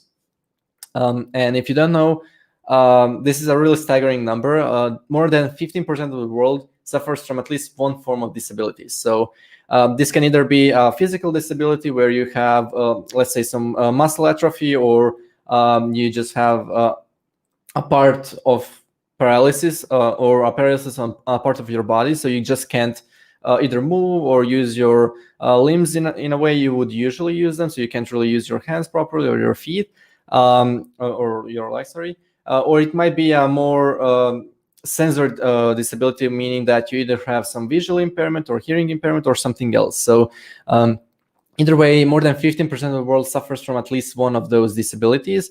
And about 2 to 4% suffer from severe disability, meaning they can't really, do everyday things on their own, as some people who don't suffer from those disabilities can. And it's even more staggering when you think about it in terms of our development community and also our audience or our user base. So this is a statistic from 2019, so it might be even bigger now. The number might be even bigger. But basically it says that more than 2.5 billion people use Android, which is about 75% of the market, meaning that over almost 4 billion people in the world use mobile devices. And this is, as I mentioned, a number from 2019, so this might be even more. So if you pair this up with the previous statistics, this means that there's over 400, 500, 600 million people who suffer from disabilities, and these people are within our audiences. This is our market, even though we may not always be thinking about them. And this means that a lot of our users have disabilities and can't use our apps to their full extent. But there's a way to kind of defeat these numbers. There are different ways we can try and help those people to use our apps or develop our apps in a different way that's just intuitive to use for different kinds of modes within our operating systems. I'm currently talking about Android, which is my choice of platform, but you can also use all of these things on iOS and on web-based technologies or just general desktop technologies. Sorry. And we can defeat these numbers. We can apply something called software accessibility, or in general just accessibility, but based on software. And it's a way to help us develop applications which are more inclusive and accessible towards people who suffer from those disabilities. So if you've played video games or like watched videos and stuff like that, you usually have this thing called colorblind mode, which helps shift the color spectrum in the entire screen. Sorry, on the entire screen, to shift it in a way that people with color blindness can view all the colors instead of just seeing different hues depending on their color blindness. So either 2 or 3 colors. So this is one of those modes that you can use and develop to make your applications more accessible. But there are a lot of different ways you can use them, and we'll kind of go over that in a bit. What I want to say about accessibility in general is that developers and UI or UX designers generally look for ways to build applications which are foolproof. And the term is kind of not that positive, but it basically means that any person who may not be so tech savvy, may not generally know how to use applications, may be a bit older, so this technology is a bit out of their time, so to say. Any person should be able to use applications just by looking at them and using them intuitively. This means that the applications are foolproof in a way that any fool, so to say, and I do admit it's kind of a bad term, but any fool can use the app, right? But we don't really think about applications to be disability proof. So this is where accessibility comes in, and as I mentioned, it's a way to support everyone, not just the average Joe user or the average person who is completely healthy and knows enough about technology to use our applications. We should be able to support different audiences as well, and to make our applications more inclusive. And as I mentioned, accessibility is that feature or that part of developing applications and products that make our apps more inclusive. Accessibility is also known as A11Y or A11Y because there are 11 letters between A and Y. So just for a shorthand, I'll say LI, so it's a bit easier to understand. And LI is no more than a set of guides, or set of rules, set of different tools you can use to support those different modes in our applications. So as I mentioned, the system has generally native support for colorblind modes. When you develop video games or video or image heavy content, you usually want to support such modes as well. So it's kind of like a UX guideline that help, just like UX guidelines help average people use your applications or navigate your applications. Accessibility or LI is UX for people with disabilities. And some of the modes there are currently in most operating systems, I would say, are screen readers, which are ways to read text and general content actually from the screen, just like the name states. So it can be internal software in the OS that reads all of your text messages out loud, or it might even read descriptions behind images if you suffer from full visual impairment, if you're fully blind. So you can't see those images, but you can provide a description that the operating system reads for you to kind of understand what the description is. So if it's an image of the ocean and there's children playing, your description might be something in the manner of this image represents an ocean, a sand beach with 3 children playing, building sandcastles, something like that. So this would be what the screen reader will say to you. There are also some different features as well, such as text-to-speech and speech-to-text, which is a way to either read out just pure messages and not image or video content, or ways for you to talk to your phone in order to write messages. So if you suffer from any kind of motoric impairment, so you can't really use your hands properly. You can't write using the software keyboard or some other external hardware keyboards. You can use your voice to write. There are different also modes here, such as UI scaling, voice assistance, gestures, focus navigation, and some other which are more complex but are not really in software. But the key thing about all of these modes is that all of these features exist in pretty much every operating system, but not every application is supporting all of these modes, and that kind of creates this problem where we have applications which are not accessibility friendly. And in terms of Android, there are different ways we can kind of try and support accessibility, or sorry, there are different tools that help us support accessibility. The first is the accessibility scanner application, which is an external application from Google that you install from the Play Store. You give it some permissions, and you give it the permission to draw over other applications. You run the application, and it basically takes up a different process and lets you take screenshots of different applications in order to scan all of these different issues. This means that once you take a screenshot of a list, for example, it will give you a list of issues saying, hey, this item might have an issue with their content description, like these images, or this text might be too small, and something like that. So it takes a lot of manual work, a lot of time to actually set these things up, but it gives you this sort of UI where you can just take a small screenshot, have a look at all the different ways the application might be failing in terms of accessibility. And it also gives you different suggestions on how you can increase or help the accessibility support. In this case, for example, this text has a low contrast, meaning that it might be harder for people with color blindness or any other kind of visual impairment to read this text behind a very dark gray background. So the suggestion might be to increase this text contrast, or by increasing or like making the color a bit lighter, so there's a bigger contrast, or just to change the background to just be a bit more lighter, or some other different way to support accessibility. And there's this different tool that's called Accessibility Test Framework. It's a completely different thing composed to Accessibility Scanner. It's actually a framework built on top of the JUnit framework. So it's a set of different tools that you can use to run accessibility tests accessibility checks in each of your tests. So you basically plug it into your UI tests, and as they run, you get to scan accessibility checks automatically, and your tests fail if there are any kinds of issues. So in this previous example, if you ran a test, or if you run a test for this screen, the accessibility framework will check that you don't have a good enough contrast with this text view, and it will fail your test saying that.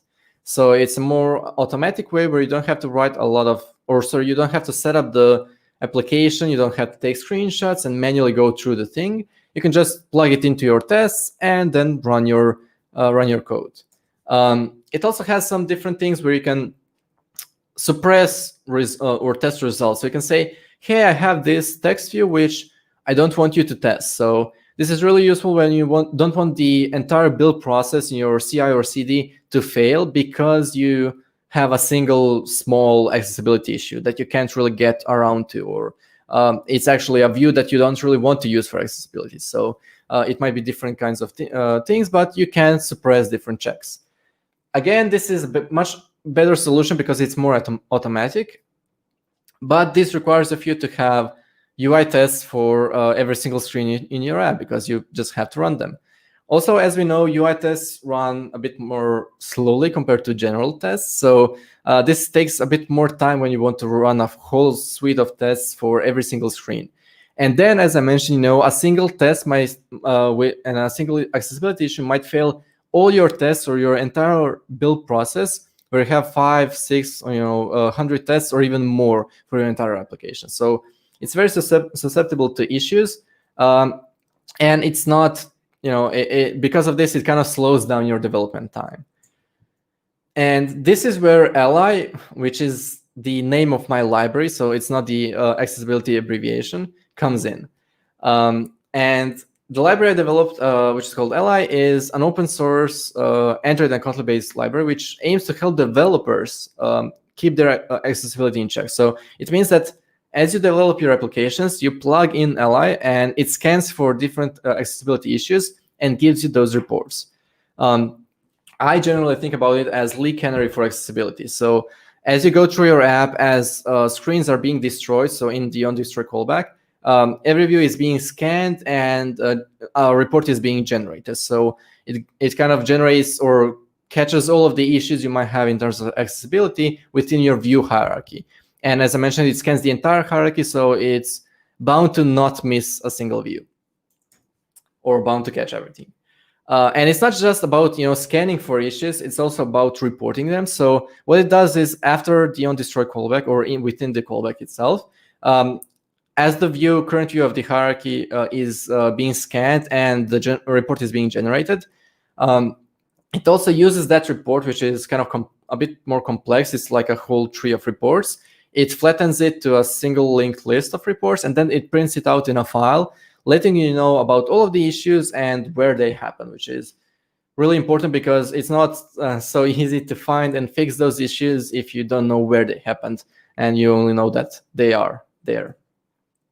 So some of the issues that Ally detects, and I put an asterisk here because it's not fully, I wouldn't say it's not fully developed, but it's not still in 1.0. I'm not still entirely happy about all the features I managed to put in.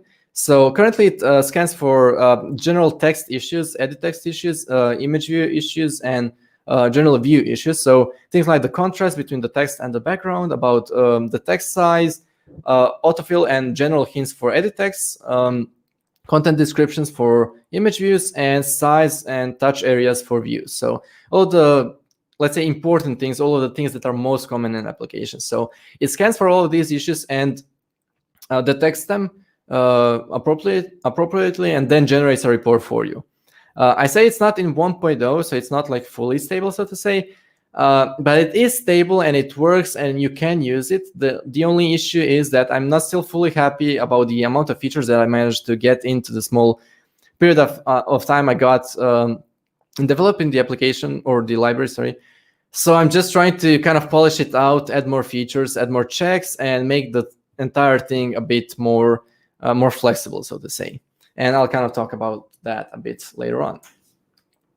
So let's kind of see how it works. The main class within Ally in terms of data is the report class, which holds the parent ID, the type of the parent that you're kind of reporting on. So a single view group. It generates or gives you a list of view reports for that parent or that container, so to say. So if you have a linear layout with 3 text views and all three have issues, you would have a report which the text issues in that parent linear layout, and it will give you the linear layout type, and it will give you a list of reports for those 3 text views.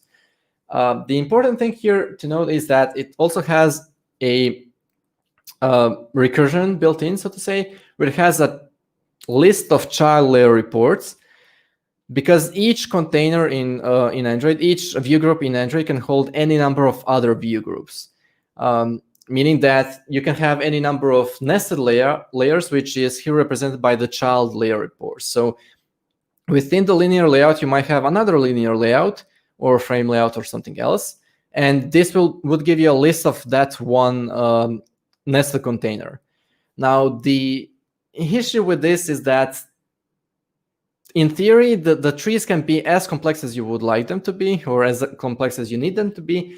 And this is very, very hard to analyze and print out, because printing out a tree is much harder than printing out a list, so to say. So this is why I have a special algorithm within the library that takes those child layer reports and flattens them out to a single report called the next level report. So you have level 1, which is the linear layout. You have level 2, which is let's say the frame layout. And then if the frame layout has more levels, you will go to level 3 and so on and so forth. But basically this means that from a tree report or a report of trees, sorry, trees of, I'm kind of confused here, but basically a single report that holds more reports forming a tree of reports, you get a single linked list of reports, which is much easier to go through. Each of those view reports has, again, the parent ID and type of where they are located in, so you can find them, and what the actual view has is, or what the actual view has an issue. So in terms of its ID and its type. It also has the view report item list, which is basically a list of all the issues for that view. So every single view can have multiple issues. A text view can have the issue of not being visible enough because of its contrast, because of its size, but it can also have the issue of not being clickable enough in case you use click listeners for that text view, or that text view with click listeners. So it can have multiple different reports or issues that you can report on. And this is what the review report item represents. So it represents the issue type, the actual issue as a description, and a suggestion or how you can fix it. And then we have some scanners in the library, which are basically generic classes which are used to scan different types of views. So there's, for example, the general view scanner, which just scans any general type of view. It gives you a list of reports for that view if it has any issues. So in this case, it would be a hard touch or view touch area report, which says, hey, your view area is not large enough. You can't really touch it or click it properly because it's too small. And make sure that your views are at least 48 dp large, and this includes padding, for example. If it doesn't have that issue, then it gives you an empty list, and it just continues forward with those checks. So the idea here is to have multiple different scanners, and then you run through a list of those scanners as using an iterator pattern, and then each scanner gives you a list of reports, and then you combine all of those reports into one single list of issues for that view. So you can scan for a single view for image view issues, for text view issues, for general view issues, and some others, as long as it kind of conforms to all those types, which is represented by the can scan function. Some of the checks we have here, for example, this is the text contrast check, where we take in a text view and return if the text is large enough and if it has a good enough contrast. So the text size is defined within the system, but also there's an issue where you have to provide two different sets of color contrast values depending on the text size. So if the text is 14 SP and it's bold, then you need to conform to at least 3.0 text contrast. If it's 18 SP or larger, it doesn't have to be bolded. So those are kind of the issues.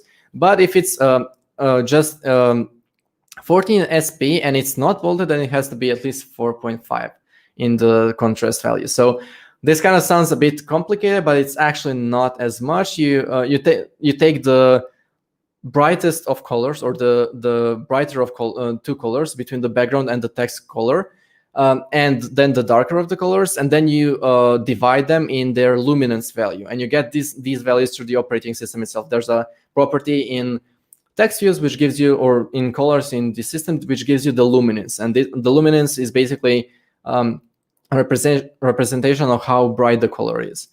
So in terms of contrast, it should be at least 3.0 for bolded or large text, so to say, and then 4.5 for normal text, which is not bolded or which is not big enough. And this is one of those checks which basically checks if the contrast is good enough, and if not, then it gives you a report saying, hey, you need to improve your contrast in this text or text view. Then when you kind of build all of these checks, you need to scan your views. So what I do here is I just grab the children from the view group that I'm currently in. I get its nested layer, simple views, and all of the basic information I need. And then I also, from that information, I generate a report which holds all of the general data, such as the parent ID, the parent type, its view reports if you have any kind of issues in the view group children. And then if you have nested layers, I do a recursive call and then call scan view for each of those layers to get a full report, our report tree. Now, once this is done, I kind of flatten the report. So I haven't really put the algorithm here because there's a lot of different code and a lot of different algorithms that are at work here. But generally, if you had this kind of a structure, where you have a constraint layout, 2 nested layers, then within those layers, you might have another layer, which is the linear layout. And all of these layouts have different kinds of views. You would get, through the first pass, you would get a similar report. You would get a first report for the constraint layout, 2 nested reports for the frame layout and relative layout, and then another for a linear layout. And all of these reports will have different view reports and view report items. As I mentioned, this is really hard to print out, really hard to show to the user. So after the algorithm of flattening the report, what I get is this. I get a single report for the first layer, which is the constraint layout. I get a composite or combined report for the second layer, where we have the reports for the constraint layout and the relative layout or frame layout, whichever I use, which holds all of these reports. This way, I don't have to print the entire thing in a complex way. I can just print out in a for loop or a while loop or something like that. And I can just go over each of the layers and say, hey, this is the first layer in your UI, this is the second layer in your UI, and this is the third. And then you can use your system, your design tree, or you can just use general XML to check which layers or which layers you have and which issues you have in each of the layers. And does it actually work? Well, when you run it on an application, this is what you kind of get. So the answer is yes, it does work. There are some minor polishing that I still need to do. But basically, you get a similar report to this. This is like a general application that I use for testing. You get a viewer layer 0 report, which is the root layer. You don't have any parent ID or type because it's the root, actually. So you're not really referring to the back part of the hierarchy, which is the Android UI stuff, the window decor and stuff like that. And then you can see here that in the root layer or the zeroth layer, so it's 0 base index, you have a swipe container which contains a circle image view, which has an issue. So the root layer here would be the swipe container. The issue would be in the view which has no ID, which is the circle image view. And the issue would be that you have a content description issue. So either the content description is not there, or it has an invalid description, or like a description which is not really okay, or doesn't really do much to describe what the content is. So such descriptions contain words such as images or photo, which is kind of redundant. So you should clear that up. The other issue you might have in such a view is that there's another view that is that has the ID empty icon, which is an emp image view, and it's also within the 0 layer, but it's within the empty content linear layout, and it has an issue where its content description is also invalid. So basically, this gives you a list of those reports. It gives you a list of views, a list of parents, and everything that you need to know to find those issues and to clean them up. But there are some issues when it comes to accessibility. There are some things that you just can't really look at, as if it were black or white or yes or no. There are some things that you just have to discuss with other people, and some of the things that you might force or might just ignore. So the problem with the example above is that not all of the images might be important for accessibility. So sometimes those rules are actually guidelines. And I have a really good example here. This is a screenshot that I took a while back of our Discord chat for our Ravensly community. And you can see that the Discord chat is like any other chat. It has a list of people who send some messages. It has those messages, their images or avatars, and a timestamp. So when you look at that, that's what represents every single message. Now, when you look at it closely, the image or the avatar next to the name of the person who sent the message and also the message is not that important for accessibility.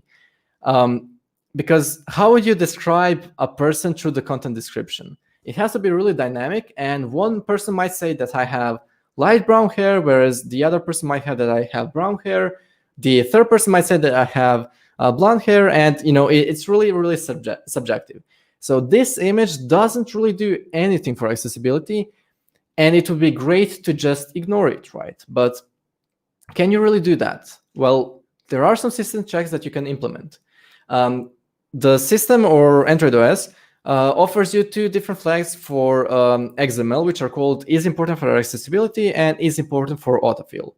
And these two checks let the system know if your views should be a part of accessibility checks or not.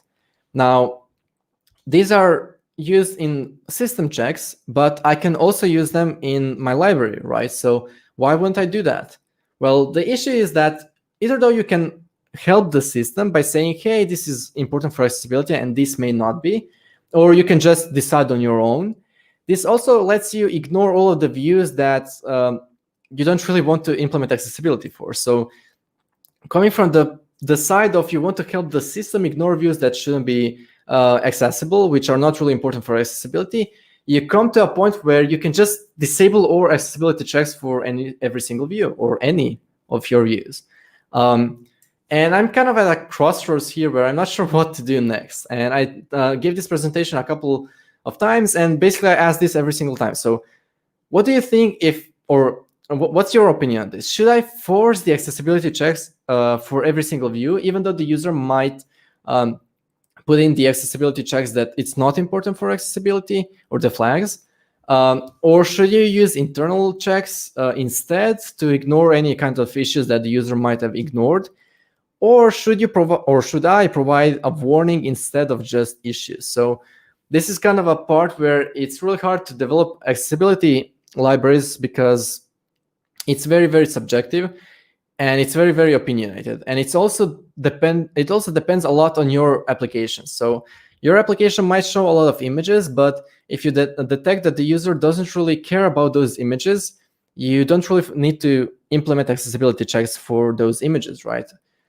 Because the user won't really use them. So it really depends on the person that's using your application, the type of application you're developing, and kind of the community or the general agreement in the community. So definitely let me know what you think in terms of the approach I should take to promote these accessibility checks within my library.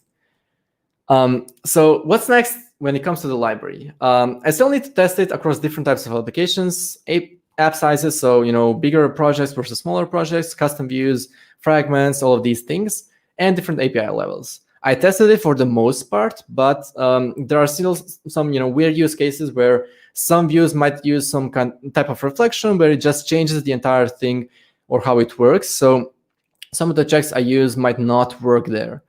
The application is currently backwards compatible with API 21, which is about 85% or more of the market. I'm not sure, I haven't really checked, but it could be more accessible or more backwards compatible. I'm not entirely sure if I need to do this or not, but we'll see. I need to add more quality of life improvements. So for example, in my reports, I would like to add actual colors values or contrast values that you have issues with, or actual descriptions that you have issues with. So if your content description contains a bad word or something that you don't really want to use in accessibility, I can say, hey, this is your description. Try doing this instead or something like that. And I would like to add more handling, more accessibility handling to implement more features and add some possible opt-in analytics. So for example, you can opt in for analytics to report to Firebase analytics or something like that. The number of reports you have, the types of reports you have. Of course, it will be kind of obfuscated or really simple, just so I can track, what are the most important issues or the biggest issues in most libraries. So I can kind of use this information to try and build some solutions to help you fix those issues, or maybe even contact the development team to try and support more out-of-the-box accessibility solutions when we develop the apps. So there's a lot of different data I can use here to try and sort out all of these issues. Another thing that I want to kind of implement is to add some kind of a way for you to implement your own scanners that you will add to the list of my scanners I use, and then you can scan for custom views or some different things that are really, really useful for your applications, but are not really general or generally defined in terms of the accessibility guidelines. So this is these are all of these small things that I want to implement. Hopefully by the end of the year, or January or something like that, so I can have a really powerful library that helps out the community develop more accessible applications. And that's it from my talk. That's it from the accessibility side or from the LI side. I hope you kind of enjoy learning more about accessibility. It's a really important topic, but not a lot of people really know much about it or have done some research on it.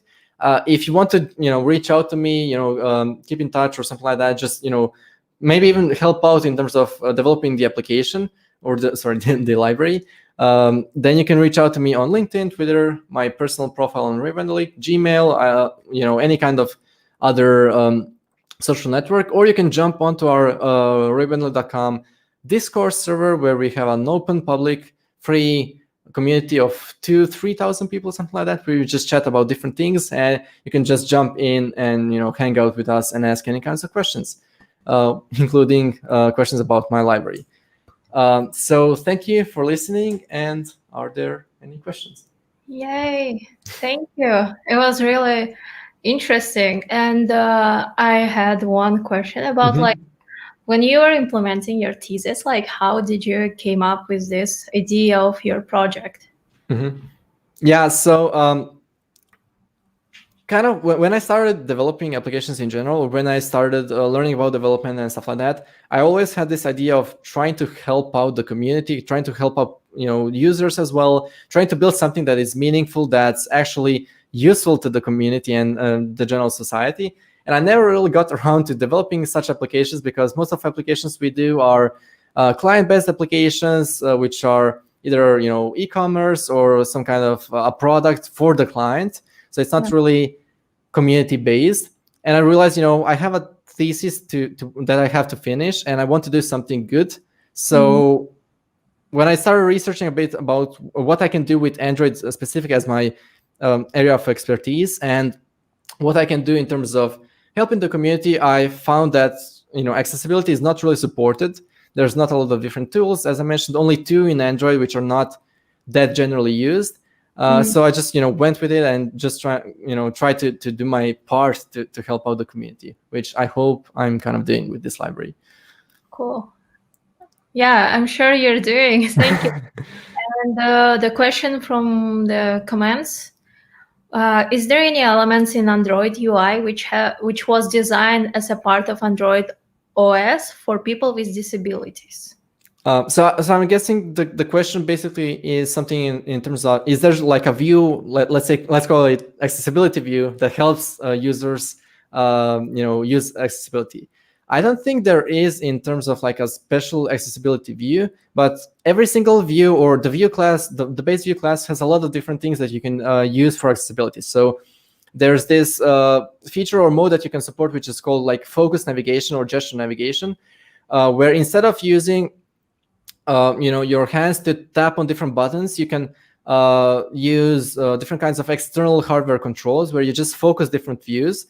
And it kind of looks like, if you have a PlayStation or like an Xbox or something like that, it kind of looks like that focus feature, where you move around your different icons and you select things on your consoles. This is what happens with the mobile part, where you can select different things and then you can perform clicks through those external controls. Again, there's different things like screen readers, where you can just add different content descriptions or accessibility labels for every single view, and the user can use the system to read out those descriptions. But there's not a single view that says, hey, this is an accessibility view that's going to help you solve all of these issues.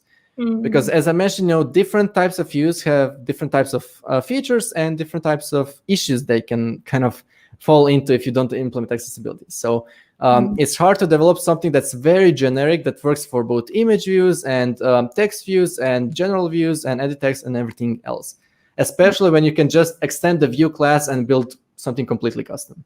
Yeah. True. Next one, do Google websites UI UX use some rules for colorblind people?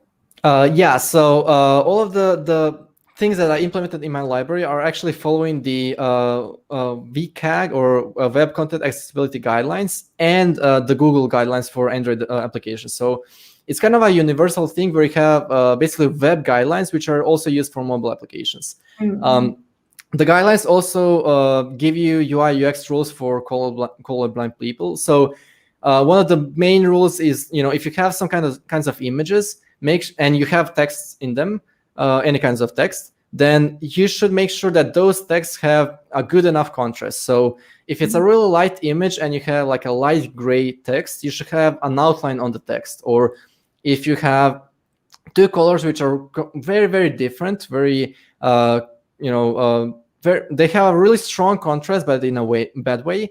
For example, if you use the color blue, which is like a really, really light blue, really, shiny blue, and you have a specific yellow color, it's not going to look really nice in that contrast. You won't really be able to read it. And in fact, if you look at this screen, what you have is these are really good guidelines where you have the blue color for the background, and the DevFest letters Central Asia 2020 have an orange color, which is a better contrast compared to the yellow one. It also has like a black border around it, like a really tiny black border, which makes it a bit easier to read. So these are some of the guidelines that you can use to improve colorblind support. Now, when it comes to images, it's also really hard to support contrast for people who don't see colors at all. They just see different shades of gray. So it's really hard to support these colors, and there's no single guideline that you can use here.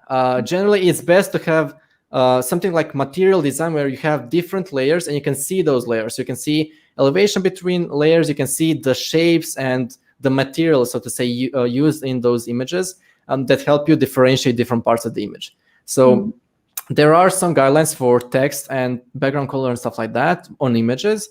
But if you have a single image that's just a bunch of different things, you maybe took a photo of your backyard where you have a bunch of different trees with different colors, it's really hard to differentiate between those contrasts and those materials because there's just so much going on. And the last question is, do you know developers with disabilities who does these rules for themselves also? So I personally don't know about, I don't have many developer friends who have disabilities and use these issues. But a really, really big and really good example is what Google does at their own teams. So at Google I/O 2018, I think, and 2019, we had different stories from Google's developer teams where they showcase how, some of the people who work at Google have disabilities and they're working towards better solution for accessibility. So in terms of voice assistants, they use a lot of different audio clips from people who had speaking disabilities and weren't really understandable, or the voice assistant couldn't understand them on the front line. They couldn't understand them out of the box. So what they did was they trained different machine learning models to learn how to recognize speech from people with speaking disabilities. So this is one of those really great examples where people who had an issue realized, hey, we can do something about this and let's try to fix this. And I think all of the big companies who have development teams have some teams where there are people with disabilities which have issues or problems using applications in terms of accessibility. So they're working on better solution within every single operating system to help these solutions.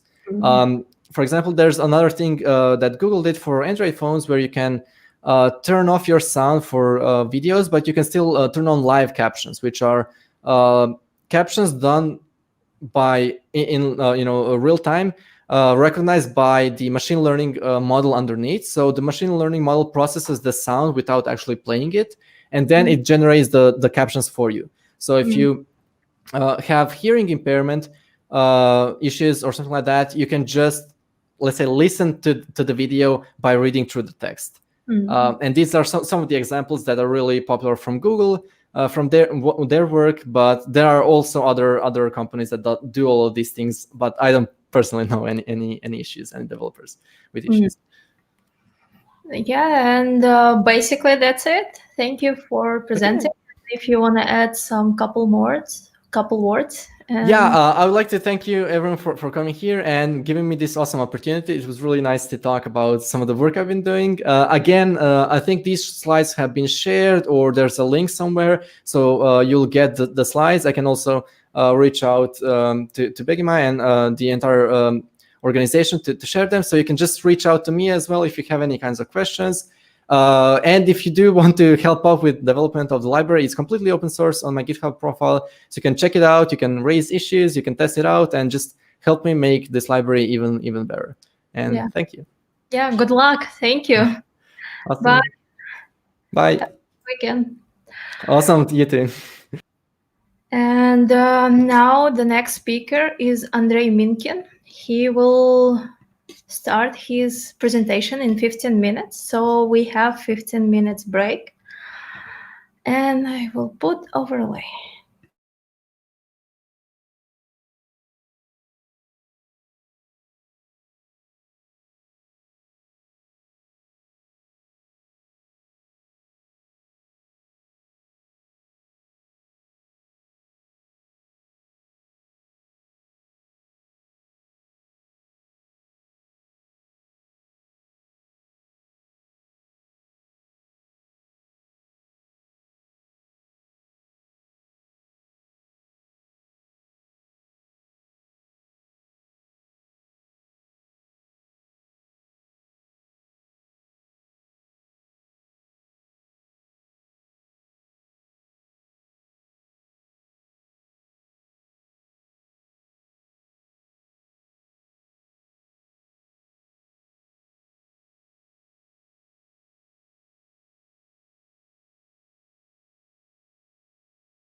Hi, everyone. Welcome back.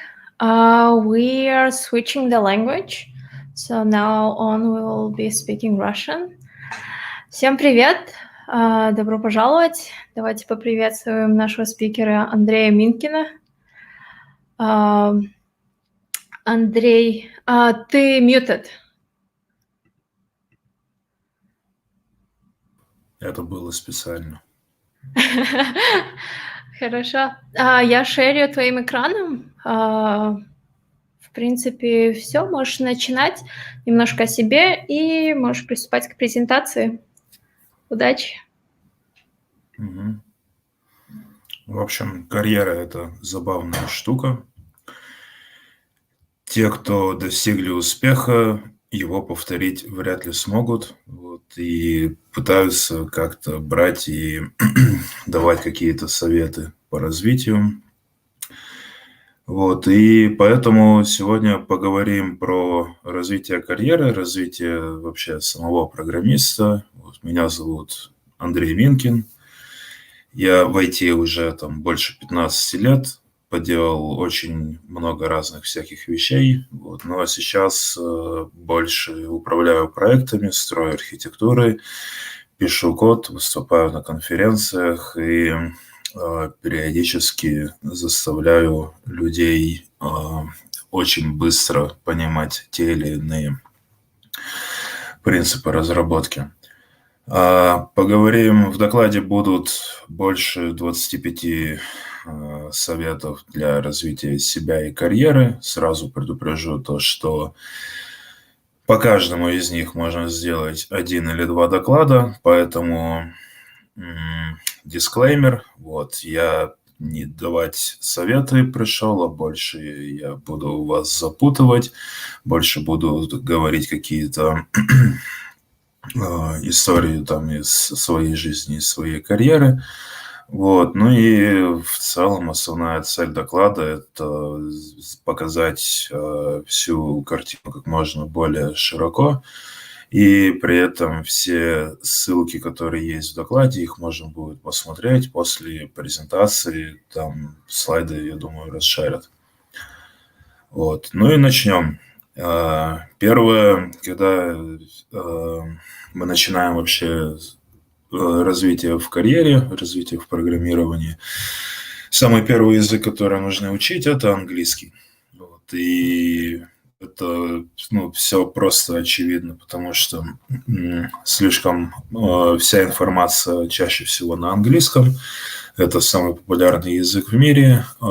Все научные пейперы, они тоже на английском. Все иконы IT говорят на английском. И, в общем-то, это большая часть, в принципе, жизни.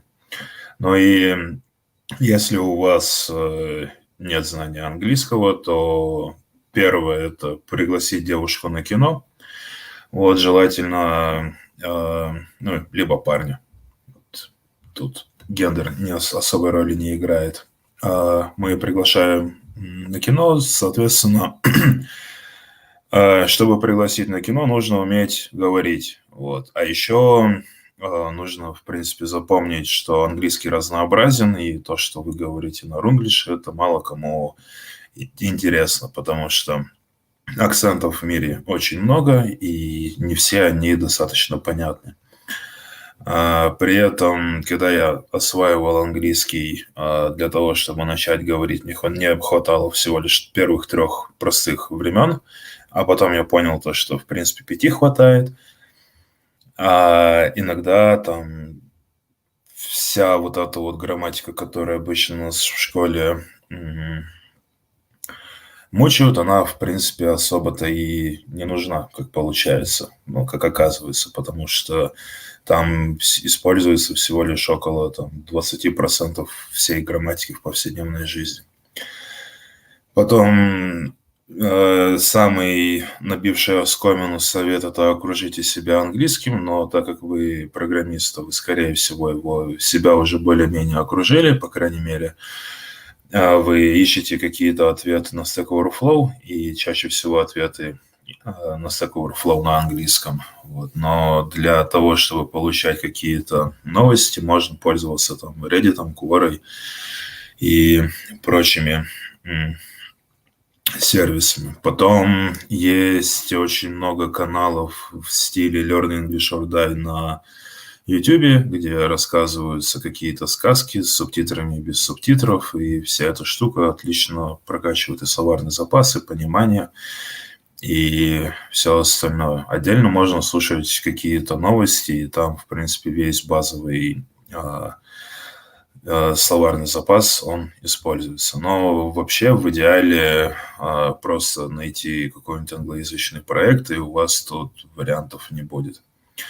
Конкретно, как я заговорил на английском, я подал доклад на FOSDEM, его приняли, и мне нужно было за 2 месяца прокачать свой английский до уровня, чтобы можно было, во-первых, дать доклад, во-вторых, ответить на вопросы. Вот. Тоже, в принципе, может быть как вариант. При этом, да, есть небольшая оговорка. Сначала будут простые вещи, а потом дальше, начиная с 3-4, все будет немного усложняться. Идем дальше. Да, чтобы, когда мы уже умеем что-то говорить на английском, то нам нужно освоить синтаксис языка программирования. Неважно, любого. И тут в целом советов можно давать несколько. Можно какие-то вещи смотреть и читать какие-то книги. Там тот же самый Луц по питону, те же самые книги Строус-Трупа про C++ и все остальное. Вот. А дальше для того, чтобы получать больше опыта и все остальное, нам нужен простой такой цикл, то, что мы пишем код, покрываем тестами, спим, потом просыпаемся, опять пишем код, покрываем тестами.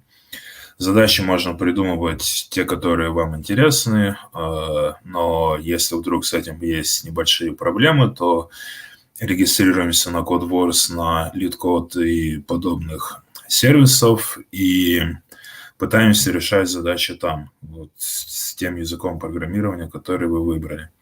Но решая задачи на LeetCode и на CodeWars, вы столкнетесь с тем, что вы не знаете алгоритмы. И в целом с алгоритмами есть такая забавная ситуация, то что, в принципе, для того, чтобы кодить и запускать проекты в продакшн, они особо не нужны, особенно когда вы стартап, вот, либо вы делаете что-то для стартапа. Но со временем получается такая ситуация, что и математика, возможно, будет нужна, но это не точно. Вот, а алгоритмы и оценка их сложности, она нужна, потому что, входя в сообщество, делясь каким-то своим кодом, будут в основном разговоры про сложность, про то, что там это решение не оптимальное и все остальное. И можно прокачивать практически это на CodeWars и на LeetCode. На Курсере есть курс от Седжвика. Седжвик еще написал пару книг в разрезе алгоритмов и C++, и их тоже можно будет почитать. Есть алгоритм SwissGo, где это серия курсов. Вот, доступно все по ссылке, и вполне себе, может, зайдет алгоэксперт. Вот, в целом вариативность большая. Но в целом эта тема не такая уж и сложная. Вот она заходит спустя там неделю обучения. Когда у нас есть и алгоритмы, мы умеем говорить там на английском или еще что-то, вот нужно учиться задавать вопросы, потому что это, когда мы находимся на начале карьеры, это может дать отличный такой буст в ней. Также хорошо зарегистрироваться сразу на Stack Overflow и спрашивать вопросы не у команды, не в чате, а на Stack Overflow. Потому что, во-первых, это вас научит задавать их правильно. У Stack Overflow есть мануал, как это делать. И чтобы задать правильный вопрос, нужно еще постараться. Помимо этого, можно также на той же самом Reddit и Quora задавать вопросы. И умение задавать вопросы там, через Stack Overflow прокачает вас этот скилл, и работа уже в команде вам будет немного легче. Следующая штука – это нужно расширять свой кругозор. И помнить то, что помимо веба либо мобилок есть на самом деле очень много смежных вещей. При этом мы еще не затрагиваем доменную область. Вот мы рассматриваем просто обычные вещи, с которыми мы работаем.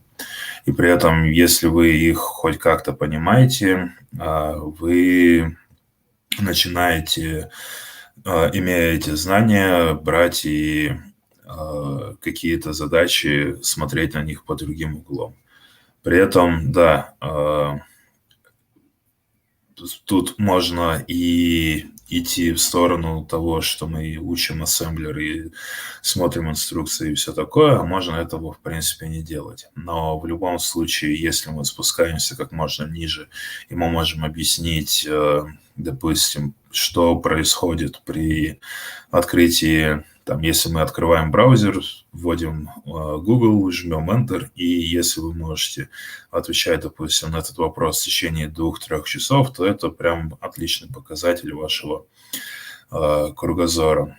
Однако есть еще всякие разные там базы данных, и если мы пройдем то, что сначала низкий уровень, потом высокий, и у нас идут там базы всякие разные и все остальное, и только уже потом идет язык программирования, который тоже, ну и среда там, и рантайм языка программирования, и в целом в опыте написания кода и в практиках написания кода нужно тоже смотреть, развиваться и все остальное. Писать комментарии, писать тесты, строить там план рефакторинга, делать какие-то вещи, которые связаны, ну, например, стратегия тестирования, как мы всю эту штуку тестируем. Вот, при этом можно отдельно изучать там и практиковать те же самые алгоритмы и все остальное. Вот, и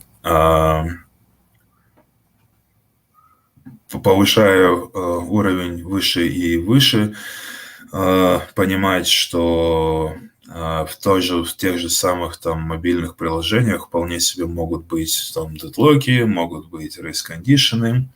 Вот, а еще интересные темы есть, которые можно поковырять. Это сжатие данных, это видео, это GIS-системы, это звук, графика и очень много других штук. При этом те же самые микросервисы и другие архитектуры, они в целом про распределенную систему, а в распределенных системах есть еще распределенные алгоритмы, есть свои беды, есть отдельно поставка кода, есть там всякие разные пайплайны, а вот при этом еще там нужно не забывать про то, как вся эта штука будет билдиться, бэкапиться. Вот, в общем, пространство для кругозора, точнее, расширять кругозор есть куда, и об этом есть доклад, вот его можно будет после доклада посмотреть, там очень много интересных набросов и прочие все штуки про программистов на PHP. И да, мы пробуем писать код, пробуем его по-разному, не боимся экспериментировать, пытаемся писать в одну строчку, пытаемся писать в несколько строчек, потом приходим и изучаем там про Solid, про паттерны проектирования, читаем банду 4, потом пытаемся ее забыть, а потом опять ее читаем. Вот, и в любом случае пишем код, пробуем разные системы, пробуем строить разные архитектуры, начиная там от микросервисов, заканчивая каким-нибудь там event-сорсингом, CQRS, событийной целостностью и всеми остальными вещами. Вот. И только там, когда мы сделаем несколько разных систем, мы сможем понять там плюсы-минусы более-менее того или иного подхода. И нужно помнить, что все знания, которые мы получаем, их нужно черпать с практики. То есть мы сначала пробуем решить задачу, ничего не имея, ничего не зная об этом, и уже набив шишки, идем, ищем какие-то ответы, и в целом тот путь, вы не читали книги по тому, как нужно ходить, вот, чтобы научиться ходить. Вы пробовали ходить, набивали шишки, и мало кто помнит этот опыт, но те разработчики, у которых уже есть дети, они как бы знают то, что ребенок не читает книги по тому, как нужно ходить. Вот, соответственно, программисту нужно сначала писать код, а потом уже, понимая, что вот что-то пошло не так, всю эту штуку исправлять, искать, и мы ищем там ответы в книгах, в теоретических знаниях и во всем остальном.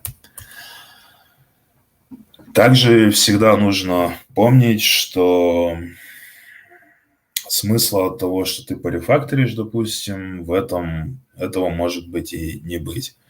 Вот. Также может не быть смысла в архитектуре или типа давайте мы возьмем. Вот, у нас получилось то, что огромный монолит, вот его сложно поддерживать, типа давайте возьмем и разобьем на микросервисы. В этом тоже чаще всего это бесполезное действие, которое бизнесу никакой пользы не несет в большинстве своих случаев, и те же самые развернутый кластер Kubernetes для обычного интернет-магазина, в котором продаются кофе и печеньки и посещают там 120 человек в месяц, вот это, в принципе, ненужная затея. Вот, и всегда нужно знать, что мы делаем, какую проблему мы решаем, и постоянно нужно задавать вопрос, там, а не фигню ли я сейчас сделаю. Потому что, зная, какую проблему мы решаем, мы очень быстро сможем найти решение этой проблемы. И чаще всего самое простое и тупое решение самое нужное. И усложнять, в принципе, не надо. Рефакторить – это сложно. И я сейчас говорю не про рефакторинг, когда мы просто что-то выносим из класса и что-то там разделяем методы и все остальное. И это нам помогает делать ИТЕшка. Нет, я говорю про рефакторинг, когда мы поняли то, что вот у нас что-то в системе идет не так, и нам нужно что-то взять, поменять, возможно, вынести какую-то часть в отдельный сервис, возможно, наоборот, из этого сервиса вернуть все это обратно в монолит. Вот. Но в любом случае правильный и хороший рефакторинг, он должен приносить пользу, и чаще всего эта польза выражается в том, что вы уменьшаете time to market. А time to market – это время, в которое провела фича там, от начала, от самой идеи до выкатки в прод. И, соответственно, очень часто, когда мы, допустим, берем какую-то legacy-систему, возникает желание все это дело переделать, вот, потому что это один фатальный недостаток есть у всего проекта. Он написан не нашей командой, он написан не нами. И, соответственно, таких вещей, что давайте все это перепишем, потому что мы это не понимаем, вот, таких вещей должно быть не должно. И для любого рефакторинга должен быть составленный план, который будет абсолютно понятен всей команде, вот если это такой более-менее большой рефакторинг. И нужно знать, какую пользу он принесет. И эта польза чаще всего выражается в меньшем time to market. Вот. С коммуникациями обычно сложно. Вот. Как бы сам доклад, он больше про коммуникации и про развитие там софт-скиллов и все остальное. Вот. Но обычно все проблемы в проектах – это отражение того, как люди коммуницируют между собой. Вот. И в целом архитектура системы тоже показывает, кто как коммуницирует. И коммуницировать в целом достаточно сложно. Вот. Особенно если нужно это делать как-то кратко, доносить информацию и все остальное. И как бы даже если мы общаемся в чате, люди умудряются взять и прочитать сообщение не с той интонацией. Как бы вот так вот. Ну и да, можно в зависимости от того, как вы работаете там в офисе, вот, если у вас созвоны, митинги или нет, вот, нужно уметь и асинхронно коммуницировать, и синхронно. Вот, и какие-то вещи удобно и какие-то свои идеи удобно брать, описывать в документе, при этом это описано все подробно, там есть проблематика, есть варианты решения и все остальное, и потом закидывать в команду. Можно эту штуку взять и обсудить на созвоне. При этом нужно еще помнить, что коммуникации, в принципе, ее много, и на том же самом код-ревью, когда мы смотрим тот или иной pull request, какие-то вещи тоже нужно уметь доносить, чтобы это было понятно, не токсично, и оно указывало на проблему, и то, что нужно взять и исправить. Ну и когда в 2016 или 2017 году я выступал в Новосибирске на одной из конференций, мы пообщались с Дэйвом Ченни про коммуникацию, и там была высказана мысль, то, что обычно у людей проблемы с коммуникацией тогда, когда они не могут взять и всю коммуникацию, всю разработку завернуть через GitHub, вот, или GitLab.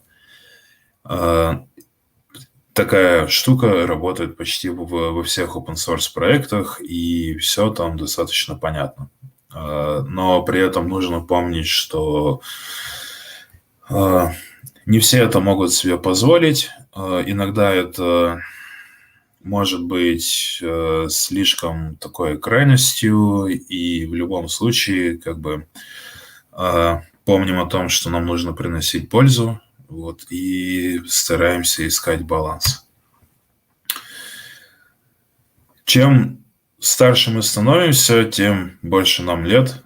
Это да. Однако, чем больше у нас знаний, чем больше у нас опыта, соответственно, тем больше у нас ответственности. И если вы хотите как-то взять и прокачаться в карьере, то вам нужно делать то, что вы не делали раньше. Вот, и, соответственно, зону своей ответственности нужно расширять. Обычно, когда вы джун, то вам расписывают какие-то шаги и все остальное в задаче, а начиная с уровня медла, вы можете уже брать и достаточно высокоуровневую проблему сами начинать разбивать и понимать, что, как, куда, с кем нужно поговорить и все остальное. При этом нужно там всегда помнить, начиная с джуна, что задача закрыта тогда, когда пользуются люди. Вот, нужно понимать, как работает продакшн, нужно смотреть за логами, нужны глаза на продакшене, чтобы в случае какой-то проблемы можно было очень быстро понять, что происходит не так, и решить проблему. И это приводит к тому, что нужно мониторить, нужно работать над такой штукой, как observability. Это вкратце про то, что ваша система должна быть наблюдаемой, и у вас должна быть информация в виде логов, метрик, каких-то алертов на то, что если вдруг что-то идет не так, мы очень быстро можем понять, что конкретно. При этом мониторить ваше приложение нужно, должны быть какие-то настроенные системы, которые для вас удобны, для вас работают. И инструментирование вообще вашего приложения и добавление информации по логам, информации по метрикам и отсылка метрик, причем как внутренних технических, так и бизнесовых. Это важная задача, которую также нужно делать. А еще что нужно делать, это делиться знаниями. И делиться знаниями – это хорошая инициатива, которая в первую же очередь полезна самому человеку, который этим делится. Во-первых, можно исправить какие-то проблемы в коммуникации, в том, что какую-то часть информации можно донести немного по-другому, короче, и все остальное. То, что документация нужна, и она сэкономит время на тот же самый онбординг. Если мы описали сервис, у нас есть архитектурная схема, архитектурные документы, стек, технологии и все остальное, то достаточно просто прочитать это новому сотруднику, поднять проект по ритмихе, и в целом все будет понятно, вы этим самым экономите кучу времени. При этом, начиная с джуна, очень рекомендую менторить, потому что в этом есть отличная польза, что у вас будут спрашивать вопросы, ответы на которых вы не знаете, и при этом, даже если знаете, то это нужно донести до другого человека так, чтобы он эту всю штуку понял. И в целом вы начинаете понимать ту или иную тему в разы лучше, если вы менторите, если вы участвуете в жизни сообщества, даете доклады, пишете статьи в блог, сидите в чатиках, помогаете людям. И даже, допустим, те же самые ответы на Stack Overflow, помимо прокачки вашего профиля, дадут еще прокачку ваших знаний, потому что очень часто в каких-то комплексных вопросах на тех же самых тредах в Stack Overflow есть несколько мнений. Ну и приоритизация – это достаточно важная штука. И если, допустим, представить ситуацию, что вы заходите в проект и на вас навесили 50 задач, и они все с одинаковым статусом, medium, либо critical, либо какой-то другой, это не важно. Как понять, какую задачу делать в первую очередь, это тоже нужно уметь. И да, в любой непонятной ситуации можно пойти поговорить с менеджером, с заказчиком, с кем угодно, чтобы понять, что делать в первую очередь. При этом, когда мы, допустим, говорим о том, что мы сделаем эту задачу за 2 часа, а за 2 часа у нас не получается, то мы как можно быстрее и заранее говорим об этом, чтобы можно было взять и переиграть какие-то планы. Если у нас во время планирования происходит ситуация, что, допустим, задачу оценили в 2 часа, но ты знаешь, что там есть еще куча вещей, которые нужно будет поправить, и это не 2 часа, то, соответственно, на этапе планирования сразу же об этом нужно рассказывать. Да и вообще о проблемах молчать не нужно, потому что чем опытнее вы становитесь, и когда вам приходится брать и нанимать какого-то человека, у вас могут быть абсолютно разные взгляды, но вы приходите к одной простой мысли, что человек должен говорить о проблемах, с которыми он сталкивается. Вот, и если вы этого не видите, либо если этот человек не делает, то, скорее всего, с ним работать не будут, потому что очень важно в случае какой-то критической ситуации или проблемной не молчать о проблемах, а говорить о них, потому что это решает множество недопонимания, это помогает решать тот же сам, поднимать быстро тот же самый упавший прод и так далее. Вот. Роберт Мартин, скорее всего, говорил на докладе про то, что не нужно поставлять дерьмо.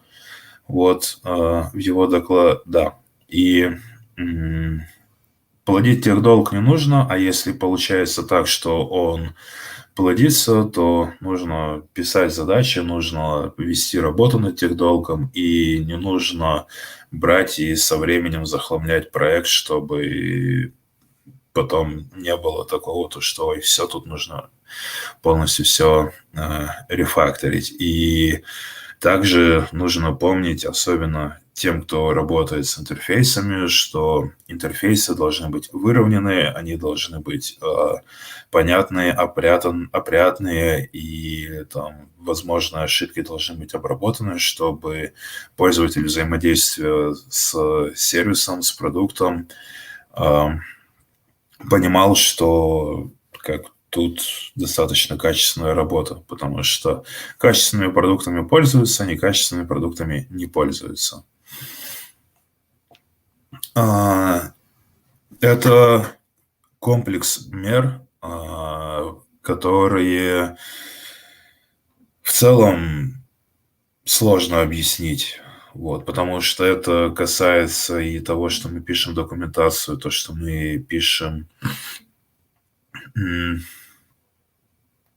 комментарии в коде, то, что мы с кем-то там коммуницируемся и коммуницируем и все остальное.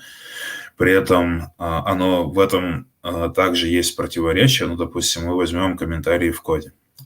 По Роберту Мартину в чистом коде комментариев быть не должно, и код должен быть понятен без комментариев. Однако нужно понимать, что ваш профессионализм, он оценивается в том, что если вдруг у вас по какой-то причине не стало в проекте, все продолжает работать и без вас.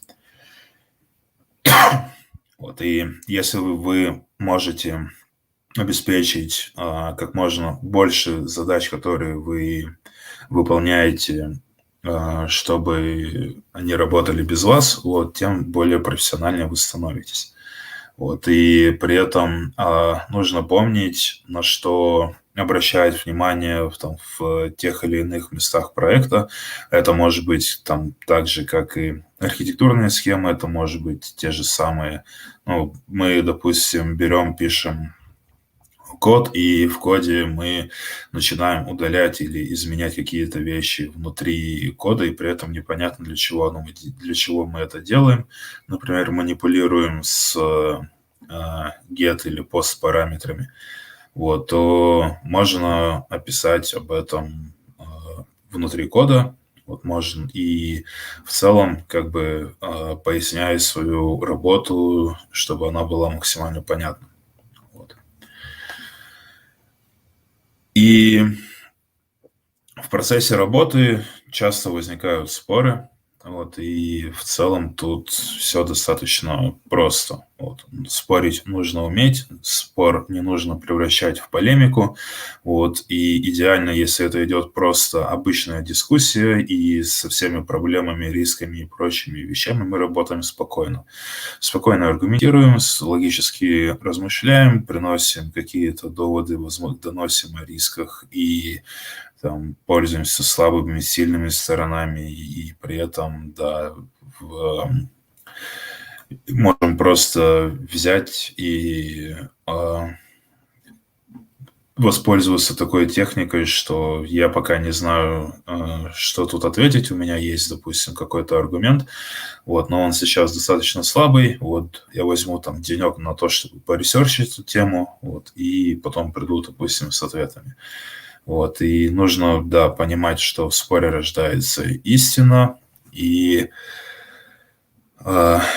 спорить лучше всего с фактами и с материалом, с которым можно работать. Если, ну, я думаю, это достаточно очевидная штука, и если вы, допустим, делаете биллинговую систему, то вам в любом случае не будет лишним пройти курс по базовому бухучету, чтобы понимать, что такое дебет-кредит, там актив-пассив, двойная запись, проводки, вот, и все остальное, чтобы построить систему так, чтобы она функционировала. Вот, если вы делаете что-то связанное с e-commerce, вы начинаете погружаться в тему e-commerce. Вот, вы смотрите также, изучаете там какие-то продукты, которые есть на рынке, берете, там, предлагаете, делаете фичи, и вы коммуницируете с бизнесовой командой на равных, потому что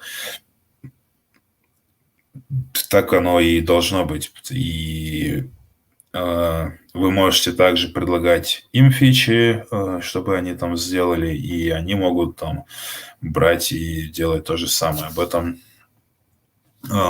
ну, почему это важно? Да, все просто. Если идет перекос в ту или иную сторону, то чаще всего это получается достаточно непродуктивно, вот, потому что у айтишников обычно дамп базы и всего остального, вот, соответственно, бизнесовой команде нужно брать и делиться своим видением развития, чтобы IT-система отражала планы, чтобы оно развивалось и все остальное. И поначалу скиллов там не будет хватать в том же маркетинге, в том же бухучете и всего остального. Но в любом случае нужно там эту тему изучать, задавать вопросы, общаться с теми же самыми маркетологами, вот, и так далее. Развиваться нужно. Вот, и это, по идее, нужно было добавить в один из первых шагов, но в любом случае все развитие, оно идет в нерабочее время. И в целом тут можно почитать того же самого Боба Мартина, чтобы понять почему, но в любом случае мы развиваться можем несколькими путями, можем делать подпроекты, вот, можем читать книги, при этом не обязательно развиваться именно в самом программировании, там, в самом IT, можно развиваться где-то рядом, допустим, можно взять и немного почитать про маркетинг, вот, либо про менеджмент, либо там что-нибудь из философии и все остальное. Но в любом случае будет менять немного картину вашего мировоззрения. И если говорить уже про конкретно техническое развитие, то каждый год желательно брать и изучать по новому языку программирования. И при этом эти языки должны быть не связаны между собой. То есть если мы кодим на C#, который строго типизированный язык со статической типизацией, то следующий язык у нас должен быть не Java, не C++, а, например, Python, чтобы была, допустим, скриптовая часть, интерпретация и все остальное. Вот, чтобы мы поняли интерпретатор. Потом следующее – это что-нибудь из функционального программирования, потом разобраться с декларативными, императивными подходами и там, так далее и тому подобное. Ну, да, вот.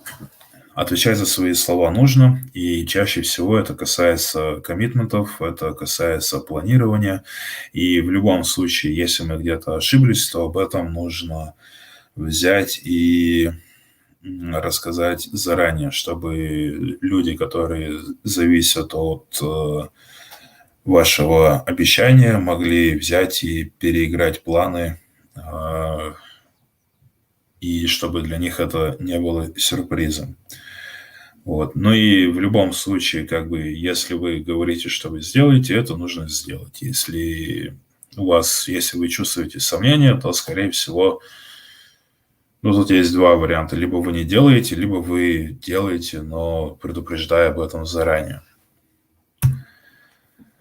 Также помнить стоит про безопасность, то, что как минимум есть топ-10 уязвимостей и в листе AWASP, и что нужно помнить про SQL-инъекции, про самые разные штуки, при этом безопасность может быть как процессная, так и из-за баги в коде, и эта тема будет потихоньку набирать обороты, и в целом, да, будет классно, если вы будете смотреть в сторону DevSecOps пайплайнов, вы будете гонять какие-то статические анализаторы кода, проверки на security, проверки там на токены, сканилки, брутилки, там то же самое SQL map and map и прочее. Вот, и будете бомбить ваш сервис как-то более-менее автоматически. С фидбэком все достаточно сложно, потому что можно взять и там поругаться с человеком и потом прикрыть это тем, что мы давали фидбэк. Вот. Но получать фидбэк, возможно, будет сложно, потому что если вы что-то делаете не так, то вам, скорее всего, скажут об этом, а это может быть больно. Мы же все хорошие люди, вот, и то, что мы делаем, и мы всегда, скорее всего, делаем все правильно, вот, и принять тот факт, что может быть какая-то другая штука, вот, в реальности, оно бывает больно. И то же самое касается, вот, нужно дать фидбэк человеку, что он косячит. У некоторых это может быть вызвать сложности, потому что мы не хотим обидеть человека и все остальное. И фидбэк в любом случае нужно уметь выдавать конструктивно, по фактам, понятным языком, доступно, без всяких виляний, без перехода на личности. То есть и хорошо помогает говорить не о самом человеке, а о результатах его работы. Если мы концентрируемся на этом, вот, то тут есть разные варианты, которые могут помочь.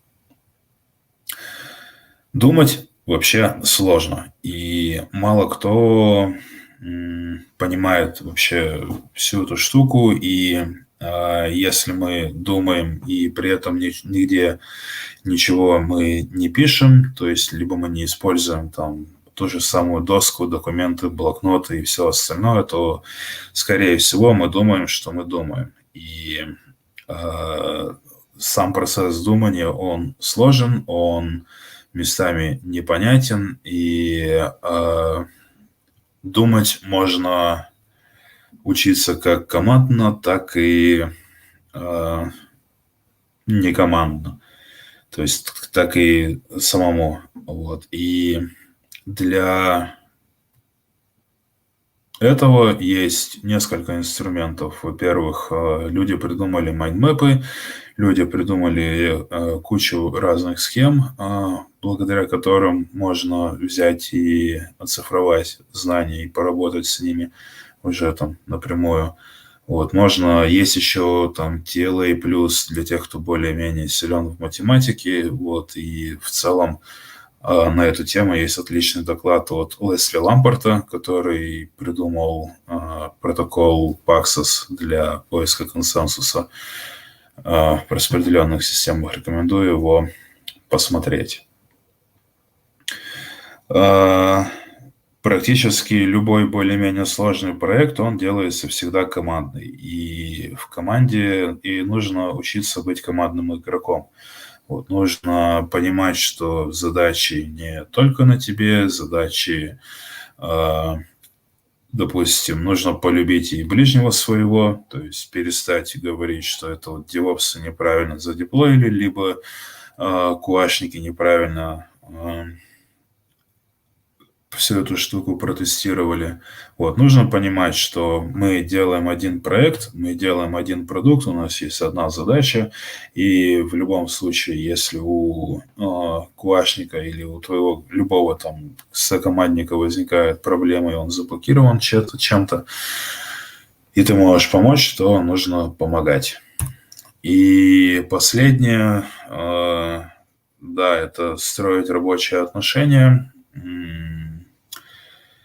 Это больше про то, что, самый лучший тимбилдинг – это поднимать прод в 2 часа ночи со своей командой. Эта штука максимально сближает, и в этом только, и это как раз-таки подтверждает саму мысль, что только совместное делание сближает людей. И сами рабочие отношения строить и поддерживать – это достаточно сложно, это касается и нетворкинга, и всего остального, поэтому эту вещь делать нужно. Вот.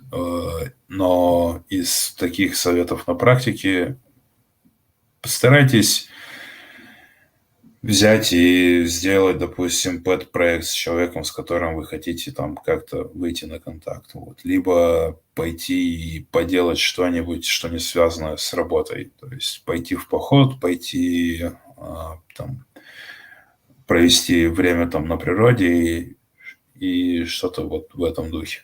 Вот. У меня все. И жду ваших вопросов. Так, я, пожалуй, закрою. Спасибо большое, Андрей. Как всегда, очень интересно, доступно. Перейдем к вопросам. Первый вопрос. А как вы решаете проблему, если не хватает времени на реализацию задачи? То есть твой estimate time некорректен. Значит, мы накосячили в оценке. И тут есть 2 варианта. Первое, сначала... Если задача нам непонятна, то мы берем время на ее ресерч, и после ресерча уже ее оцениваем. Вот. Если не хватает времени на реализацию задачи уже после там, ресерча, мы можем пойти и передоговориться. То есть, например, подойти к менеджеру и сказать, что смотри, вот у нас есть проблема, мы не успеваем в срок. У нас есть 2 варианта. Мы сокращаем количество фичей, вот, мы сосредотачиваемся на том, что вот, мы делаем там какую-то одну очень важную вещь и катим ее в прод, вот, либо там мы берем и там, вот, по нашим прогнозам мы сделаем ее за вот такое вот время. Но в целом это как? То, что ты попадаешь в эстимейты, этот скилл приходит где-то спустя 2 года, наверное, работы. Чтобы ты там всегда более-менее точно в 90% случаев попадал в свою оценку. Хорошо, следующий вопрос. Куда должен развиваться senior-программист? Куда хочет. Тут есть 2 пути, либо в менеджмент, либо в архитектуру. Вот. И в целом, как бы, тут 2 пути. Либо мы идем в тимлиды, в менеджеры и во все остальное, либо мы идем уже в принципалы, в архитекторы, вот, и собираемся работать. Вот. Короче, в любом случае это что тот путь, они одинаковые, точнее их объединяет то, что это достаточно высокоуровневая штука, и там язык общения, типа, сделай, пожалуйста, все хорошо, вот, и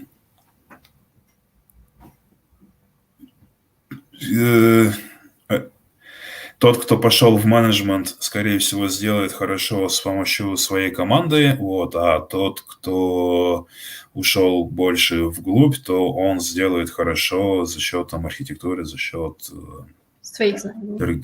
Да, за счет своих скиллов. Ну и плюс можно покачать скиллы вширь, например, попробовать сменить специализацию и перейти в тот же самый DevOps, например, то есть начать делать архитектуру, вот, инфраструктуру сервиса, там, инфраструктура как код и все остальное. Вот. Ну и в целом, как бы там вот есть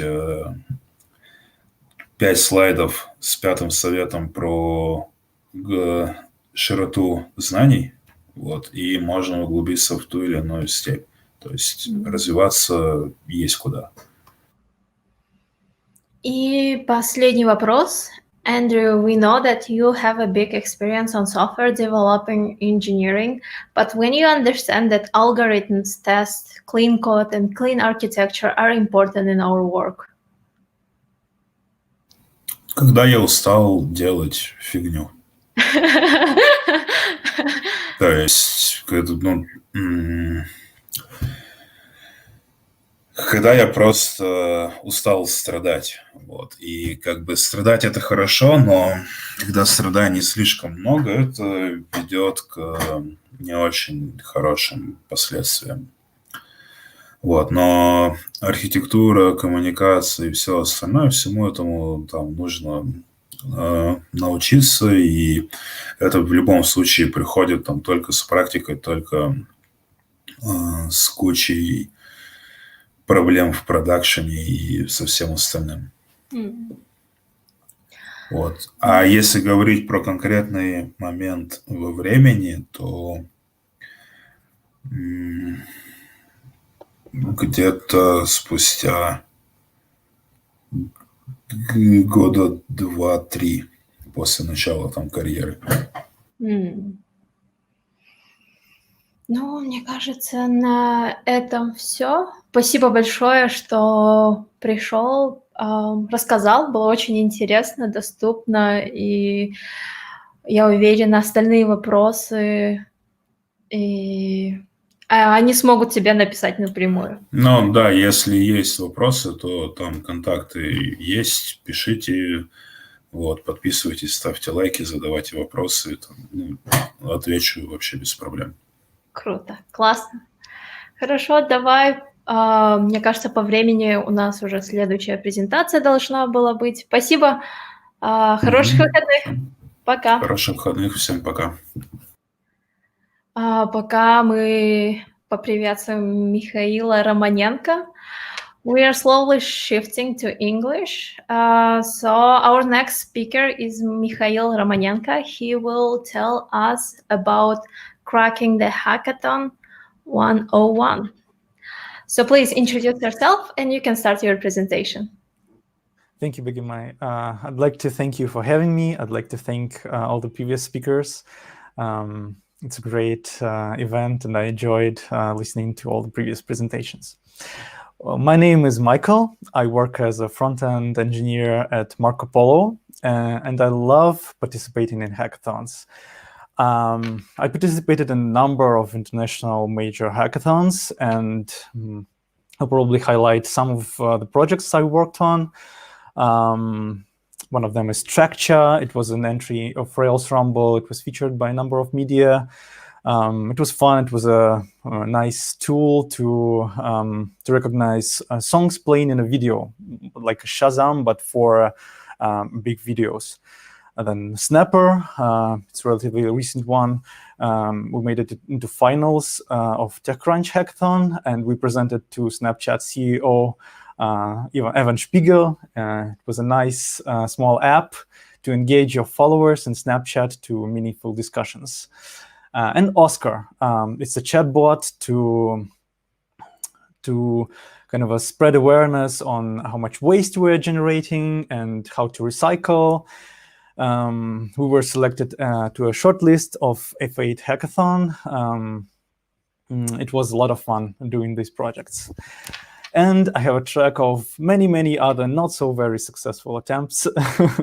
And I'd say most of my attempts participating in hackathons weren't hugely successful. Then you can probably ask a question, should you even try? And I can definitely say that yes, you should. There are a number of obvious benefits why you should do it. First of all, it is experience you get from it. You get to challenge yourself with something new in a different environment.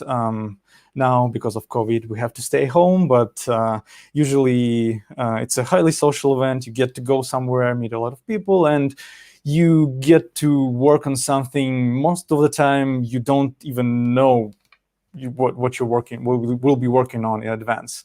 And important thing here is most of the hackathons are run by, if we have a look at this chart, by private companies most of the time. And private companies, they provide APIs, they provide data, and usually it's a nice chance to play with something new, something you haven't worked before, some new interesting API that can boost up your project. Then, yeah, as I said before, hackathons are usually highly social events. You get to meet a lot of interesting people. It is a great way to boost your career. You can meet your next partner, your next coworker on this event. And while doing a hackathon, it's a very tense, very time-constrained, packed with emotions and tension thing to do, and people with whom you do it, usually it helps to make friends. All the people I did hackathons with are good friends of mine, even after the events, even years after the events. So it's a great way to spread your network, so to say. Then important thing, if your project will succeed, if you will get noticed, it's a good way to boost a real company from it. There's an example of many successful companies which are started as small hackathon projects, and now they are like major Silicon Valley companies. If your project will get noticed, even if you did not win, you still get enough attention to make a sustainable business out of it in the future. So this is another thing you should probably keep in mind. And prizes, like it shouldn't be the reason to do it. Usually, if you manage to make something meaningful, even if you're not selected as a winner, you still get some prizes. You get discount codes, you get like perks, swag from sponsors. You can stick to a sponsor and make something like looking at the sponsor. For instance, if you know that in the panel of jury, in the set of sponsors, there's some interesting company you really like, or you know how to work with their APIs, you can do something with their based on their project and get attention from them and get some nice prizes. But it's definitely not the thing you should think about in the first place while you are participating in a hackathon. Well, okay, you decided to take part, and how do you prepare? Important thing that you should focus on your strengths, on your skills that you already have. Once again, it's a time-constrained event. You will not have time to learn from scratch. If you're a good web engineer, try to pick a project where you will be working on something web-related. If you do mobile, concentrate on this. If you're a good pitcher, if you know how to present well, this is probably the thing you should concentrate on. Of course, there's also a room for improvisation. But knowing your strengths will help you to put all your energy into the right place, so to say. Then it is important to sharpen your sword. It is important to make sure beforehand that all your hardware, all your tools are in good shape, all your updates either installed or you silence them and they won't disturb you in the process. I saw many times how people were struggling running Xcode, and Xcode was trying to update and then install the additional components, and you had to waste time looking at the loading bar. You should do this beforehand. the night before you start, you should make sure all your hardware works, all your tool chain, all your node versions, or your favorite text editor is in a good state. I even carry my external keyboard with me, to be comfortable, to be sure that the tool I will be using to build my project is the one I'm familiar with and really in good shape. You will have to build a team. You can do it on your own. Most of the hackathons I participated in, they all had a so-called a solo track. You can do everything on your own, but most of the time hackathons are a social events. So and it's more fun and it's more effective to work in a team. You should split roles effectively. It can be 2 people, it can be 10 people, but you have to define roles and stick to them. You should have an engineering part of the team. You should have a concept and research part of the team. This is also important. You should it should be fun. Your hackathon projects should be enjoyable and entertaining, but it's important that it should base on some research, on some concept which is built on top of some thought process. And if you will have a separate dedicated part of the team which will do just that, it will be a great way to do it. And pitching, as I said before, if you have a talent of presenting, if one of the team members of your team has talent of presenting an idea, usually hackathons are 48 hours.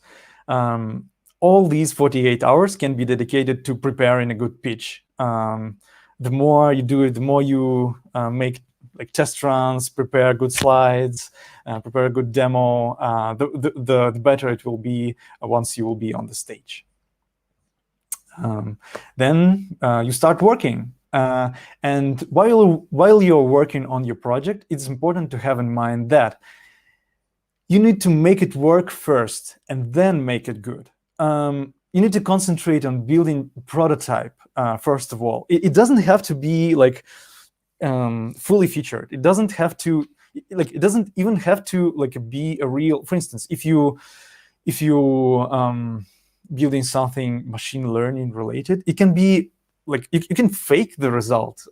It should be a real app. It should be written on a real code with a real code. It should be it's a coding hackathon, right? But everybody and jury as well, they understand that it's almost impossible to train a good model in 48 hours, and you're not required to do it. You just have to show that your idea is feasible, it can be implemented, it can exist in form of software, so to say. So what is under the hood, it doesn't matter. No one will look usually, if you'll get into finals, they will take a peek at your code, but no one will judge you for good or bad code. It can be messy even. It doesn't have to be messy like this messy. It can be messy like this messy. It can have some bugs, it can have some hacks, and you can script your demo to avoid these bugs from revealing themselves, and you can make it that you will just show that your idea is implementable and feel can be made, but it really doesn't matter how it works under the hood. So proof of concept is enough. You just have to prove that it can be made. That's the main thing you should think about. Well, pitching. Once these 48 hours is over, you will have to do a pitch on the stage. And the best strategy to plan your pitch is to think about 4 main steps. First, you have to introduce the problem, define the problem. What the problem is. You have to make it clear that the problem really exists, that you're not solving something which isn't the problem after all. Then you have to introduce the solution briefly, high-level description of your solution, and a demo. you demo your project, and then you speak about future directions. As simple as that. You should be creative when you are doing this. Put all charisma that you have to your pitch. Make it fun, make it entertaining, but it should be not only fun, it should make a point. Most of the time, what matters is really an impact which your project will make. How it will change lives, how it will affect the industry it's in, how it really can make a difference. If you're making a point while making it fun, it's a perfect pitch, and it will like highlight the best what you have in your idea and the project that you've made during the hackathon hours. Well, that's mostly it. You should concentrate on the process. I think this is the main advice I can share with you. It doesn't matter whether you will win or not, whether you will take the main prize or not. The most important is experience you're getting along the way, friends you're making. This mental exercise of coming up with new idea, building a prototype, presenting it well, like this is the most important thing. Most important, have fun. Like this is probably the main thing you should think about while doing a hackathon. Well, that's basically it. I'll probably stop sharing my screen. I can't hear you, Biggie. Yeah, I was muted. Thank you for your presentation. It was really informative. I think a lot of people participate in hackathons, and was useful to know how to make most of it and take it seriously, I think. And maybe some comments we would show. I think it's from Ainura again. Thanks, Ainura. So thank you for the support, Ainura.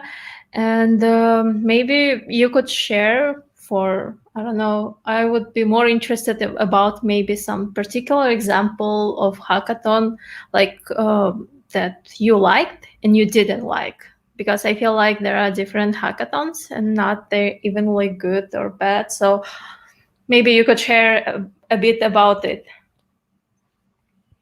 I can say there's one company in Silicon Valley right now, which is called DevFests. It's a great company which specializes on like organizing hackathons, and they organize hackathons for Facebook, TechCrunch, and when they and they have a like online platform to hold hackathons, to make submission happen, to make thank you, to make all the judging process happen. And usually, like it's probably the main source of looking for hackathons that are happening right now. And if they are in charge of making hackathon happen, it usually goes pretty smooth. I can say that the most recent hackathon I participated in, TechCrunch, was really, really well made. Like they made a big panel of a jury, a competent panel of jury. They made an awesome, so to say, prize fund. So it was everyone was really motivated to participate because there were a lot of prizes, a lot of benefits for the ones who were participating, and it was like. Sorry? I mean, how do you find those hackathons? Like maybe there are some tips for our listeners how to find such hackathons. Yeah, this DevPost resource, like I think it is the main resource to find, to look for hackathons, and they have like a feed of upcoming hackathons, and you can pick the one you prefer by category, by the company you adore. And I think most major Silicon Valley's companies, they they use DevPost as a platform now. Because actually it's quite hard to, and Rails Rumble hackathon that we participated in, also I think they made, so it was Rails Rumble, then there was Node, I don't remember the exact name. So they made a lot of like web framework related hackathons, and they made from the like web apps they've made for them, they made also a platform for it. Yeah. I don't remember the name, but these are online hackathons. I think best of the best, and you can do it remotely. You can do it from any part of the world. DevPost usually specializes on hackathons. You have to you have to do in person. You have to physically be at the place. And by the way, most of the hackathons which are offline, the organizers of hackathon, they usually help you with anything they can for you to come to physically be there. So it's a good way. You can even like travel the world, participate in the hackathons, because they help with visas. They can help with, I don't know, with good advice, where to live. They can even like sponsor you if you're a student.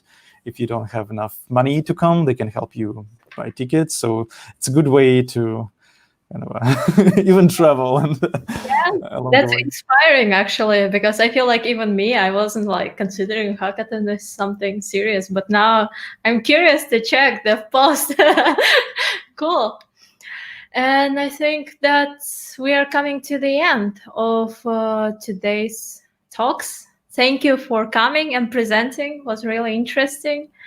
Thank you for and having me. Have a good rest of the weekend. You too. Thank you. And we are coming to the end.